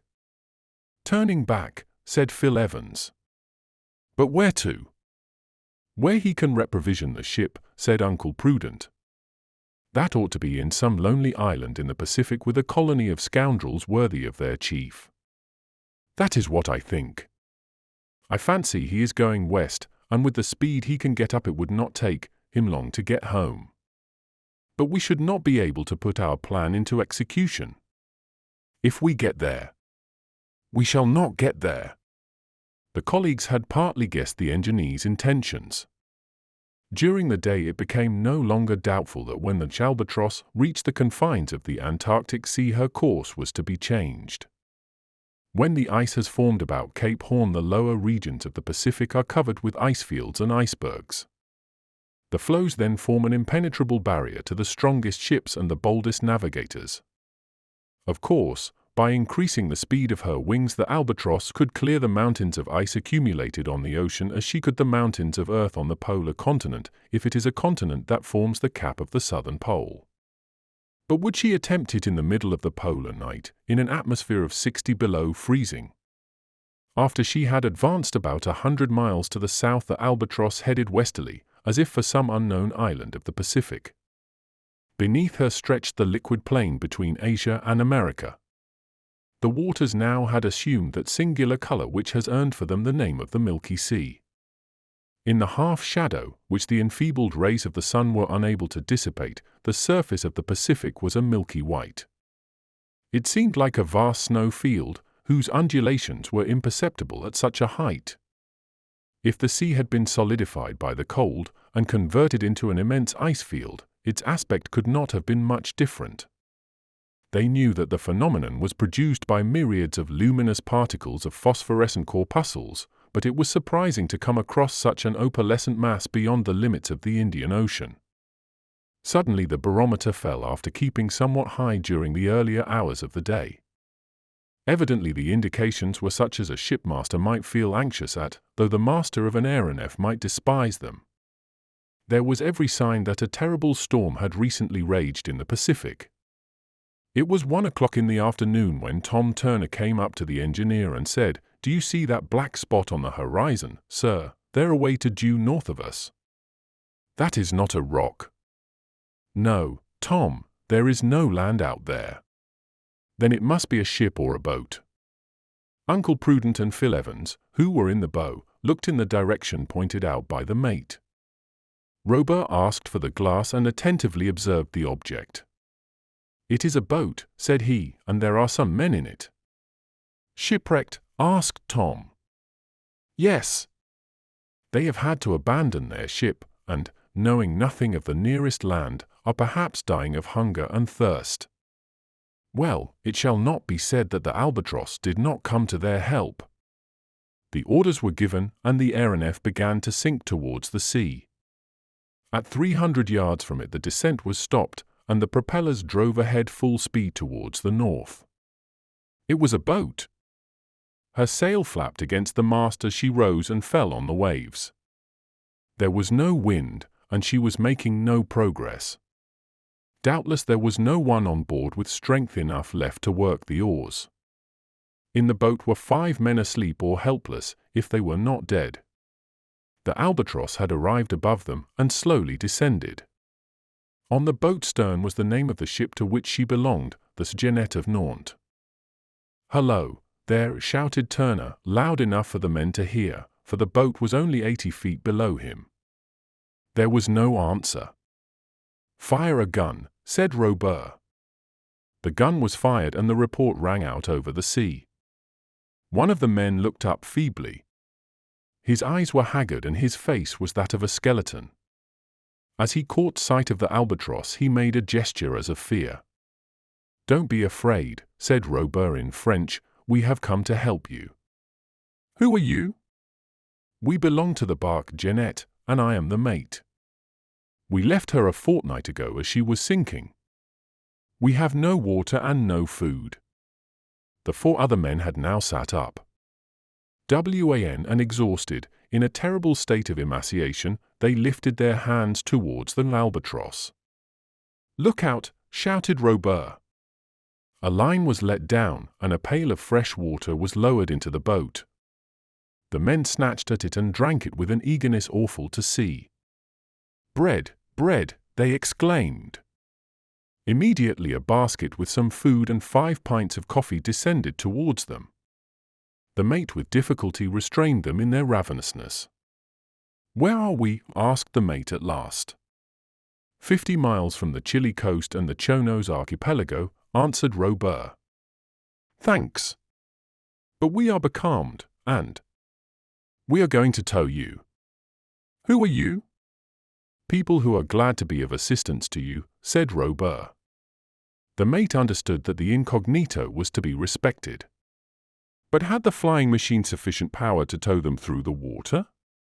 Yes, and the boat, attached to 100 feet of rope, began to move off towards the east. At 10 o'clock at night the land was sighted, or rather they could see the lights which indicated its position. This rescue from the sky had come just in time for the survivors of the Jeannette, and they had good reason to believe it miraculous. When they had been taken to the mouth of the channel leading among the Chonos Islands, Robur shouted to them to cast off the tow line. This, with many a blessing to those who had saved them, they did, and the albatross headed out to the offing. Certainly there was some good in this aeronef, which could thus help those who were lost at sea. What balloon, perfect as it might be, would be able to perform such a service? And between themselves Uncle Prudent and Phil Evans could not but admire it, although they were quite disposed to deny the evidence of their senses. Chapter 18. Over the volcano. The sea was as rough as ever, and the symptoms became alarming. The barometer fell several millimeters. The wind came in violent gusts, and then for a moment or so failed altogether. Under such circumstances a sailing vessel would have had to reef in her topsails and her foresail. Everything showed that the wind was rising in the northwest. The storm glass became much troubled and its movements were most disquieting. At 1 o'clock in the morning the wind came on again with extreme violence. Although the aeronef was going right in its teeth, she was still making progress at a rate of from 12 to 15 miles an hour. But that was the utmost she could do. Evidently preparations must be made for a cyclone, a very rare occurrence in these latitudes. Whether it be called a hurricane, as in the Atlantic, a typhoon, as in Chinese waters a simoom, as in the Sahara, or a tornado, as on the western coast, such a storm is always a gyratory one, and most dangerous for any ship caught in the current which increases from the circumference to the center, and has only one spot of calm, the middle of the vortex. Robur knew this. He also knew it was best to escape from the cyclone and get beyond its zone of attraction by ascending to the higher strata. Up to then he had always succeeded in doing this, but now he had not an hour, perhaps not a minute, to lose. In fact, the violence of the wind sensibly increased. The crests of the waves were swept off as they rose and blown into white dust on the surface of the sea. It was manifest that the cyclone was advancing with fearful velocity straight towards the regions of the pole. "Higher," said Robur. "Higher it is," said Tom Toomer. An extreme ascensional power was communicated to the aeronef, and she shot up slantingly as if she was traveling on a plane sloping downwards from the southwest. Suddenly the barometer fell more than a dozen millimeters and the albatross paused in her ascent. What was the cause of the stoppage? Evidently she was pulled back by the air. Some formidable current had diminished the resistance to the screws. When a steamer travels upstream, more work is got out of her screw than when the water is running between the blades. The recoil is then considerable, and may perhaps be as great as the current. It was thus with the albatross at this moment. But Robur was not the man to give in. His 74 screws, working perfectly together, were driven at their maximum speed. But the aeronef could not escape. The attraction of the cyclone was irresistible. During the few moments of calm she began to ascend, but the heavy pull soon drew her back, and she sunk like a ship as she founders. Evidently, if the violence of the cyclone went on increasing, the albatross would be but as a straw caught in one of those whirlwinds that root up the trees, carry off roofs, and blow down walls. Robur and Tom could only speak by signs. Uncle Prudent and Phil Evans clung to the rail and wondered if the cyclone was not playing their game in destroying the aeronef, and with her the inventor, and with the inventor the secret of his invention. But if the albatross could not get out of the cyclone vertically, could she not do something else? Could she not gain the center, where it was comparatively calm, and where they would have more control over her? Quite so, but to do this she would have to break through the circular currents which were sweeping her round with them. Had she sufficient mechanical power to escape through them? Suddenly the upper part of the cloud fell in. The vapor condensed in torrents of rain. It was 2 o'clock in the morning. The barometer, oscillating over a range of 12 millimeters, had now fallen to 27.91, and from this something should be taken on account of the height of the aeronef above the level of the sea. Strange to say, the cyclone was out of the zone to which such storms are generally restricted, such zone being bounded by the 30th parallel of north latitude and the 26th parallel of south latitude. This may perhaps explain why the eddying storm suddenly turned into a straight one. But what a hurricane! The tempest in Connecticut on the 22nd of March, 1882, could only have been compared to it, and the speed of that was more than 300 miles an hour. The albatross had thus to fly before the wind, or rather she had to be left to be driven by the current, from which she could neither mount nor escape. But in following this unchanging trajectory she was bearing due south, towards those polar regions which Robur had endeavored to avoid. And now he was no longer master of her course, she would go where the hurricane took her. Tom Turner was at the helm, and it required all his skill to keep her straight. In the first hours of the morning, if we can so call the vague tint which began to rise over the horizon, the albatross was 15 degrees below Cape Horn, 1,200 miles more, and she would cross the Antarctic Circle. Where she was, in this month of July, the night lasted 19 hours and a half. The sun's disk, without warmth, without light, only appeared above the horizon to disappear almost immediately. At the pole the night lengthened into one of 179 hours. Everything showed that the albatross was about to plunge into an abyss. During the day an observation, had it been possible, would have given 66 degrees and 40 minutes south latitude. The aeronef was within 1,400 miles of the pole. Irresistibly was she drawn towards this inaccessible corner of the globe, her speed eating up, so to speak, her weight, although she weighed less than before, owing to the flattening of the earth at the pole.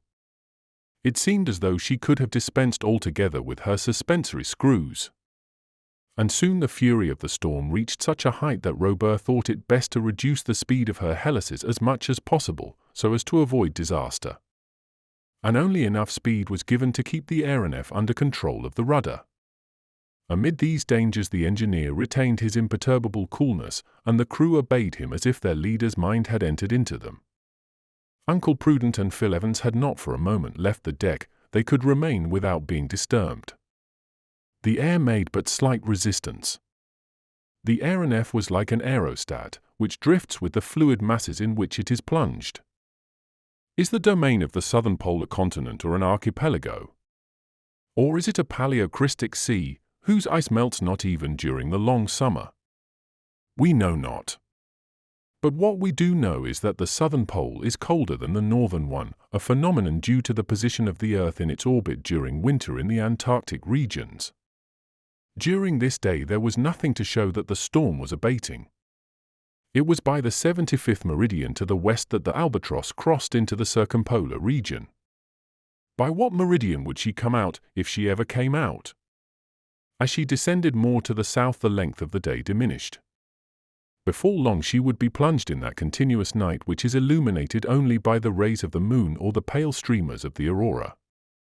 But the moon was then new, and the companions of Robur might see nothing of the regions whose secret has hitherto defied human curiosity. There was not much inconvenience on board from the cold, for the temperature was not nearly so low as was expected. It seemed as though the hurricane was a sort of Gulf Stream, carrying a certain amount of heat along with it. Great was the regret that the whole region was in such profound obscurity. Even if the moon had been in full glory, but few observations could have been made. At this season of the year an immense curtain of snow, an icy carapace, covers up the polar surface. There was none of that ice blink to be seen, that whitish tint of which the reflection is absent from dark horizons. Under such circumstances, how could they distinguish the shape of the ground, the extent of the seas, the position of the islands? How could they recognize the hydrographic network of the country or the orographic configuration, and distinguish the hills and mountains from the icebergs and floes? A little after midnight an aurora illuminated the darkness. With its silver fringes and spangles radiating over space, it seemed like a huge fan open over half the sky. Its farthest electric effluences were lost in the Southern Cross, whose four bright stars were gleaming overhead. The phenomenon was one of incomparable magnificence, and the light showed the face of the country as a confused mass of white. It need not be said that they had approached so near to the pole that the compass was constantly affected, and gave no precise indication of the course pursued. Its inclination was such that at one time Robur felt certain they were passing over the magnetic pole discovered by Sir James Ross. And an hour later, in calculating the angle the needle made with the vertical, he exclaimed, "The South Pole is beneath us." A white cap appeared, but nothing could be seen of what it bid under its ice. A few minutes afterwards the aurora died away, and the point where all the world's meridians cross is still to be discovered. If Uncle Prudent and Phil Evans wished to bury in the most mysterious solitudes the aeronef and all she bore, the moment was propitious. If they did not do so, it was doubtless because the explosive they required was still denied to them. The hurricane still raged and swept along with such rapidity that had a mountain been met with the aeronef would have been dashed to pieces like a ship on a lee shore. Not only had the power gone to steer her horizontally, but the control of her elevation had also vanished. And it was not unlikely that mountains did exist in these Antarctic lands. Any instant a shock might happen which would destroy the albatross. Such a catastrophe became more probable as the wind shifted more to the east after they passed the prime meridian. Two luminous points then showed themselves ahead of the albatross. There were the two volcanoes of the Ross Mountains, Erebus and Terror. Was the albatross to be shriveled up in their flames like a gigantic butterfly? An hour of intense excitement followed. One of the volcanoes, Erebus, seemed to be rushing at the aeronef, which could not move from the bed of the hurricane. The cloud of flame grew as they neared it. A network of fire barred their road. A brilliant light shone round over all. The figures on board stood out in the bright light as if come from another world. Motionless, without a sound or a gesture, they waited for the terrible moment when the furnace would wrap them in its fires. But the storm that bore the albatross saved them from such a fearful fate. The flames of Erebus were blown down by the hurricane as it passed, and the albatross flew over unhurt. She swept through a hail of ejected material, which was fortunately kept at bay by the centrifugal action of the suspensory screws. and she harmlessly passed over the crater while it was in full eruption. An hour afterwards the horizon hid from their view the two colossal torches which light the confines of the world during the long polar night. At 2 o'clock in the morning Balleny Island was sighted on the coast of Discovery Land, though it could not be recognized owing to its being bound to the mainland by a cement of ice. And the Chalbatross emerged from the polar circle on the 175th meridian. The hurricane had carried her over the icebergs and ice floes, against which she was in danger of being dashed 100 times or more. She was not in the hands of the helmsman, but in the hand of God, and God is a good pilot. The aeronef sped along to the north, and at the 60th parallel the storm showed signs of dying away. Its violence sensibly diminished. The albatross began to come under control again. And, what was a great comfort, had again entered the lighted regions of the globe, and the day reappeared about 8 o'clock in the morning. Robur had been carried by the storm into the Pacific over the polar region, accomplishing 4,350 miles in 19 hours, or about 3 miles a minute, a speed almost double that which the albatross was equal to with her propellers under ordinary circumstances. But he did not know where he then was owing to the disturbance of the needle in the neighborhood of the magnetic pole, and he would have to wait till the sun shone out under convenient conditions for observation. Unfortunately, heavy clouds covered the sky all that day and the sun did not appear. This was a disappointment more keenly felt as both propelling screws had sustained damage during the tempest. Robur, much disconcerted at this accident, could only advance at a moderate speed during this day, and when he passed over the antipodes of Paris was only going about 18 miles an hour. It was necessary not to aggravate the damage to the screws, for if the propellers were rendered useless the situation of the aeronef above the vast seas of the Pacific would be a very awkward one. And the engineer began to consider if he could not effect his repairs on the spot so as to make sure of continuing his voyage. In the morning of the 27th of July, about 7 o'clock, land was sighted to the north. It was soon seen to be an island. But which island was it of the thousands that dot the Pacific? However, Robur decided to stop at it without landing. He thought that he could repair damages during the day and start in the evening. The wind had died away completely, and this was a favorable circumstance for the maneuver he desired to execute. At least, if she did not remain stationary, the albatross would be carried he knew not where. A cable 150 feet long with an anchor at the end was dropped overboard. When the aeronef reached the shore of the island, the anchor dragged up the first few rocks and then got firmly fixed between two large blocks. The cable then stretched to full length under the influence of the suspensory screws, and the albatross remained motionless, riding like a ship in a roadstead. It was the first time she had been fastened to the earth since she left Philadelphia. Chapter 19. Anchored at last. When the Albatross was high in the air, the island could be seen to be of moderate size. But on what parallel was it situated? What meridian ran through it? Was it an island in the Pacific, in Australasia, or in the Indian Ocean? When the sun appeared, and Robur had taken his observations, they would know, but although they could not trust to the indications of the compass, there was reason to think they were in the Pacific. At this height, 150 feet, the island, which measured about 15 miles round, was like a three-point star in the sea. Off the southwest point was an islet and a range of rocks. On the shore there were no tide marks, and this tended to confirm Robur in his opinion as to his position, for the ebb and flow are almost imperceptible in the Pacific. At the northwest point there was a conical mountain about 200 feet high. No natives were to be seen, but they might be on the opposite coast. In any case, if they had perceived the aeronef, terror had made them either hide themselves or run away. The Albatross had anchored on the southwest point of the island. Not far off, down a little creek, a small river flowed in among the rocks.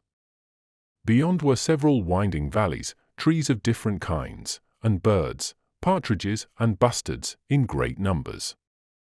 If the island was not inhabited, it was habitable. Robur might surely have landed on it. If he had not done so, it was probably because the ground was uneven and did not offer a convenient spot to beach the aeronef. While he was waiting for the sun, the engineer began the repairs he reckoned on completing before the day was over. The suspensory screws were undamaged and had worked admirably amid all the violence of the storm, which, as we have said, had considerably lightened their work.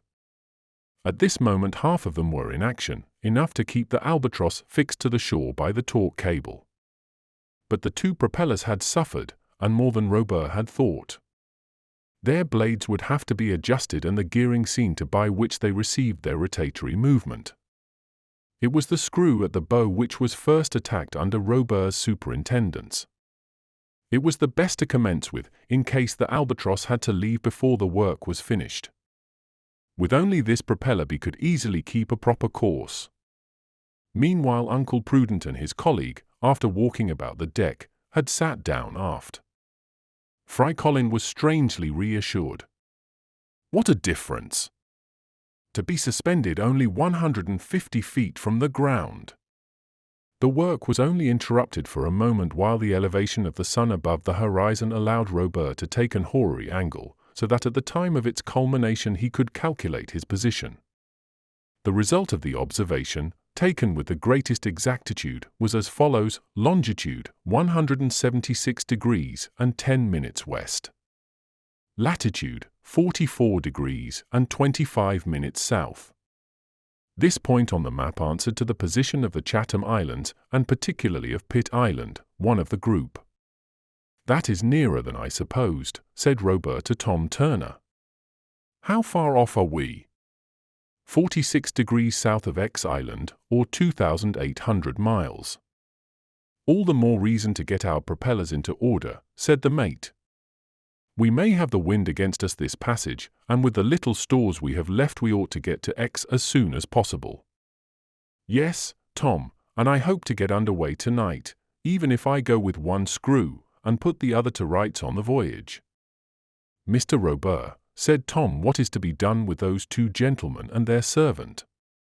Do you think they would complain if they became colonists of X Island?" "But where was this X?" "It was an island lost in the immensity of the Pacific Ocean between the equator and the Tropic of Cancer, an island most appropriately named by Robur in this algebraic fashion. It was in the north of the South Pacific, a long way out of the route of interoceanic communication. There it was that Robur had founded his little colony, and there the albatross rested when tired with her flight. There she was provisioned for all her voyages. In X Island, Robur, a man of immense wealth, had established a shipyard in which he built his aeronef. There he could repair it, and even rebuild it. In his warehouses were materials and provisions of all sorts stored for the 50 inhabitants who lived on the island.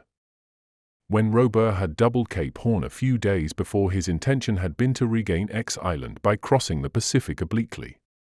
But the cyclone had seized the albatross, and the hurricane had carried her away to the south. In fact, he had been brought back to much the same latitude as before, and if his propellers had not been damaged the delay would have been of no importance. His object was therefore to get back to X Island, but as the mate had said, the voyage would be a long one, and the winds would probably be against them.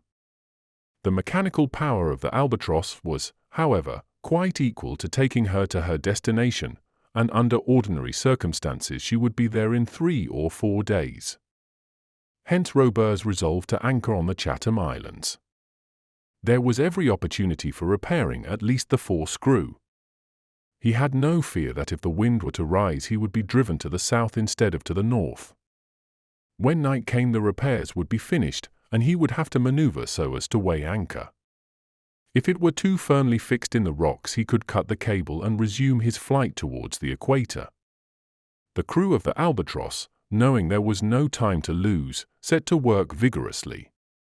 While they were busy in the bow of the aeronef, Uncle Prudent and Phil Evans held a little conversation together which had exceptionally important consequences. "Phil Evans," said Uncle Prudent, "you have resolved, as I have, to sacrifice your life." "Yes, like you." "It is evident that we can expect nothing from Robur." "Nothing." Well, Phil Evans, I have made up my mind. If the Albatross leaves this place tonight, the night will not pass without our having accomplished our task. We will smash the wings of this bird of Robur's. This night I will blow it into the air. The sooner the better, said Phil Evans. It will be seen that the two colleagues were agreed on all points, even in accepting with indifference the frightful death in store for them. Have you all you want? Asked Evans. Yes. Last night, while Robur and his people had enough to do to look after the safety of the ship, I slipped into the magazine and got hold of a dynamite cartridge. Let us set to work, Uncle Prudent. No. Wait till tonight. When the night comes we will go into our cabin, and you shall see something that will surprise you. At 6 o'clock the colleagues dined together as usual. 2 hours afterwards they retired to their cabin like men who wished to make up for a sleepless night. Neither Robur nor any of his companions had a suspicion of the catastrophe that threatened the Albatross. This was Uncle Prudent's plan. As he had said, he had stolen into the magazine, and there had possessed himself of some powder and cartridge like those used by Robur in Dahomey. Returning to his cabin, he had carefully concealed the cartridge with which he had resolved to blow up that Albatross in midair. Phil Evans, screened by his companion, was now examining the infernal machine, which was a metallic canister containing about 2 pounds of dynamite, enough to shatter the aeronef to atoms. If the explosion did not destroy her at once, it would do so in her fall. Nothing was easier than to place this cartridge in a corner of the cabin, so that it would blow in the deck and tear away the framework of the hull. But to obtain the explosion it was necessary to adjust the fulminating cap with which the cartridge was fitted. This was the most delicate part of the operation, for the explosion would have to be carefully timed, so as not to occur too soon or too late. Uncle Prudent had carefully thought over the matter. His conclusions were as follows. As soon as the fore-propeller was repaired the aeronef would resume her course to the north, and that done Robur and his crew would probably come aft to put the other screw into order. The presence of these people about the cabin might interfere with his plans, and so he had resolved to make a slow match do duty as a time fuse. When I got the cartridge, said he to Phil Evans, I took some gunpowder as well. With the powder I will make a fuse that will take some time to burn, and which will lead into the fulminate. My idea is to light it about midnight, so that the explosion will take place about 3 or 4 o'clock in the morning. Well planned, said Phil Evans. The colleagues, as we see, had arrived at such a stage as to look with the greatest nonchalance on the awful destruction in which they were about to perish. Their hatred against Robur and his people had so increased that they would sacrifice their own lives to destroy the Albatross and all she bore. The act was that of madmen, it was horrible, but at such a pitch had they arrived after 5 weeks of anger that could not vent itself, of rage that could not be gratified. And Fry Colin?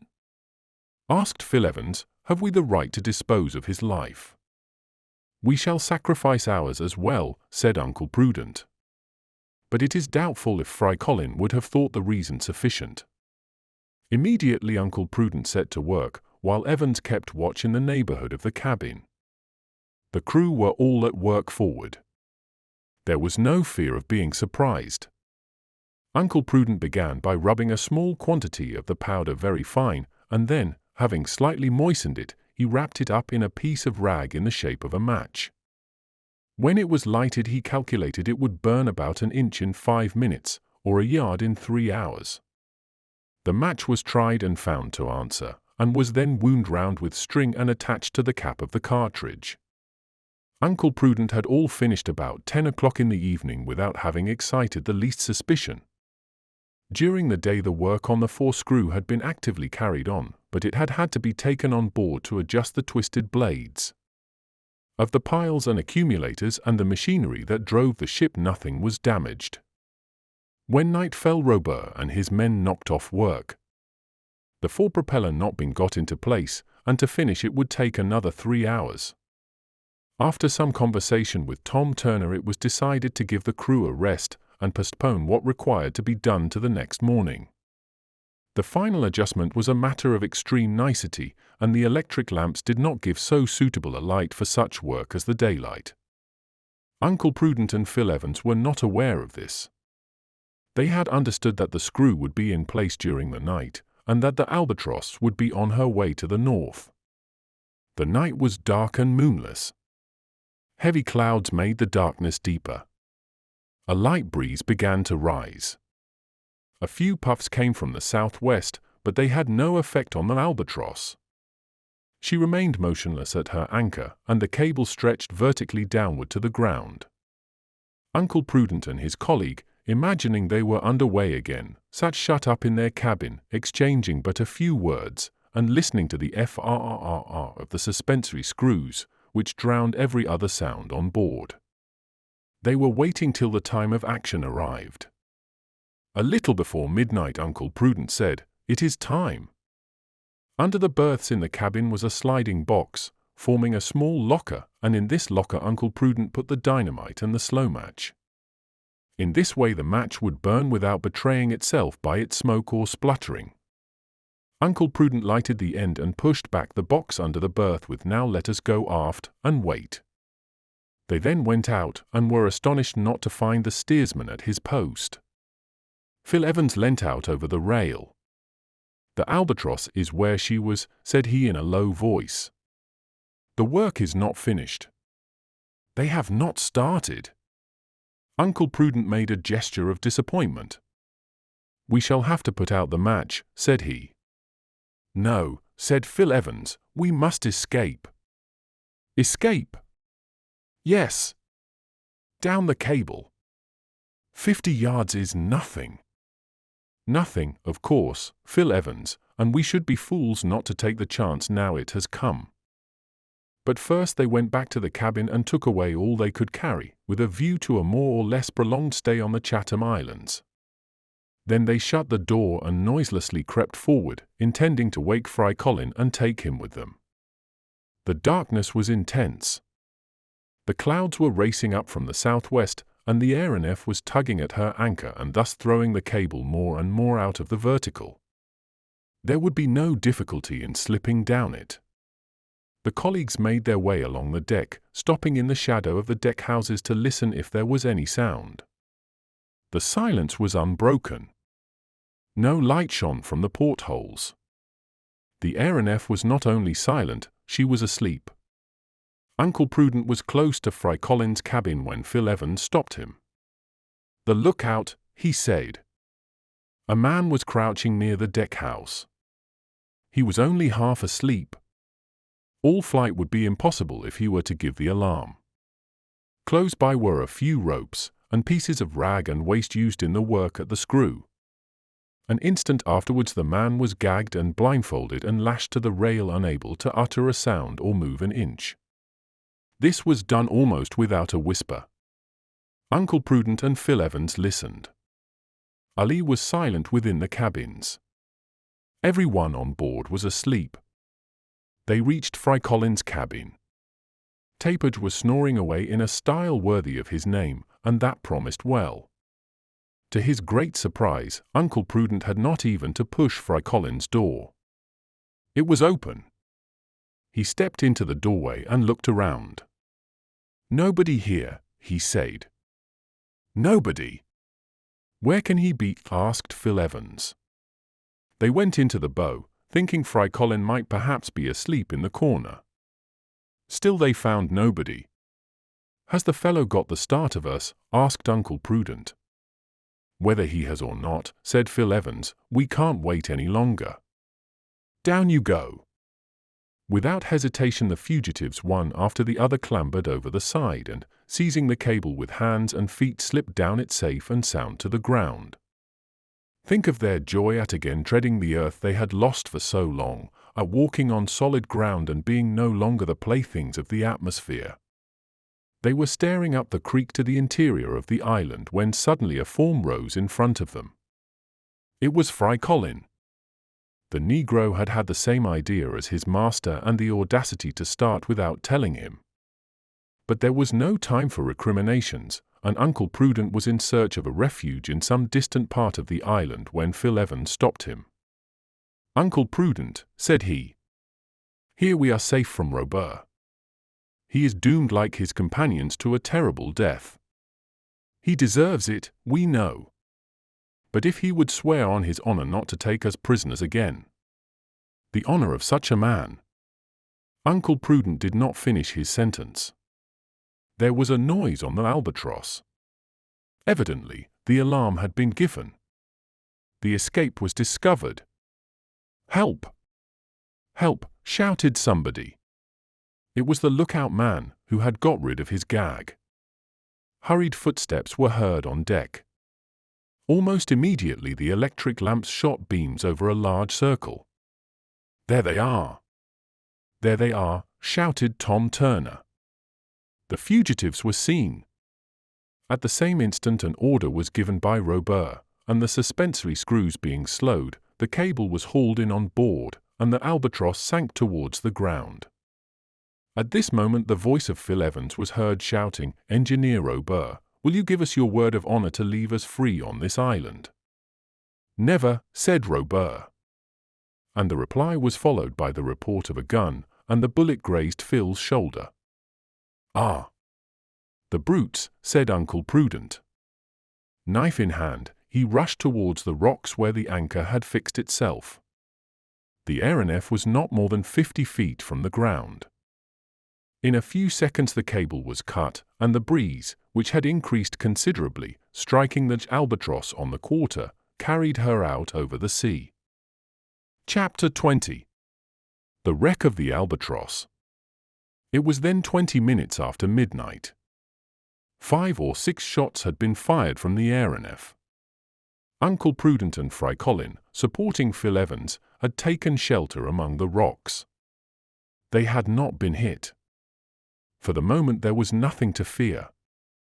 As the albatross drifted off from Pitt Island, she rose obliquely to nearly 3,000 feet. It was necessary to increase the ascensional power to prevent her falling into the sea. When the lookout man had got clear of his gag and shouted, Robur and Tom Turner had rushed up to him and torn off his bandage. The mate had then run back to the stern cabin. It was empty. Tapage had searched Fry Colin's cabin, and that also was empty. When he saw that the prisoners had escaped, Robur was seized with a paroxysm of anger. The escape meant the revelation of his secret to the world. He had not been much concerned at the document thrown overboard while they were crossing Europe, for there were so many chances that it would be lost in its fall, but now. As he grew calm, "They have escaped," said he. "Be it so. But they cannot get away from Pitt Island, and in a day or so I will go back.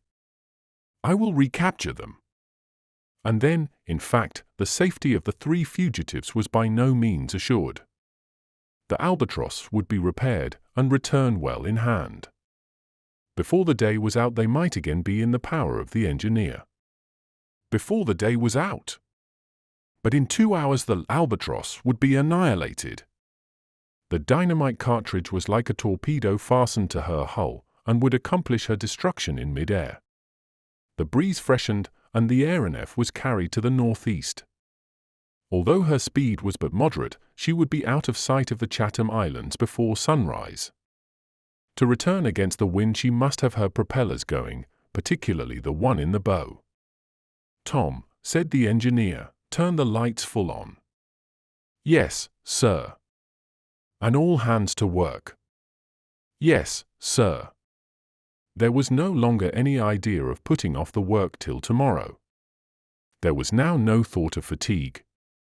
Not one of the men of that albatross failed to share in the feelings of his chief.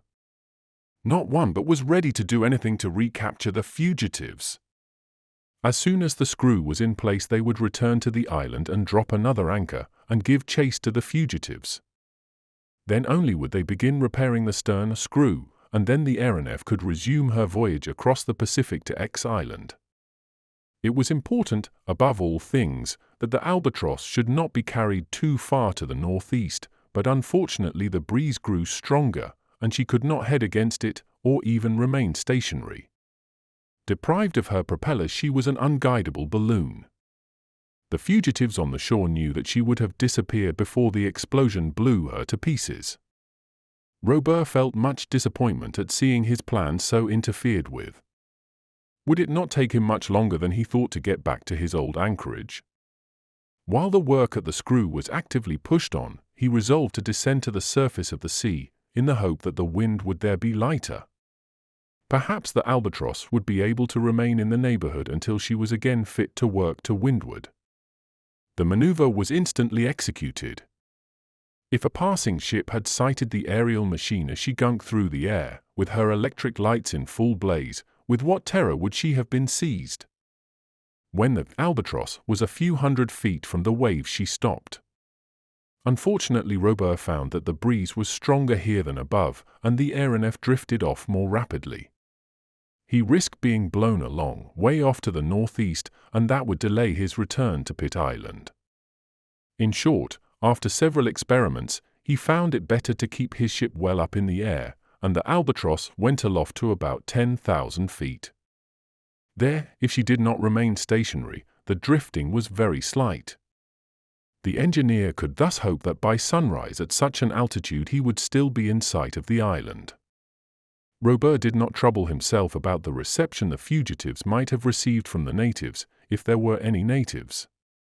That they might help them mattered little to him. With the powers of offense possessed by the albatross, they would be promptly terrified and dispersed. The capture of the prisoners was certain, and once he had them again, they will not escape from X Island. About 1 o'clock in the morning the fore-screw was finished, and all that had to be done was to get it back to its place. This would take about an hour. That done, the albatross would be headed southwest and the stern screw could be taken in hand. And how about the match that was burning in the deserted cabin? The match of which more than a third was now consumed? And the spark that was creeping along to the dynamite? Assuredly, if the men of the aeronef had not been so busy, one of them would have heard the feeble sputtering that was going on in the deck-house. Perhaps he would have smelt the burning powder. He would doubtless have become uneasy and told Tom Turner. And then they would have looked about and found the box and the infernal machine, and then there would have been time to save this wonderful albatross and all she bore. But the men were at work in the bow, 20 yards away from the cabin. Nothing brought them to that part of the deck, nothing called off their attention from their work. Robur was there working with his hands, excellent mechanic as he was. He hurried on the work, but nothing was neglected, everything was carefully done. Was it not necessary that he should again become absolute master of his invention? If he did not recapture the fugitives, they whirled get away home. They would begin inquiring into matters. They might even discover X Island, and there would be an end to this life, which the men of the albatross had created for themselves, a life that seemed superhuman and sublime. Tom Turner came up to the engineer. It was 1:15. "It seems to me, sir, that the breeze is falling and going round to the west." "What does the barometer say?" asked Robur, after looking up at the sky. "It is almost stationary, and the clouds seem gathering below us." "So they are, and it may be raining down at the sea, but if we keep above the rain it makes no difference to us. It will not interfere with the work." "If it is raining it is not a heavy rain," said Tom. "The clouds do not look like it, and probably the wind has dropped altogether." "Perhaps so, but I think we had better not go down yet. Let us get into going order as soon as we can, and then we can do as we like." At a few minutes after 2 the first part of the work was finished. The fore-screw was in its place, and the power was turned on. The speed was gradually increased, and the albatross, heading to the southwest, returned at moderate speed towards the Chatham Islands. "Tom," said Robur, "it is about 2 hours and a half since we got adrift. The wind has not changed all the time. I think we ought to be over the island in an hour." "Yes, sir. We are going about 40 feet a second. We ought to be there about 3:30. "All the better. It would suit us best to get back while it is dark, and even beach the albatross if we can. Those fellows will fancy we are a long way off to the northward and never think of keeping a lookout. If we have to stop a day or two on the island, we'll stop, and if we have to fight an army of natives, we'll fight, said Robur. We'll fight then for our albatross. The engineer went forward to the men, who were waiting for orders. My lads, he said to them, we cannot knock off yet. We must work till day comes. They were all ready to do so. The stern screw had now to be treated as the other had been. The damage was the same, a twisting from the violence of the hurricane during the passage across the southern pole. But to get the screw on board it seemed best to stop the progress of the aeronef for a few minutes, and even to drive her backwards. The engines were reversed. The aeronef began to fall astern when Tom Turner was surprised by a peculiar odor. This was from the gas given off by the match, which had accumulated in the box, and was now escaping from the cabin. "Hello," said the mate, with a sniff. "What is the matter?" asked Robur. "Don't you smell something? Isn't it burning powder?" "So it is, Tom." "And it comes from that cabin?" "Yes, the very cabin. Have those scoundrels set it on fire?" "Suppose it is something else," exclaimed Robur. "Force the door, Tom, drive in the door." But the mate had not made one step towards it when a fearful explosion shook the albatross. The cabins flew into splinters. The lamps went out. The electric current suddenly failed. The darkness was complete. Most of the suspensory screws were twisted or broken, but a few in the bow still revolved. At the same instant the hull of the aeronef opened just behind the first deck house, where the engines for the fore-screw were placed, and the after part of the deck collapsed in space. Immediately the last suspensory screw stopped spinning, and the albatross dropped into the abyss. It was a fall of 10,000 feet for the 8 men who were clinging to the wreck, and the fall was even faster than it might have been, for the fore-propeller was vertical in the air and still working. It was then that Robur, with extraordinary coolness, climbed up to the broken deck house, and seizing the lever reversed the rotation, so that the propeller became a suspender. The fall continued, but it was checked, and the wreck did not fall with the accelerating swiftness of bodies influenced solely by gravitation, and if it was death to the survivors of the albatross from their being hurled into the sea, it was not death by asphyxia mid-air which the rapidity of descent rendered unbreathable. 80 seconds after the explosion, all that remained of the albatross plunged into the waves. Chapter 21. The Institute again. Some weeks before, on the 13th of June, on the morning after the sitting during which the Weldon Institute had been given over to such stormy discussions, the excitement of all classes of the Philadelphia population, black or white, had been much easier to imagine than to describe. From a very early hour conversation was entirely occupied with the unexpected and scandalous incident of the night before. A stranger calling himself an engineer, and answering to the name of Robur, a person of unknown origin, of anonymous nationality, had unexpectedly presented himself in the club room, insulted the balloonists, made fun of the aeronauts, boasted of the marvels of machines heavier than air, and raised a frightful tumult by the remarks with which he greeted the menaces of his adversaries. After leaving the desk, amid a volley of revolver shots, he had disappeared, and in spite of every endeavor, no trace could be found of him. Assuredly here was enough to exercise every tongue and excite every imagination. But by how much was this excitement increased when in the evening of the 13th of June it was found that neither the president nor secretary of the Weldon Institute had returned to their homes? Was it by chance only that they were absent? No, or at least there was nothing to lead people to think so.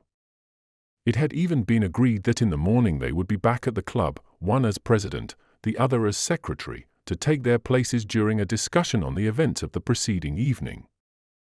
And not only was there the complete disappearance of these two considerable personages in the state of Pennsylvania, but there was no news of the valet Fry Colin. He was as undiscoverable as his master.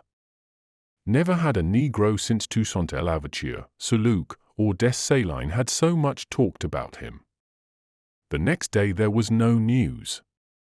Neither the colleagues nor Fry Colin had been found. The anxiety became serious. Agitation commenced. A numerous crowd besieged the post and telegraph offices in case any news should be received. There was no news. And they had been seen coming out of the Weldon Institute loudly talking together, and with Fry Colin in attendance, go down Walnut Street towards Fairmount Park. Jem Chip, the vegetarian, had even shaken hands with the president and left him with tomorrow. And William T. Forbes, the manufacturer of sugar from rags, had received a cordial shake from Phil Evans, who had said to him twice, "Au revoir." Au revoir. Miss Doll and Miss Matt Forbes, so attached to Uncle Prudent by the bonds of purest friendship, could not get over the disappearance, and in order to obtain news of the absent, talked even more than they were accustomed to. 3, 4, 5, 6 days passed. Then a week, then 2 weeks, and there was nothing to give a clue to the missing 3. The most minute search had been made in every quarter. Nothing. In the park, even under the trees and brushwood. Nothing. Always nothing. Although here it was noticed that the grass looked to be pressed down in a way that seemed suspicious and certainly was inexplicable, and at the edge of the clearing there were traces of a recent struggle. Perhaps a band of scoundrels had attacked the colleagues here in the deserted park in the middle of the night. It was possible. The police proceeded with their inquiries in all due form and with all lawful slowness. They dragged the Schuylkill River and cut into the thick bushes that fringe its banks, and if this was useless it was not quite a waste, for the Schuylkill is in great want of a good weeding, and it got it on this occasion. Practical people are the authorities of Philadelphia. Then the newspapers were tried. Advertisements and notices and articles were sent to all the journals in the Union without distinction of color. The Daily Negro, the special organ of the black race, published a portrait of Fry Colin after his latest photograph. Rewards were offered to whoever would give news of the 3 absentees, and even to those who would find some clue to put the police on the track. $5,000. $5,000 to any citizen who would. Nothing was done. The $5,000 remained with the treasurer of the Weldon Institute. Undiscoverable. Undiscoverable. Undiscoverable. Uncle Prudent and Phil Evans, of Philadelphia. It need hardly be said that the club was put to serious inconvenience by this disappearance of its president and secretary. And at first the assembly voted urgency to a measure which suspended the work on the go-ahead. How, in the absence of the principal promoters of the affair, of those who had devoted to the enterprise a certain part of their fortune in time and money, how could they finish the work when these were not present? It were better, then, to wait. And just then came the first news of the strange phenomenon which had exercised people's minds some weeks before. The mysterious object had been again seen at different times in the higher regions of the atmosphere. But nobody dreamt of establishing a connection between this singular reappearance and the no less singular disappearance of the members of the Weldon Institute. In fact, it would have required a very strong dose of imagination to connect one of these facts with the other. Whatever it might be, asteroid or aerolite or aerial monster, it had reappeared in such a way that its dimensions and shape could be much better appreciated, first in Canada, over the country between Ottawa and Quebec, on the very morning after the disappearance of the colleagues, and later over the plains of the far west, where it had tried its speed against an express train on the Union Pacific. At the end of this day the doubts of the learned world were at an end. The body was not a product of nature, it was a flying machine, the practical application of the theory of heavier than air. And if the inventor of the aeronef had wished to keep himself unknown, he could evidently have done better than to try it over the far west. As to the mechanical force he required, or the engines by which it was communicated, nothing was known, but there could be no doubt the aeronef was gifted with an extraordinary faculty of locomotion. In fact, a few days afterwards it was reported from the Celestial Empire, then from the southern part of India, then from the Russian steppes. Who was then this bold mechanician that possessed such powers of locomotion, for whom states had no frontiers and oceans no limits, who disposed of the terrestrial atmosphere as if it were his domain? Could it be this Robur whose theories had been so brutally thrown in the face of the Weldon Institute the day he led the attack against the utopia of guidable balloons? Perhaps such a notion occurred to some of the wide-awake people, but none dreamt that the said Robur had anything to do with the disappearance of the president and secretary of the Institute. Things remained in this state of mystery when a telegram arrived from France through the New York cable at 11:37 a.m. on July 13th. And what was this telegram? It was the text of the document found at Paris in a snuff-box revealing what had happened to the two personages for whom the Union was in mourning. So, then, the perpetrator of this kidnapping was Robur the engineer, come expressly to Philadelphia to destroy in its egg the theory of the balloonists. He it was who commanded the Albatross. He it was who carried off by way of reprisal Uncle Prudent, Phil Evans, and Fry Colin, and they might be considered lost forever. At least until some means were found of constructing an engine capable of contending with this powerful machine their terrestrial friends would never bring them back to Earth. What excitement! What stupor! The telegram from Paris had been addressed to the members of the Weldon Institute. The members of the club were immediately informed of it. 10 minutes later all Philadelphia received the news through its telephones, and in less than an hour all America heard of it through the innumerable electric wires of the new continent. No one would believe it. It is an unseasonable joke, said some. It is all smoke, said others. How could such a thing be done in Philadelphia, and so secretly, too? How could the Albatross have been beached in Fairmount Park without its appearance having been signaled all over Pennsylvania? Very good. These were the arguments. The incredulous had the right of doubting. But the right did not last long. 7 days after the receipt of the telegram the French mail boat Normandie came into the Hudson, bringing the famous snuff-box. The railway took it in all haste from New York to Philadelphia. It was indeed the snuff-box of the president of the Weldon Institute. Jem Chip would have done on a day to take some more substantial nourishment, for he fell into a swoon when he recognized it. How many a time had he taken from it the pinch of friendship? And Miss Doll and Miss Matt also recognized it, and so did William T. Forbes, Truck Milner, Bat T. Fynn, and many other members. And not only was it the president's snuff-box, it was the president's writing. Then did the people lament and stretch out their hands in despair to the skies. Uncle Prudent and his colleague carried away in a flying machine, and no one able to deliver them. The Niagara Falls Company, in which Uncle Prudent was the largest shareholder, thought of suspending its business and turning off its cataracts. The Wheelton Watch Company thought of winding up its machinery, now it had lost its manager. Nothing more was heard of the aeronef. July passed, and there was no news. August ran its course, and the uncertainty on the subject of Robur's prisoners was as great as ever. Had he, like Icarus, fallen a victim to his own temerity? The first 27 days of September went by without result, but on the 28th a rumor spread through Philadelphia that Uncle Prudent and Phil Evans had during the afternoon quietly walked into the president's house. And, what was more extraordinary, the rumor was true, although very few believed it. They had, however, to give in to the evidence. There could be no doubt these were the two men, and not their shadows. And Fry Colin also had come back.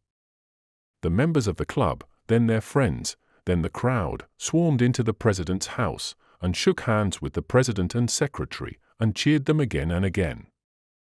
Jem Chip was there, having left his luncheon's joint of boiled lettuces, and William T. Forbes and his daughters, and all the members of the club. It is a mystery how Uncle Prudent and Phil Evans emerged alive from the thousands who welcomed them. On that evening was the weekly meeting of the Institute.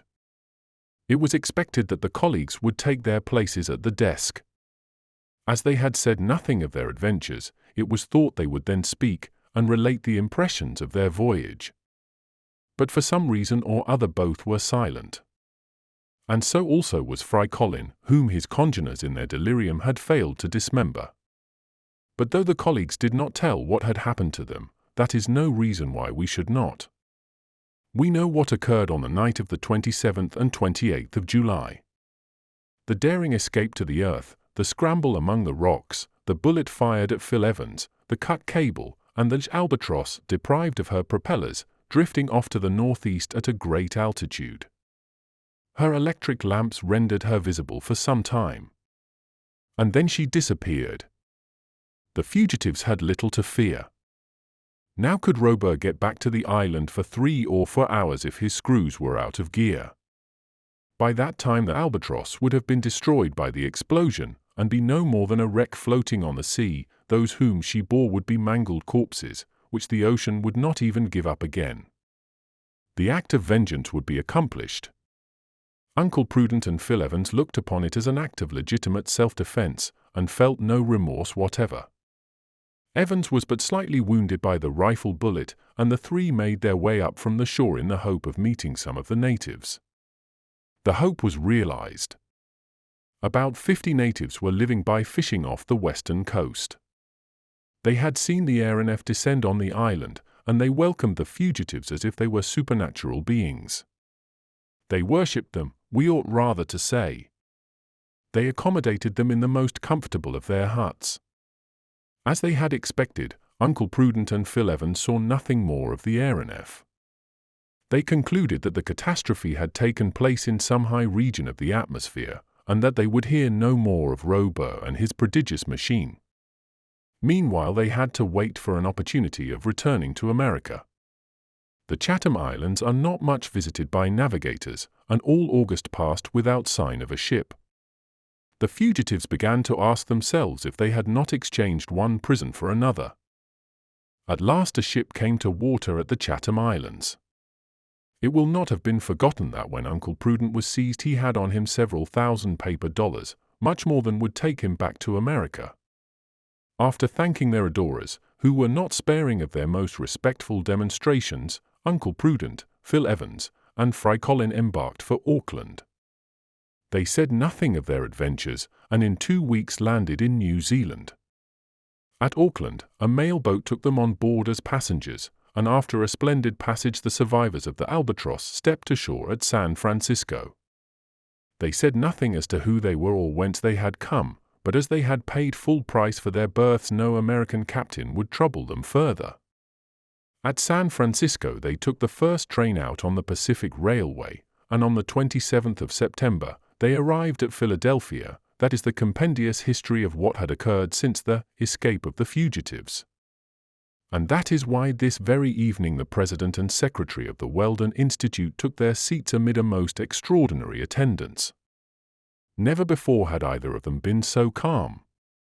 To look at them it did not seem as though anything abnormal had happened since the memorable sitting of the 12th of June. 3 months and a half had gone, and seemed to be counted as nothing.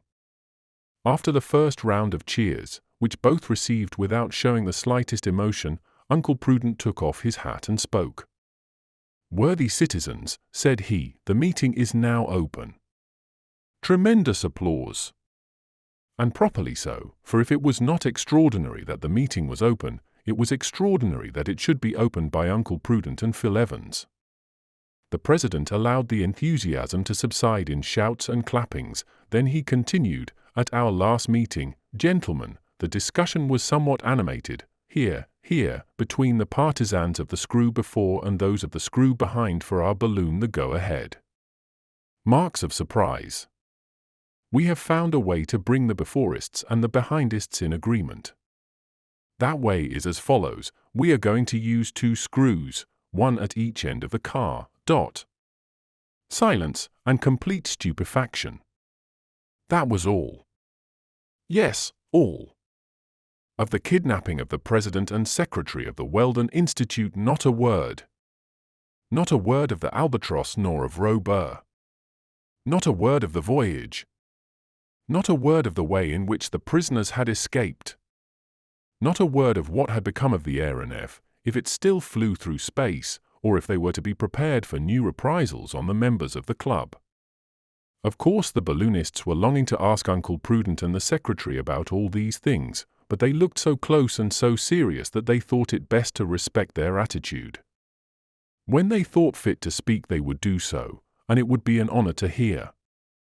After all, there might be in all this some secret which would not yet be divulged.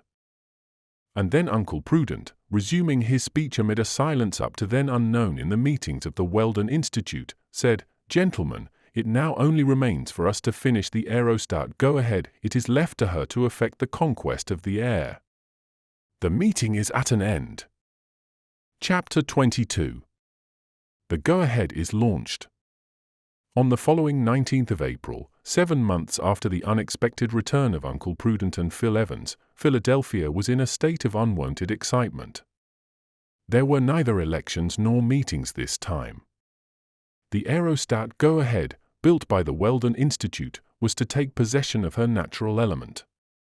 The celebrated Harry W. Tinder, whose name we mentioned at the beginning of this story, had been engaged as aeronaut. He had no assistant, and the only passengers were to be the president and secretary of the Weldon Institute.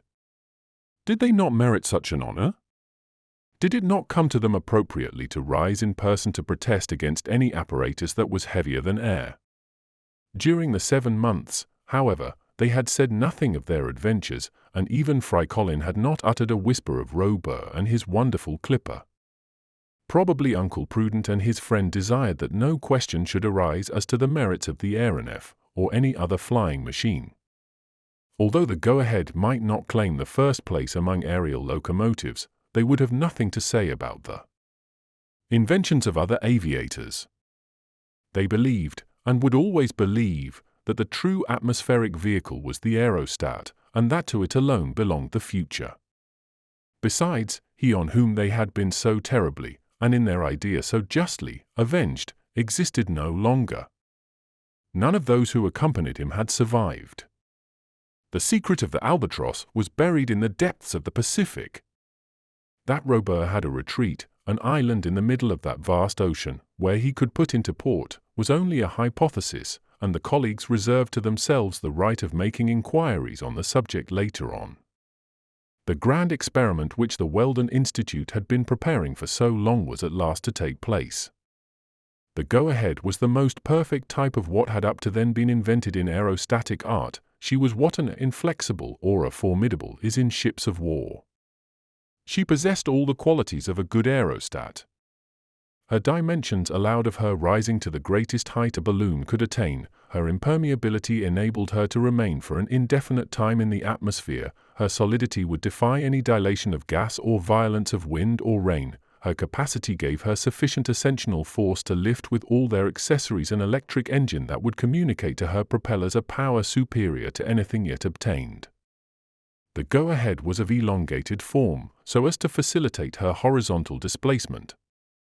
Her car was a platform somewhat like that of the balloon used by Krebs and Renaud, and it carried all the necessary outfit, instruments, cables, grapnels, guide ropes, etc., and the piles and accumulators for the mechanical power. The car had a screw in front and a screw and rudder behind. But probably the work done by the machines would be very much less than that done by the machines of the Albatross. The go-ahead had been taken to the clearing in Fairmount Park, to the very spot where the aeronef had landed for a few hours. Her ascensional power was due to the very lightest of gaseous bodies. Ordinary lighting gas possesses an elevating force of about 700 grams for every cubic meter. But hydrogen possesses an ascensional force estimated at 1,100 grams per cubic meter. Pure hydrogen prepared according to the method of the celebrated Henry Gifford filled the enormous balloon. And as the capacity of the go-ahead was 40,000 cubic meters, the ascensional power of the gas she contained was 40,000 multiplied by 1,100 or 44,000 kilograms. On this 29th of April everything was ready. Since 11 o'clock the enormous aerostat had been floating a few feet from the ground ready to rise in mid-air. It was splendid weather and seemed to have been made specially for the experiment, although if the breeze had been stronger the results might have been more conclusive. There had never been any doubt that a balloon could be guided in a calm atmosphere, but to guide it when the atmosphere is in motion is quite another thing, and it is under such circumstances that the experiment should be tried. But there was no wind today, nor any sign of any. Strange to say, North America on that day omitted to send on to Europe one of those first-class storms which it seems to have in such inexhaustible numbers. A better day could not have been chosen for an aeronautic experiment. The crowd was immense in Fairmount Park. Trains had poured into the Pennsylvania capital. Sightseers from the neighboring states. Industrial and commercial life came to a standstill that the people might troop to the showmaster. Workmen, women, old men, children, members of Congress, soldiers, magistrates, reporters, white natives and black natives, all were there. We need not stop to describe the excitement, the unaccountable movements, the sudden pushings, which made the mass heave and swell. Nor need we recount the number of cheers which rose from all sides like fireworks when Uncle Prudent and Phil Evans appeared on the platform and hoisted the American colors. Need we say that the majority of the crowd had come from afar not so much to see the go-ahead as to gaze on these extraordinary men? Why 2 and not 3? Why not Fry Colin? Because Fry Colin thought his campaign in the Albatross sufficient for his fame. He had declined the honor of accompanying his master, and he took no part in the frenzied declamations that greeted the president and secretary of the Weldon Institute. Of the members of the illustrious assembly not one was absent from the reserved places within the ropes. There were Truck Milner, Bat Tfynn, and William T. Forbes with his 2 daughters on his arm. All had come to affirm by their presence that nothing could separate them from the partisans of lighter than air. About 20 minutes past 11 a gun announced the end of the final preparations. The go-ahead only waited the signal to start. At 25 minutes past 11 the second gun was fired. The go-ahead it was about 150 feet above the clearing and was held by a rope. In this way the platform commanded the excited crowd. Uncle Prudent and Phil Evans stood upright and placed their left hands on their hearts to signify how deeply they were touched by their reception. Then they extended their right hands towards the zenith to signify that the greatest of known balloons was about to take possession of the supra-terrestrial domain. 100,000 hands were placed in answer on 100,000 hearts, and 100,000 other hands were lifted to the sky. The third gun was fired at 11:30. "Let go," shouted Uncle Prudent, and the go-ahead rose majestically, an adverb consecrated by custom to all aerostatic ascents. It really was a superb spectacle. It seemed as if a vessel were just launched from the stocks. And was she not a vessel launched into the aerial sea? The go-ahead went up in a perfectly vertical line, a proof of the calmness of the atmosphere, and stopped at an altitude of 800 feet. Then she began her horizontal maneuvering. With her screws going she moved to the east at a speed of 12 yards a second. That is the speed of the whale, not an inappropriate comparison, for the balloon was somewhat of the shape of the giant of the northern seas. A salvo of cheers mounted towards the skillful aeronauts. Then under the influence of her rudder, the go-ahead went through all the evolutions that her steersman could give her. She turned in a small circle, she moved forwards and backwards in a way to convince the most refractory disbeliever in the guiding of balloons. And if there had been any disbeliever there he would have been simply annihilated. But why was there no wind to assist at this magnificent experiment? It was regrettable. Doubtless the spectators would have seen the go-ahead unhesitatingly execute all the movements of a sailing vessel in beating to windward, or of a steamer driving in the wind's eye. At this moment the aerostat rose a few hundred yards. The maneuver was understood below. Uncle Prudent and his companions were going in search of a breeze in the higher zones, so as to complete the experiment. The system of cellular balloons, analogous to the swimming bladder in fishes, into which could be introduced a certain amount of air by pumping, had provided for this vertical motion. Without throwing out ballast or losing gas, the aeronaut was able to rise or sink at his will. Of course, there was a valve in the upper hemisphere which would permit of a rapid descent if found necessary. All these contrivances are well known, but they were here fitted in perfection. The go-ahead then rose vertically. Her enormous dimensions gradually grew smaller to the eye, and the necks of the crowd were almost cricked as they gazed into the air. Gradually the whale became a porpoise, and the porpoise became a gudgeon. The ascensional movement did not cease until the go-ahead had reached a height of 14,000 feet. But the air was so free from mist that she remained clearly visible. However, she remained over the clearing as if she were a fixture. An immense bell had imprisoned the atmosphere and deprived it of movement. Not a breath of wind was there, high or low. The aerostat maneuvered without encountering any resistance, seeming very small owing to the distance, much as if she were being looked at through the wrong end of a telescope. Suddenly there was a shout among the crowd, a shout followed by 100,000 more. All hands were stretched towards a point on the horizon. That point was the northwest. There in the deep azure appeared a moving body, which was approaching and growing larger. Was it a bird beating with its wings the higher zones of space? Was it an aerolite shooting obliquely through the atmosphere? In any case, its speed was terrific, and it would soon be above the crowd. A suspicion communicated itself electrically to the brains of all on the clearing. But it seemed as though the go-ahead had sighted this strange object. Assuredly it seemed as though she feared some danger, for her speed was increased, and she was going east as fast as she could. Yes, the crowd saw what it meant. A name uttered by one of the members of the Weldon Institute was repeated by 100,000 mouths. The albatross! The albatross! Chapter 23. The Grand Collapse. It was indeed the albatross. It was indeed Robur who had reappeared in the heights of the sky. It was he who, like a huge bird of prey, was going to strike the go-ahead. And yet, 9 months before, the aeronef, shattered by the explosion, her screws broken, her deck smashed in two, had been apparently annihilated. Without the prodigious coolness of the engineer, who reversed the gyratory motion of the fore-propeller and converted it into a suspensory screw, the men of the albatross would all have been asphyxiated by the fall. But if they had escaped asphyxia, how had they escaped being drowned in the Pacific? The remains of the deck, the blades of the propellers, the compartments of the cabins, all formed a sort of raft. When a wounded bird falls on the waves, its wings keep it afloat. For several hours Robur and his men remained unhelped, at first on the wreck, and afterwards in the india-rubber boat that had fallen uninjured. A few hours after sunrise they were sighted by a passing ship, and a boat was lowered to their rescue. Robur and his companions were saved, and so was much of what remained of the aeronef. The engineer said that his ship had perished in a collision, and no further questions were asked him.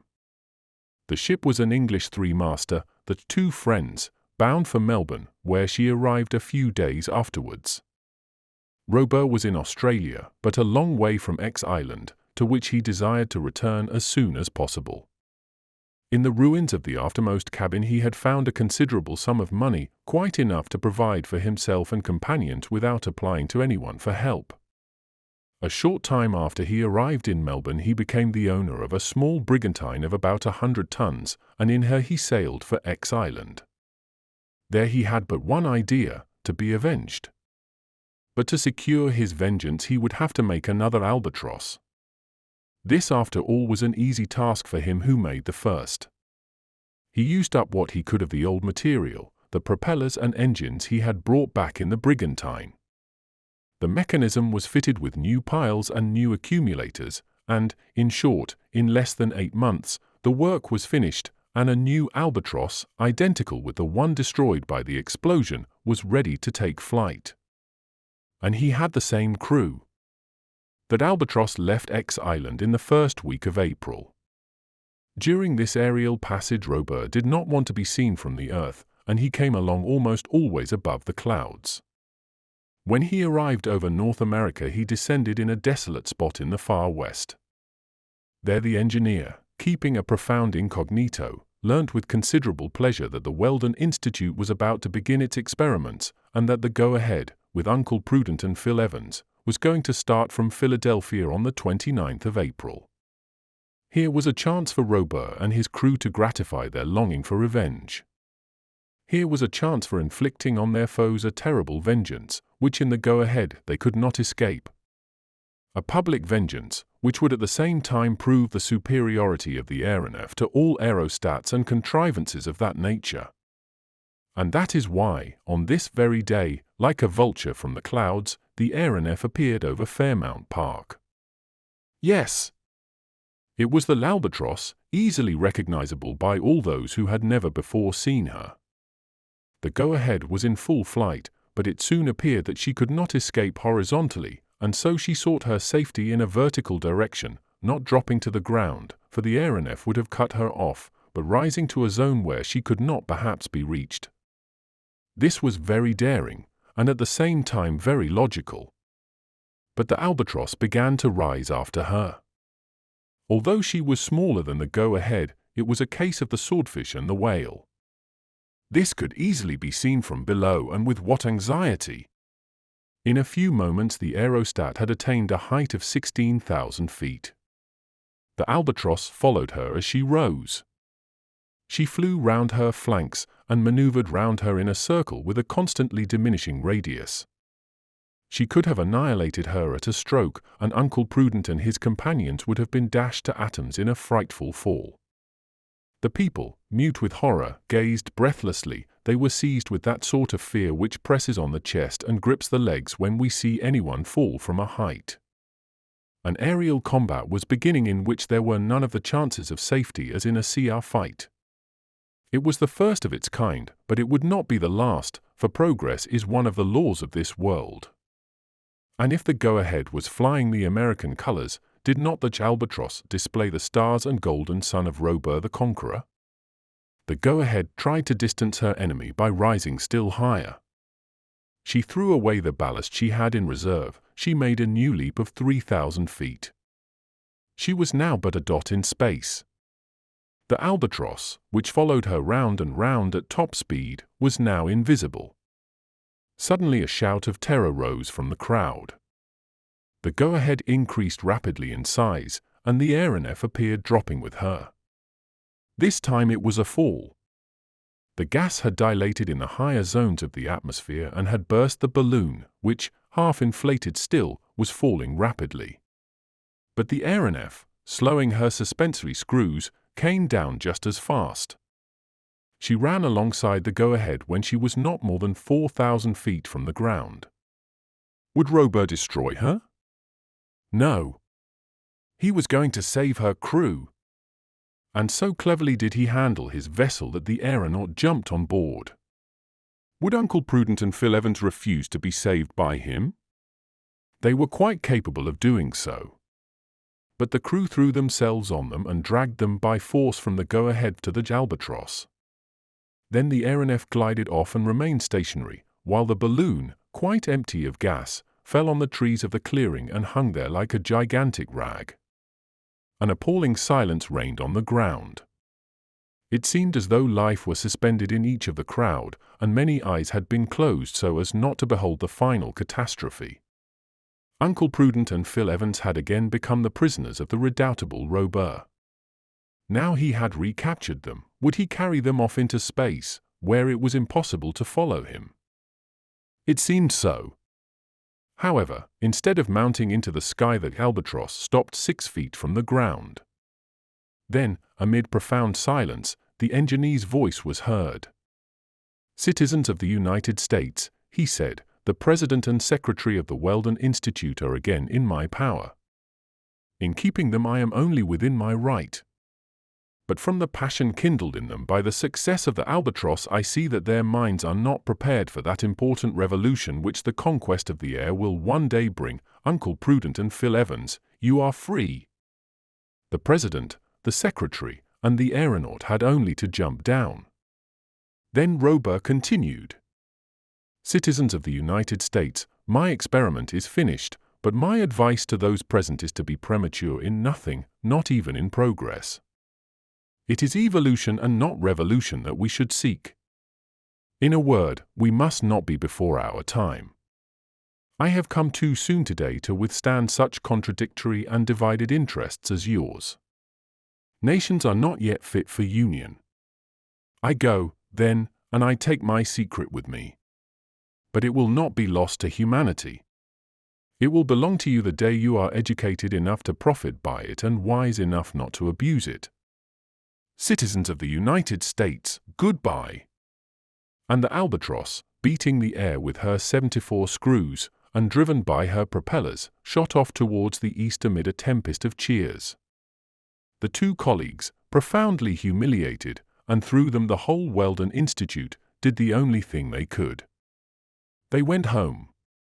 And the crowd by a sudden change of front greeted them with particularly keen sarcasms, and, at their expense, are sarcastic still. And now, who is this Robur? Shall we ever know? We know today.